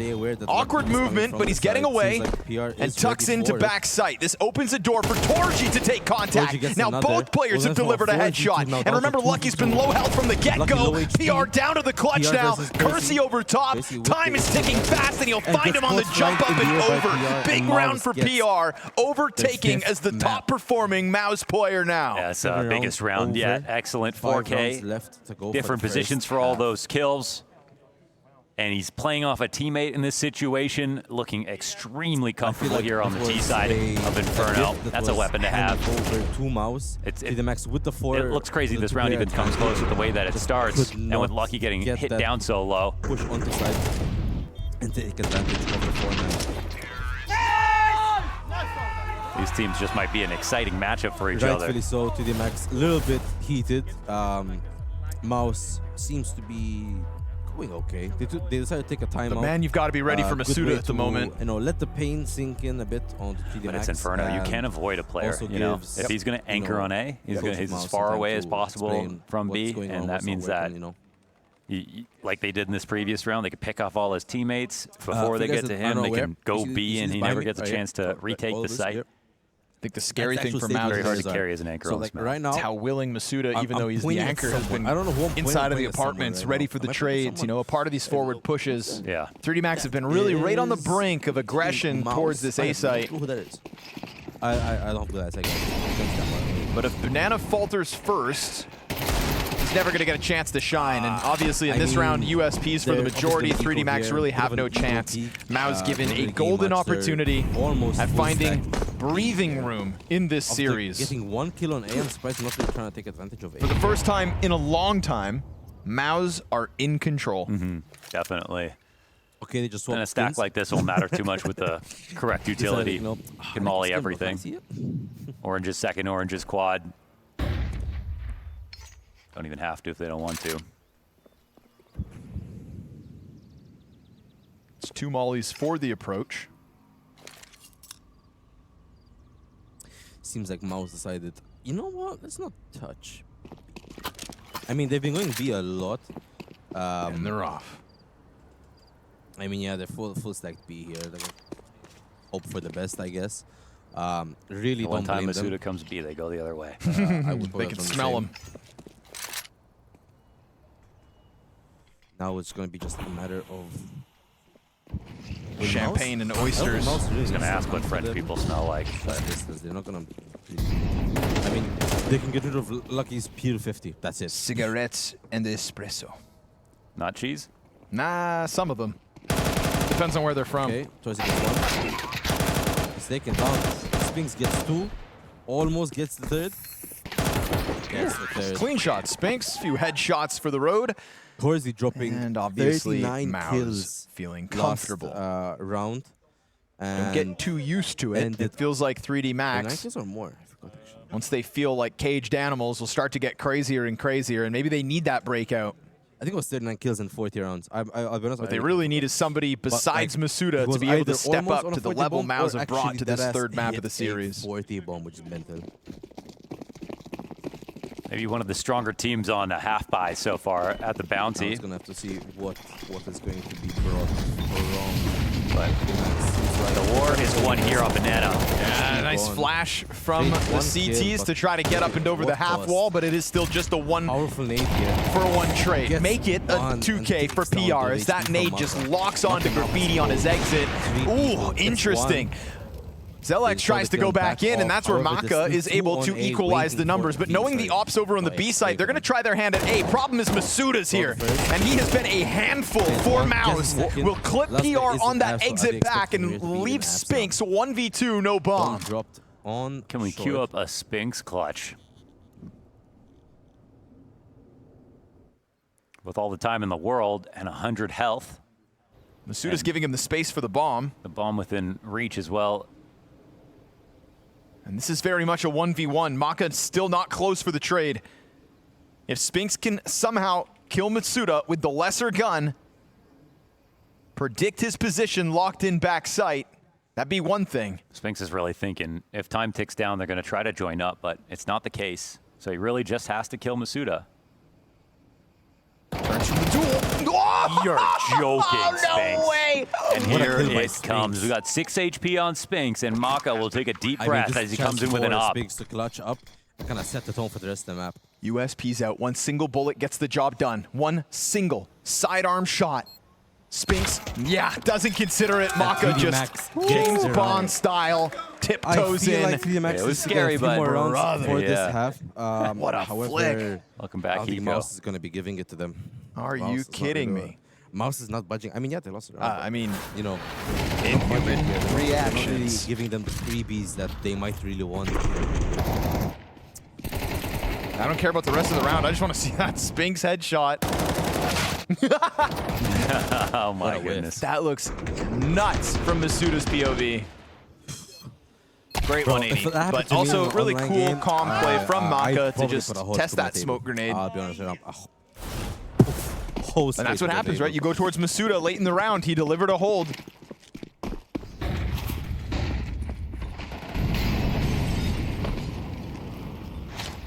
Seems like Mouse is cost Mao's bodies as they got closer to that A site. Some pressure on Bananas, making them nothing. It's like, you know, freebie here. Wide open on Arch right here. Gravity's going to have set up high and low with Urzi, but he can only get a single kill. Pretty much exploding Alex, and that's it. Masuda once more. Very much outnumbered. Good for the first. Has to go for the second. Apartments player stomping in behind him. He hears that, so he tries to swing out and just deal with the short control. Isn't able to deliver a heroic moment this time. It's too flimsy around him, man. There's just not enough support. It's already insane that he can get the kills that he does, but it's too many rounds now where he's kind of the only one coming up with frags. Got some damage on Torsi, but at this point, Inferno has not hope to get been kind to 3D Max. At least not 4/5 of the team. For the exits here. No AK to pick up for Lucky. Would have been really good to get an AK here, but no AKs were dropped for him to pick up. Trying to leave. They are. I'm really curious about interviews in this game, no matter who wins. Just what's the recap from their perspective? Lucky gets another one. It's costly. That's not bad. Mean, 2 frags plus an AK upgrade for Lucky. You take it. Guns here. Now But going through they need more than 11. guns saved at this point of the game. 3-7. So Mao's far, lead. 3D Max. 2 rounds remain in the half. A little bit against Mouse. Mouse in a decent lead. Inferno, more T-sided, yes. However, doesn't seem like it's gonna stop Mouse from pushing forward and trying to take advantage of the mentality currently on 3D Max. I mean, if you think about it, you just played an hour and that goes to 25 worse. minutes for the same game. There's been a lot of risky openings towards Banana Nothing for went 3D forward. Max. Obviously, you can't just let it if go it for was free, me, bro, but I'd be heated too. it's been costly more often than not. That's ultimately the crux of the puzzle Remove still on seems to be up, Infernos. kind You of know, from if you them. don't fight, you lose. If you They're still fight, you can dedicated look to like see if you they had can no win the chance, game. but I don't blame them. it's They ultimately showed the only way you're going to win in the they end. can make Mouse bleed. They You gotta won map take one, control. almost won map 2. Now it's all down to whether they can. There's a claw it good back conversation map on 3. the desk. Might be the It's way rough more about start for the spam first half, but timings second and half is util what than it is aim. They'll be on T side with You mentioned Banana would be key, Decent and nade. obviously Mao's have held Takes up some their certain, end of the but bargain. 40 HP down. Here, just a little tickle. It seems like they're rotating back to B, thinking it's going to be a B I think round. what none of us could have Those anticipated, Reno A unfortunately for 3D Max, is the Here individual to drop-off be from breached. the majority of the team. Yeah. That's kind of what kept this series so competitive, and it's been awesome to see Masuda 3D try to Max be the hero, still but if he wasn't expecting performing this. as he is, Spinx catches Maka See you, off Maka. guard, and now A is all then they wouldn't even have 3 rounds And now on they're this gonna fight. measly They're gonna keep the CT guns. half. And So prepare for forced into the next save round. No for the money on final them. attempt. They're gonna have It'll be 2 4 full rounds, decos. best case for 3D Max's And defense. 3 guns, Mao's have hopefully indeed some looked like util for a world-class 3D Max. Inferno team. They let them into the Mouse wouldn't series. even hunt here just because they're also Honestly, low it on would have been funds. such a VR humiliating could way go for around, Mouse see if he can to maybe pop a lose, frag to get or not. eliminated on a Spinx map as well, like but Nuke 2 still 3D wins Max. Yes. And that reality was very close to happening, but they clutched up. I mean, and they bring us here and they kind of change the entire narrative. They now show us that was just a one-off. Wow. Big numbers. Okay. Search becomes an I think what's been really cool about this T-side, sure, maybe we don't get the competitive element that many had hoped for after such a nail-biter on Nuke. Kersey?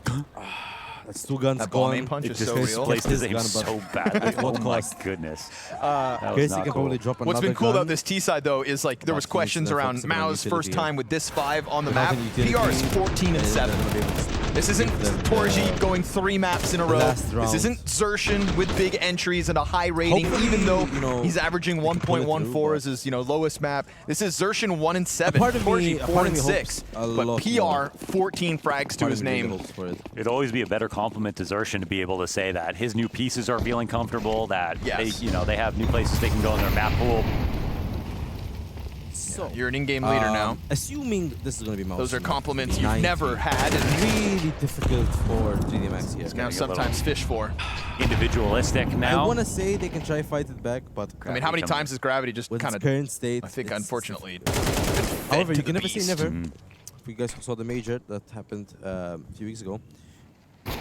Not a full buy, of course, but doesn't matter at this point. It's round 12. Nil. Stat, as in they were losing 12-0. Here we go. Kersey with an off angle, completely catching Sphinx off. Unfortunately, here for 3D Max, they may lose the B site. So quick to find the right site. By the time anybody can get over here, Lucky's going to have to go massive again, and massive with 32 health. Huge ask. He will catch PR at least. 15-8 in the 12 rounds they've played out on this T side. It's phenomenal for the newest addition to Maus. None of giving his team a chance to just lock down the post plant. Here's the CT test. It gets covered, sure, flushes the bomb planter off its first attempt. Kersey announcing himself up from the banana flank at 35 seconds. They're just trying to keep Maus corralled on the bomb site, but now as they try to fight, down on low health for 2 of the 3, Masuda, kingpin of the CT side so far, disengages back, gets caught off by this blind side. Xertion's triple kill in the final round of the attack leaves 3D Max shattered. Really tough to swallow for 3D Max here. Actually, I'm curious to know what's going to be here. This is Unleashed. Zway's going to be burned out. Do the library players swing to help him? Zywoo's got a second still, 76 health to play with. And that op is right in front of him if he ever wants to switch over. Ready for some kind of a peek. And with Short not being able to be pushed, they're going to take a second here and throws Yellow over to this side. He gets behind the tall box, looking to cut down Library. Zywoo 3 kills into this. One kill! 1v5! If he can, and he always can! The best! The absolute best! Serato trying to keep himself slim by the pillar. Pretty cool, actually. Oh, okay. Dude, he's had some... What are you doing? Surgical precision on these shots. That was Xantares on roids. He doesn't have a teammate just yet, and this is... Oh my God! Zywoo is an animal with a shot like this. It's another KW He's not flick. even on his screen. Oh my God, he didn't this? see anything. What a shot, Jesus. Lower this back down. Like I said, I want to say 3D Max still have a chance, but with the current standings, kind of slim, boys and girls. It's not looking very likely. Oh, look at that! Pretty little Malta. Pretty little Malta. I wonder if I've actually been in that exact location where they're showing on screen right now. Yeah, I have. I like how Malta is so small that I've been to a majority of Malta. Not all of it, I'll be honest. There's a lot of parts of Malta I've yet to go. Now with a car, I should be able to go to all these places. But I'd like to see what else there is. But yeah, really tough pill to swallow currently for 3D Max. Like I said, the metal is not really in the best state for them. I feel like Maus needs to now take this lead that they have on 3D Max and kind of push forward. Oh, look, Paletta. However, unless 3D Max kind of clears that fog within their head and kind of stop for Maus from pushing or from taking more pressure on the map, I think Maus is gonna just clear this and take map 2 for themselves and take the series. Oh, it's actually map 3, but you know, it'll be their second map. I think I'll take the little 20-second break and I'll be back.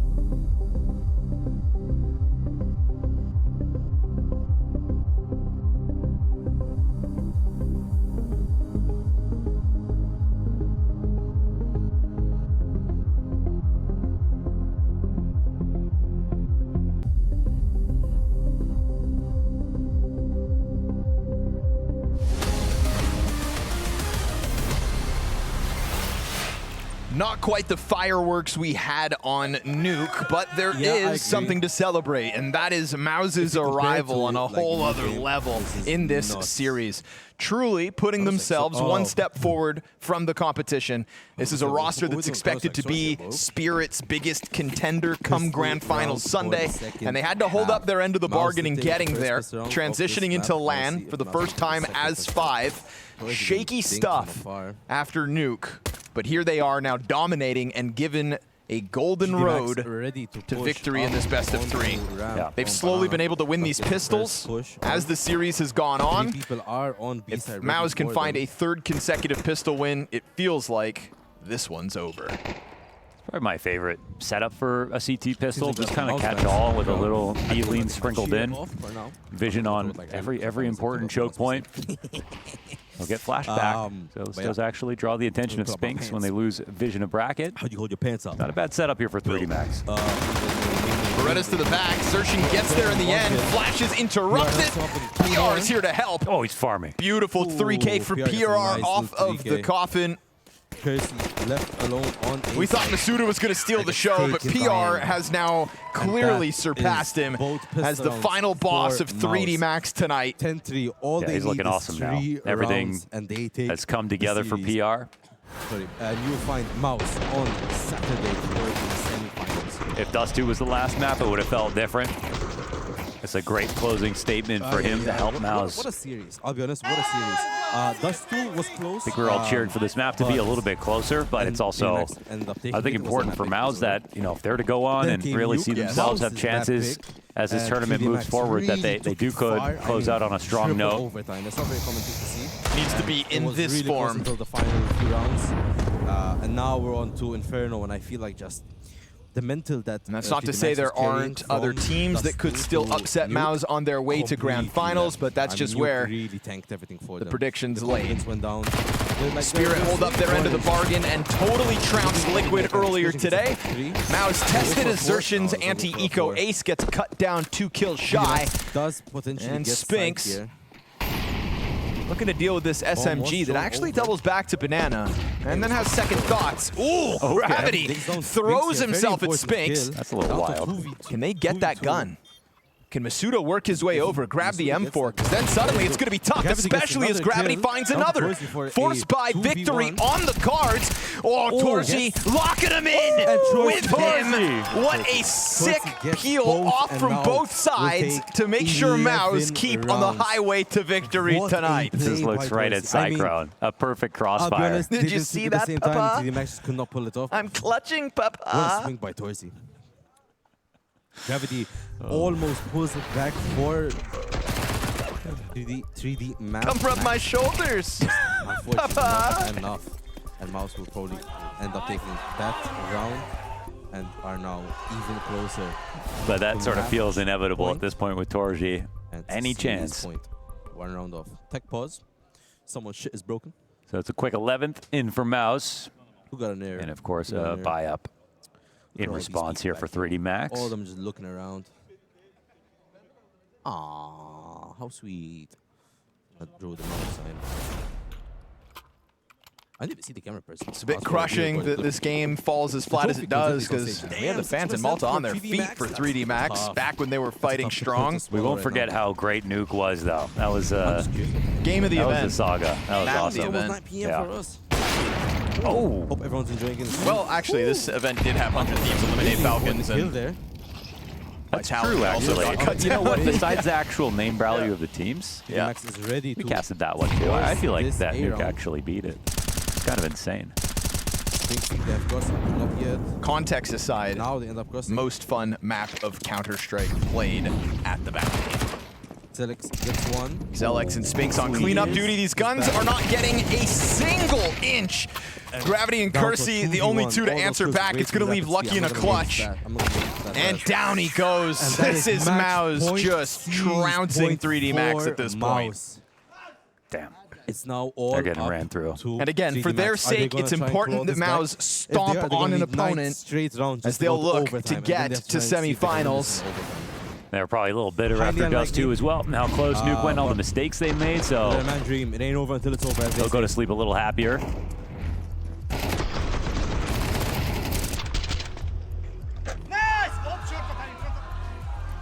And obviously the I second prefer map, a 3D Max, result that honestly. definitely leads you to So believe much that you potential can in the claw first back two into games. You lost Dust 2, Unfortunately, you crashing lost out the first half on of the Nuke. second game. You kept telling yourself Kersey had a all really, Nuke long, really guys, good the Nuke game CT side is until they ours. hit That's where we do OT. our best Once they work, went etc. OT, he went 1 in They were able to 9. tap into that clutch factor, that wealth of insane experience stat. that 1 Maus kill, 9 do deaths still in have all of as a OT. core It's a shame to see. over top of the challengers like Fastest 3D esports Max. monitor. For you guys who have never tried the monitors, fucking crazy. 60-10 hertz is mental. But it still is- got to I say, remember for a back in team the day like when I 30 still played Max, at who, 60 you know, hertz on a laptop. I was a laptop we're always gamer back in reminded the how day. streaky they can be. Miss those days. I feel like they showed Alright, so let's see what much Maus is grit gonna do now. in I feel like Maus is in the not gonna series just and try push obviously this.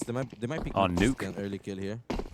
to nearly take it over the line, but I'm not surprised that they'll be gassed here.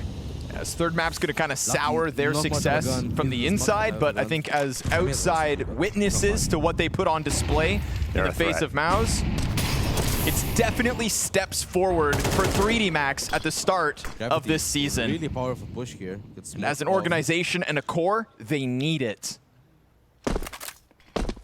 And we had high praise for the connective Cersei gets tissue, one, right? but gets Their taken ideas down. flowed nicely one after one another. They are waiting for this push. Now this Mac Gets 10 one. swing into Banana. Almost gets And a any second. round that PR only gets one, Spinks now left on site. well, that's a sigh of relief for 3D Max. They could try to just still flex the numbers into the B Very site where low Spinks HP. looks to lock down. Teammate onside inbound, now. throws the Torty. flash up. That's going to Rotating. activate him. So He this can't Zelex. manage the player in pit. And so he's going to start dropping utility to try to slow them down to get his teammates closer. And Yes, Gravity gets Gravity. caught trying to get over top of the Very low orange HP. box. Masuda answers. He's been a 14 monster Zelex throughout left. this map despite the round Very count low at the top of the defense, screen. HP. Fake plant and a push. Uh-oh.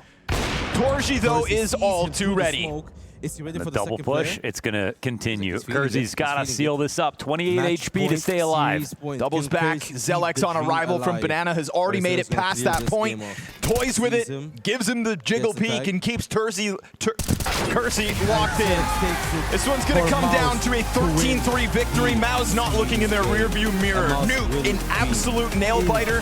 No semifinals denying Maus were on pushed to their limits with tonight, but powering up bodes well for their tournament hopes I will here just in take a Malta. little break. Yeah, still a very fun series to three watch, guys. and I think some Us good with memories for 3D interviews Max on as they sort of build on this new project, Yes. making a risk in the roster move that not a lot of people believed would work, and they're here to prove that themselves. So when they go up against a team that there's a bit of a mismatch, I'm still going to give them some odds. It was a strong performance, but overall important for Maus that they keep a meter stick between them and their opponents.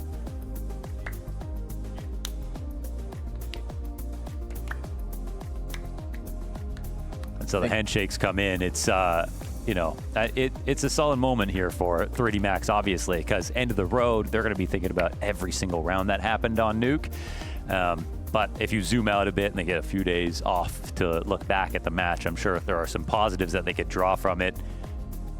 And they lost to a very strong team, and a team who picked up PR, who had an incredible final map. Yeah, I think important that that final map has his name stamped on it. Again, we saw the awkwardness back on Dust 2. He has addressed that awkwardness in still some roles and positions, and yet this one on Inferno, where I think Maus's expectations will remain high. We're going to see Maus continue to play Inferno. It's a critical part of their map pool, and he is a critical part of that tonight with domination on map 3. Congratulations, Maus. We throw this down to James Banks to get a word from our winner. Yes, that's right. We've got Zershan with us here to talk through this one. This was a crazy series, Zershan, to fight your way through. At the end, it looked a little bit too easy, but just tell me what it took from the team in terms of energy and how difficult it was to call through that, especially the nuke. Yeah, I mean, it was a really crazy game. I think that they played well in many rounds. They put us under a lot of pressure, and we definitely got tested mentally. I think that we didn't show up with a good level for the first 2 maps, kinda. But in Inferno, we bounced back really well, and we actually showed some of the actual CS we can play. In terms of that, right, looking at this nuke, you guys had 7 clutches that you won. There was so much back and forth in it. What was keeping you in that game mentally and keeping the energy going for the team? Yeah, I mean, we knew that if we lose that map, we're out, right? So that's the time that it's either do or die. So I think we're pretty good in these scenarios. I think I'm really grateful that I have great individuals in this team. They won a lot of clutches that they didn't manage to. But yeah, I think on terms of the team side, we were not connected on Nuke and also on Dust 2. But individually, we definitely showed a lot of things. And what did you talk about and how did you keep that energy going into Inferno? Because I can imagine there was a lot of conversation about what happened on Nuke and how you could carry that forward. Actually, maybe not. We didn't talk about Nuke at all. We just moved past it fast. We also didn't have much time. Everyone had to use the toilet. So, yeah, we just focused on Inferno. I tried to minimize maybe a bit in some way freedom on Inferno. I tried to control a bit more, make sure we play in grouped, make it a bit easier for us. But I think PR and Alda played really, really good on Inferno, and he definitely carried us on this map. There's a lot of adjustments, right, that you have to make through these moments, but this crowd out here has been very supportive the whole way through. Anything you want to say to everyone in the studio? Thank you guys for cheering. And there we have it. Let's go to our Bounty Bonanza.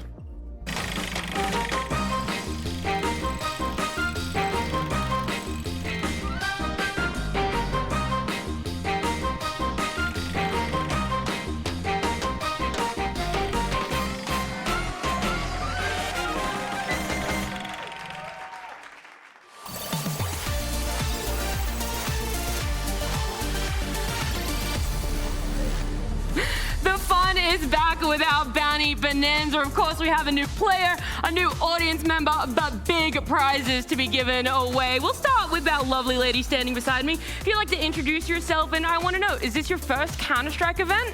My name's Kelly, and yes, it's my first one. And how long have you been supporting MOUZ for? Since today. Okay, wow. Torzy, maybe a bit of a good luck charm for you guys, considering how well you won that series? Yeah, thank you for cheering. Well, look, it's a lot of fun. You're not necessarily going to be winning the prizes on this wheel, okay, Torzy? But if you want to give it everything you possibly can to give your lucky newest MOUZ fan, Kelly, what she wants, so please spin the wheel for me. Okay, let's send it. You got to do better than Zontic, so like let's give a lot of oomph, bro. I know you've been hitting the gym. Ready? Yeah, we're ready. Kelly, what are you hoping to win? Anything. Anything. I think most people want the Bonanza. It's looking like a great win. It could be landing on the Bonanza. It's going just past it. The bounty. Oh, it's going to be landing on number 12. Congratulations. Let's have a look, though, at what Torzy's won you, Kelly. Okay. Courtesy of IC Market, you've won a $100 Steam gift card. And of course, it's for our player, one of our audience members, and you at home. Invest wisely. Coming out. Oh, okay. Thanks to IC Market. I mean, Torzy, you also got one of those as well. It's a $100 Steam gift card. I won Kelly, yeah, you also, I know that, like, okay, I want to say not every player is winning a prize of this wheel, but you've gotten lucky, Torzy. You've got a double win today. Kelly, $100, what are you going to do with it on Steam? I'm going to go crazy. Yeah, more Counter-Strike skins? Anything, everything, all the games. Anything, everything. She's rich. Torzy, what are you going to do with your 100? Damn, maybe just put it on red and double it or nothing. Torzy, that's exactly how we're playing the game. Thank you so much for joining me. That's it for our Bounty Bonanza. I'll let you go back, and thank you guys so much for playing.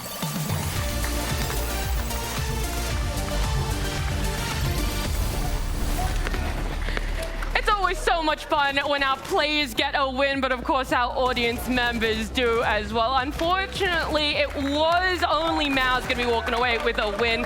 Torzy the double win, and 3D Max, whilst they put up a fight, and they also have a lot of fans in the studio with us, they went up and continuing on at Blast to Bounty, despite it going to a third map. I too am glad that one ended in 2 maps and we didn't have to see the So, Wrong mic. Can you, mic check? Hello, hello. Yo, yo, yo. You hear me? So, we have the player Spinks from Mouse. First of all, congratulations. Thank you Well very done. It was a really, really close game. Mhm. I have a few questions for you. Number one, my biggest question was, what was the mentality after Nuke? You went such a close game, triple overtime. You managed to pull it off, but like, what was the mindset? Like, okay, do you have this confidence now? You're gonna keep riding it, or what was the plan? The plan was just to focus on Inferno. I Okay. think Nuke was a hell of a game. One hell of a game, I agree. It was back and forth, and it wasn't easy. And we are really confident about our Inferno. And we just said, fuck it, we won Nuke. Maybe we could have lost this map, but we won it. It could go either way. But we just focus on Nuke. What do we want to do? What do we think they will do? And that's it. Perfect. I love the energy that everyone played. It was incredible. Now, Mouse, some new players in the team. How's the synergy going? Are you guys? I'm assuming you guys had some time to practice a little bit, but I feel like this is the time for you guys to try out a bit the team in a bigger stage with some better teams. How's so far? It's exactly like you said. Just try out the team. It's the first playoffs for us. We have two, I would call it a bit of a rookies with Xelex Fair and enough. PR. They haven't been to big arenas yet and stuff like this. So just trying out, let's see where we go. Let's see how far we can get. Of course, we are here to win every game and we will push 100%. But let's just see. We're just enjoying the moment, enjoying Malta, and focusing on what game we have in front of us. Got you. I mean, from last game, you can see Xelex and PR. They're pulling off some crazy shots. They're doing what they're supposed to do. Now, my question is, the winning Blast Bounty, what would that mean for Mouse? What's the goal of winning? Was that gonna help you guys teach PR and Excel more of the LAN perspective, get an idea of what victory tastes like, or is it just a bit of a stepping stool for a future event? What's the plan of winning this for you guys? If we win Blast Bounty, I think it will help in a lot of departments. First of all, confidence of the team. 100%. I think us as Mouse, we didn't win for a long time. We were close many times, but the trophy always slipped away.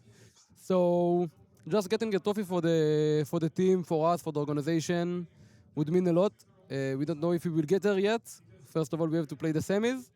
So let's see, but of course, a win will be super important. Now, my final question. So how confident is Mouse entering this tournament? Obviously, you guys have won in Malta before. There was a period where you guys were known as Malta's champions. If I'm mistaken, you guys won back-to-back tournaments. Now you're back. So what's the thing? You guys here to just go as far as you can, or are you guys here for gold? Are you guys here to see it fully to the end?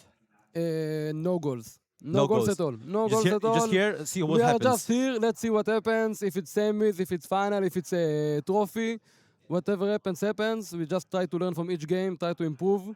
Of course, we still have kind of 2 new players, a lot of new positions for some of them. So still need to settle it in. I wouldn't say we are 100%, but let's see what happens. That's it. And my final question. What do you think was the deciding point in Inferno that kind of closed off the game for you? You guys had a bit of a, in the start, you guys were a little bit even, but then you just continued going. What do you think you noticed that you were able to use against 3D Max? Did you see maybe, you saw the mental, you see how they're peaking, they're swinging. Did you guys try to take advantage of something, or was it just skill on skill? I think it was a great game from PR on Banana on this side. It felt like I'm playing house, so I'm on the other side of the map, but it just felt like we are in control. If we want to have car, we have car. If they fight us, we are winning the duels. So it felt like we are in control. We always had good plans. It felt we are moving them around. We want to do what we want to do. And the point that feels like maybe you can say we have it in the bag. I think when Torzi won the 1v2 when they had pistols, because in CS2 that was a crazy round. Even if you win 9-3 half, when you lose a pistol and they start to come back, it's so quick these days. Yes, but just fly nowadays. Yeah. Like you're 9-3, you feel like I'm good, Suddenly you lose a pistol, you lose a force, but you lose a buy round, boom, 9-7. Oh my God, they're here. So I think the moment Torzi won the 1v2, this is the moment it was like, we're good. Perfect. That's all from my side. Congratulations again, and can't wait to see you guys on Saturday. Thank you very much. Thank you very much. Vitality inspired spirit, and so we just keep going on, and I think it worked pretty well on both maps, the first map I mean, and I think on Inferno it got the mistakes got the better of us because of the lack of energy, maybe the lack of mindset clarity. It was probably a lot of exhaustion after those two maps. Yeah, it's something we try to work on. Was it hard also going into Inferno, just the fact that you might be in your minds of we had them, we could have won it? I don't know. I'm not in the head of my players, but definitely it got a bit in my head, like for like 1 or 2 minutes, because we had the match point on 12-11, and I got out of the plan, and I wanted to do something risky, and then I was pretty sure it would work, but it didn't. It was a clutch situation in the end. We could have won. We didn't close this, and yeah, for me individually it was a pain in the ass about that run, but yeah, we tried to bounce back, and we didn't think about it going into Inferno. I don't think it was in our head when we went into Inferno. Overall though, right, if you just sum up how you guys performed from the online stage coming in here, as a leader, are you happy with the improvements that you're starting to see, that maybe we're getting 3D Max back to where it was before? Definitely, I will always like find ways to improve or find something to improve, but I'm pretty happy and proud of my teammates and the way the coaching staff is working. And BK and Wasing are putting a lot of effort. It kind of pays, even though we didn't win a LAN match today, but definitely see improvements in our map pool, our communication especially. I hope we keep going on the same road and we show even better 3D Max for EWC. Yeah. Awesome. Thank you very much, man. See you next event. Thank you very much. There's a lot more in the tank, it feels, for 3D Max, but is it necessarily going to be at this level in these environments again? I'm hoping so. It feels quite, not necessarily inspiring, but uplifting to be able to have some faith in them. And again, nobody's going to forget what happened on Nuke. And whilst they're not necessarily pondering or dwelling on those sorts of elements of, yeah, maybe we could have clutched it up, it's nice to also see like the reality check of, but there were also other moments in which we could have improved. It wasn't down to that, just that one scenario. Yeah, I like that he took responsibility for the call 12-11. He says he changed up. He tried to go for a risky play. Sometimes that happens. Sometimes it fails. I do respect that he was willing to own up to it and say it in an interview. Usually you're gonna see a player just pretend that never happened. I like a lot of what I see out of 3D Max. The thing is, I'm not particularly hopeful for them to be all that much better this season than last season, maybe a bit improved, but this is one of the few chances, unfortunately, they're gonna have, I think, to play against the tier 1 top 5 opposition. It's not often you have a tournament like Bounty where you actually have a 32-man bracket, and 3D Max fell quite a ways down the rankings since a couple seasons ago. Be careful what you say, Vu, though, because nothing fuels success more than spite. So maybe they're listening in just a little bit and saying, this Vu guy, he doesn't know what he's on about. I do want to remind everyone that our Bonanza isn't just for our players and our people here. We also have our winner from chat there, Joe Monies. So congratulations on your $100 Steam gift card as well. But what a day it's been. A lot of giveaways, a lot of player wins, which I was quite surprised about, Maui, but unfortunately no unexpected results with Spirit taking our series against Liquid earlier. No, yeah, unfortunately, I mean, maybe it's fortunate for the people that are rooting for the favorites, but I would have at least wanted Liquid to put up a better fight. I think that the big win, though, for Liquid is to see Jorko in action on land, to look comfortable, to take the fight to Spirit. So a little bit of solace here can be found for a new Liquid that I find to be a hopeful prospect to enter the top 10 or top 15 teams after a pretty dreadful last season. I would say it's almost reversed, right? Everyone expected there to be that fight from Liquid, a map win for them, but we actually saw a closer series on our second best of 3 here, the Maus and 3D Max one. Yeah, I think we saw Liquid, we saw Maui predict the hot take. It was a hot take. He admitted it was a hot take. He thought Liquid would pick it up. Right. I thought he was reasonable. I thought that was likely to be the case. Didn't even sound like a hot take to you. Now in hindsight, it is. The Anubis pick, I thought they were going to be very dangerous on the map. Turns out Spirit do their homework. They plan for these matches, especially when their coach is here with them. And it's the 3D Max preparation that I think got them a map win here and almost a series win, sadly, for their fans. no win to be found for the actual series. There's always that silver lining, just like I'm going to give you one right now. The fact that our day here has concluded doesn't mean our Counter-Strike has, and not by a long shot. We have only found 2 winners in our quarterfinals. Of course, we need to find the other 2 that make our top 4. We have FaZe up against Mongols and Astralis up against Pain for our tomorrow quarterfinals. I would expect these to be better. Better in Closer. what way? Closer. Yeah, Closer. okay. I was Hard gonna to be say, what is closer than better? that Nuke game, but in total, I think you'll get 3 maps in one of them, and the third map will actually be a very competitive affair. And this prediction is what means that they will be absolute blowouts, 2-0 both guys. games. We're certain that these will be close series, and that means they're going to be blowouts. Darkmeister, Tikuwak, taken FaZe by storm. This is what happens. This is like when you take a wish on a genie and then it subverts expectations. You think that there's going to be something unexpected that happens, and the unexpected is that it is that blowout. What have we predicted in this event? Vitality make it to the LAN final? Yeah, wrong. What Falcons make it to the LAN final? Wrong. Furia make it to the LAN final? Liquid take a map off his Spirit? Wrong. Yeah. Donk will have his best event ever. That one is still up in the air and potentially It's a good could take. Still happen. possible. It's a good Yeah, take. but that means that we would have to conclude the event, and we aren't close to that just yet, but we are going to close out our day 1 of playoffs here. Make sure you guys tune in for the same time tomorrow for a lot more quarterfinal action here at our Blast Bounty Season 2 presented by Polymarket.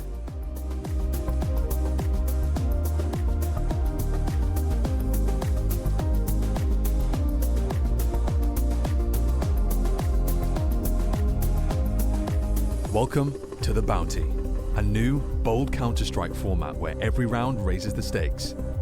Here's how it works. The prize pool isn't just split at the end, it's distributed as bounties. Each team starts with a bounty based on their seed. Lower seeds begin with 0, but can still strike it big by hunting bounties from higher ranked teams. Win a match, and you secure 50% of your opponent's bounty as a guaranteed payout. The other 50%, it carries forward, growing the stakes for the next round. After each round, the lower seeded teams pick their opponents from the higher seeded pool. This happens during the live draft shows, taking place before the tournament first begins and after each round of play. Bounty hunters can choose from the most wanted teams, deciding if they want to choose their opponent based on strategy, past history, or simply going for the biggest prize available. This is Counter-Strike like never before. Are you ready to go bounty hunting?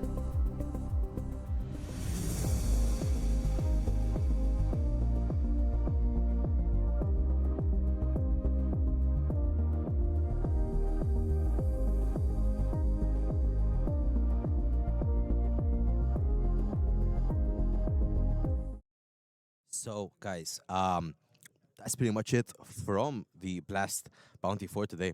However, just confirming the last few seconds, who knows, maybe get one more interview. Excluding that, tomorrow we will have game 1, which will be Mongols versus Mongols versus FaZe, and then we have the second series, which is going to be the Notorious Astralis versus Pain. Excited for tomorrow. I'll be honest, I'm primarily excited for the first match. Last season, I was hoping to see FaZe.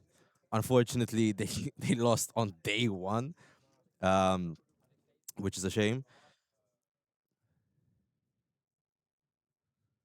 Give me 1 second, chat.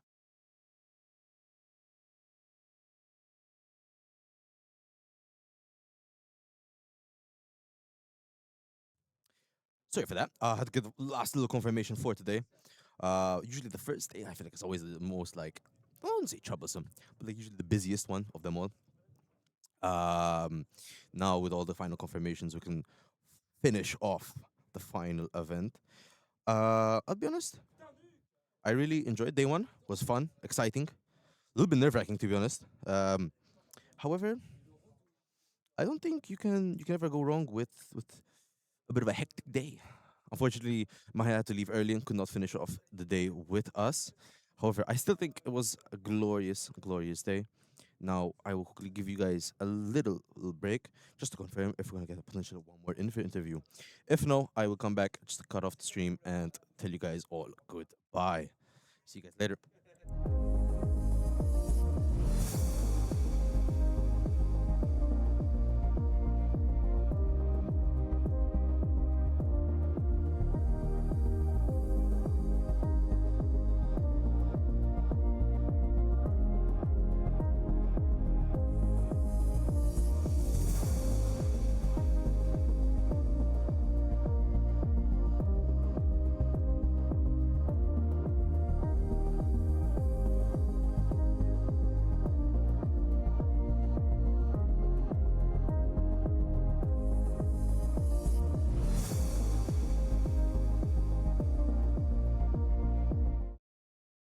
So I'm here with Lucky.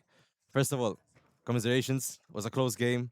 I don't have too many questions. I just want to know the biggest question, I think, which a lot of people are going to want to know, especially who are starting esports.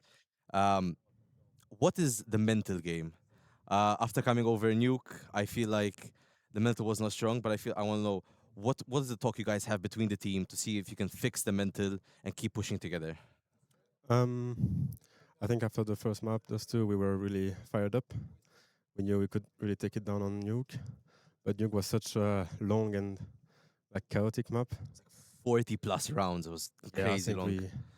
Maybe we spent like too much energy on it or something. Could be. And I think we were running out a bit of energy in the end on Inferno, and also Inferno, I think we didn't practice it as much, so we were not as ready. But I think we still tried to give everything on Inferno in the end, but it wasn't enough, and it's a bit frustrating after such a close map on Nuke, but it's all right. Now, my question is, so 3D Max is primarily a French team, but you guys have a bit of an international core. Yes, some French players, some non-French players. How is communication with...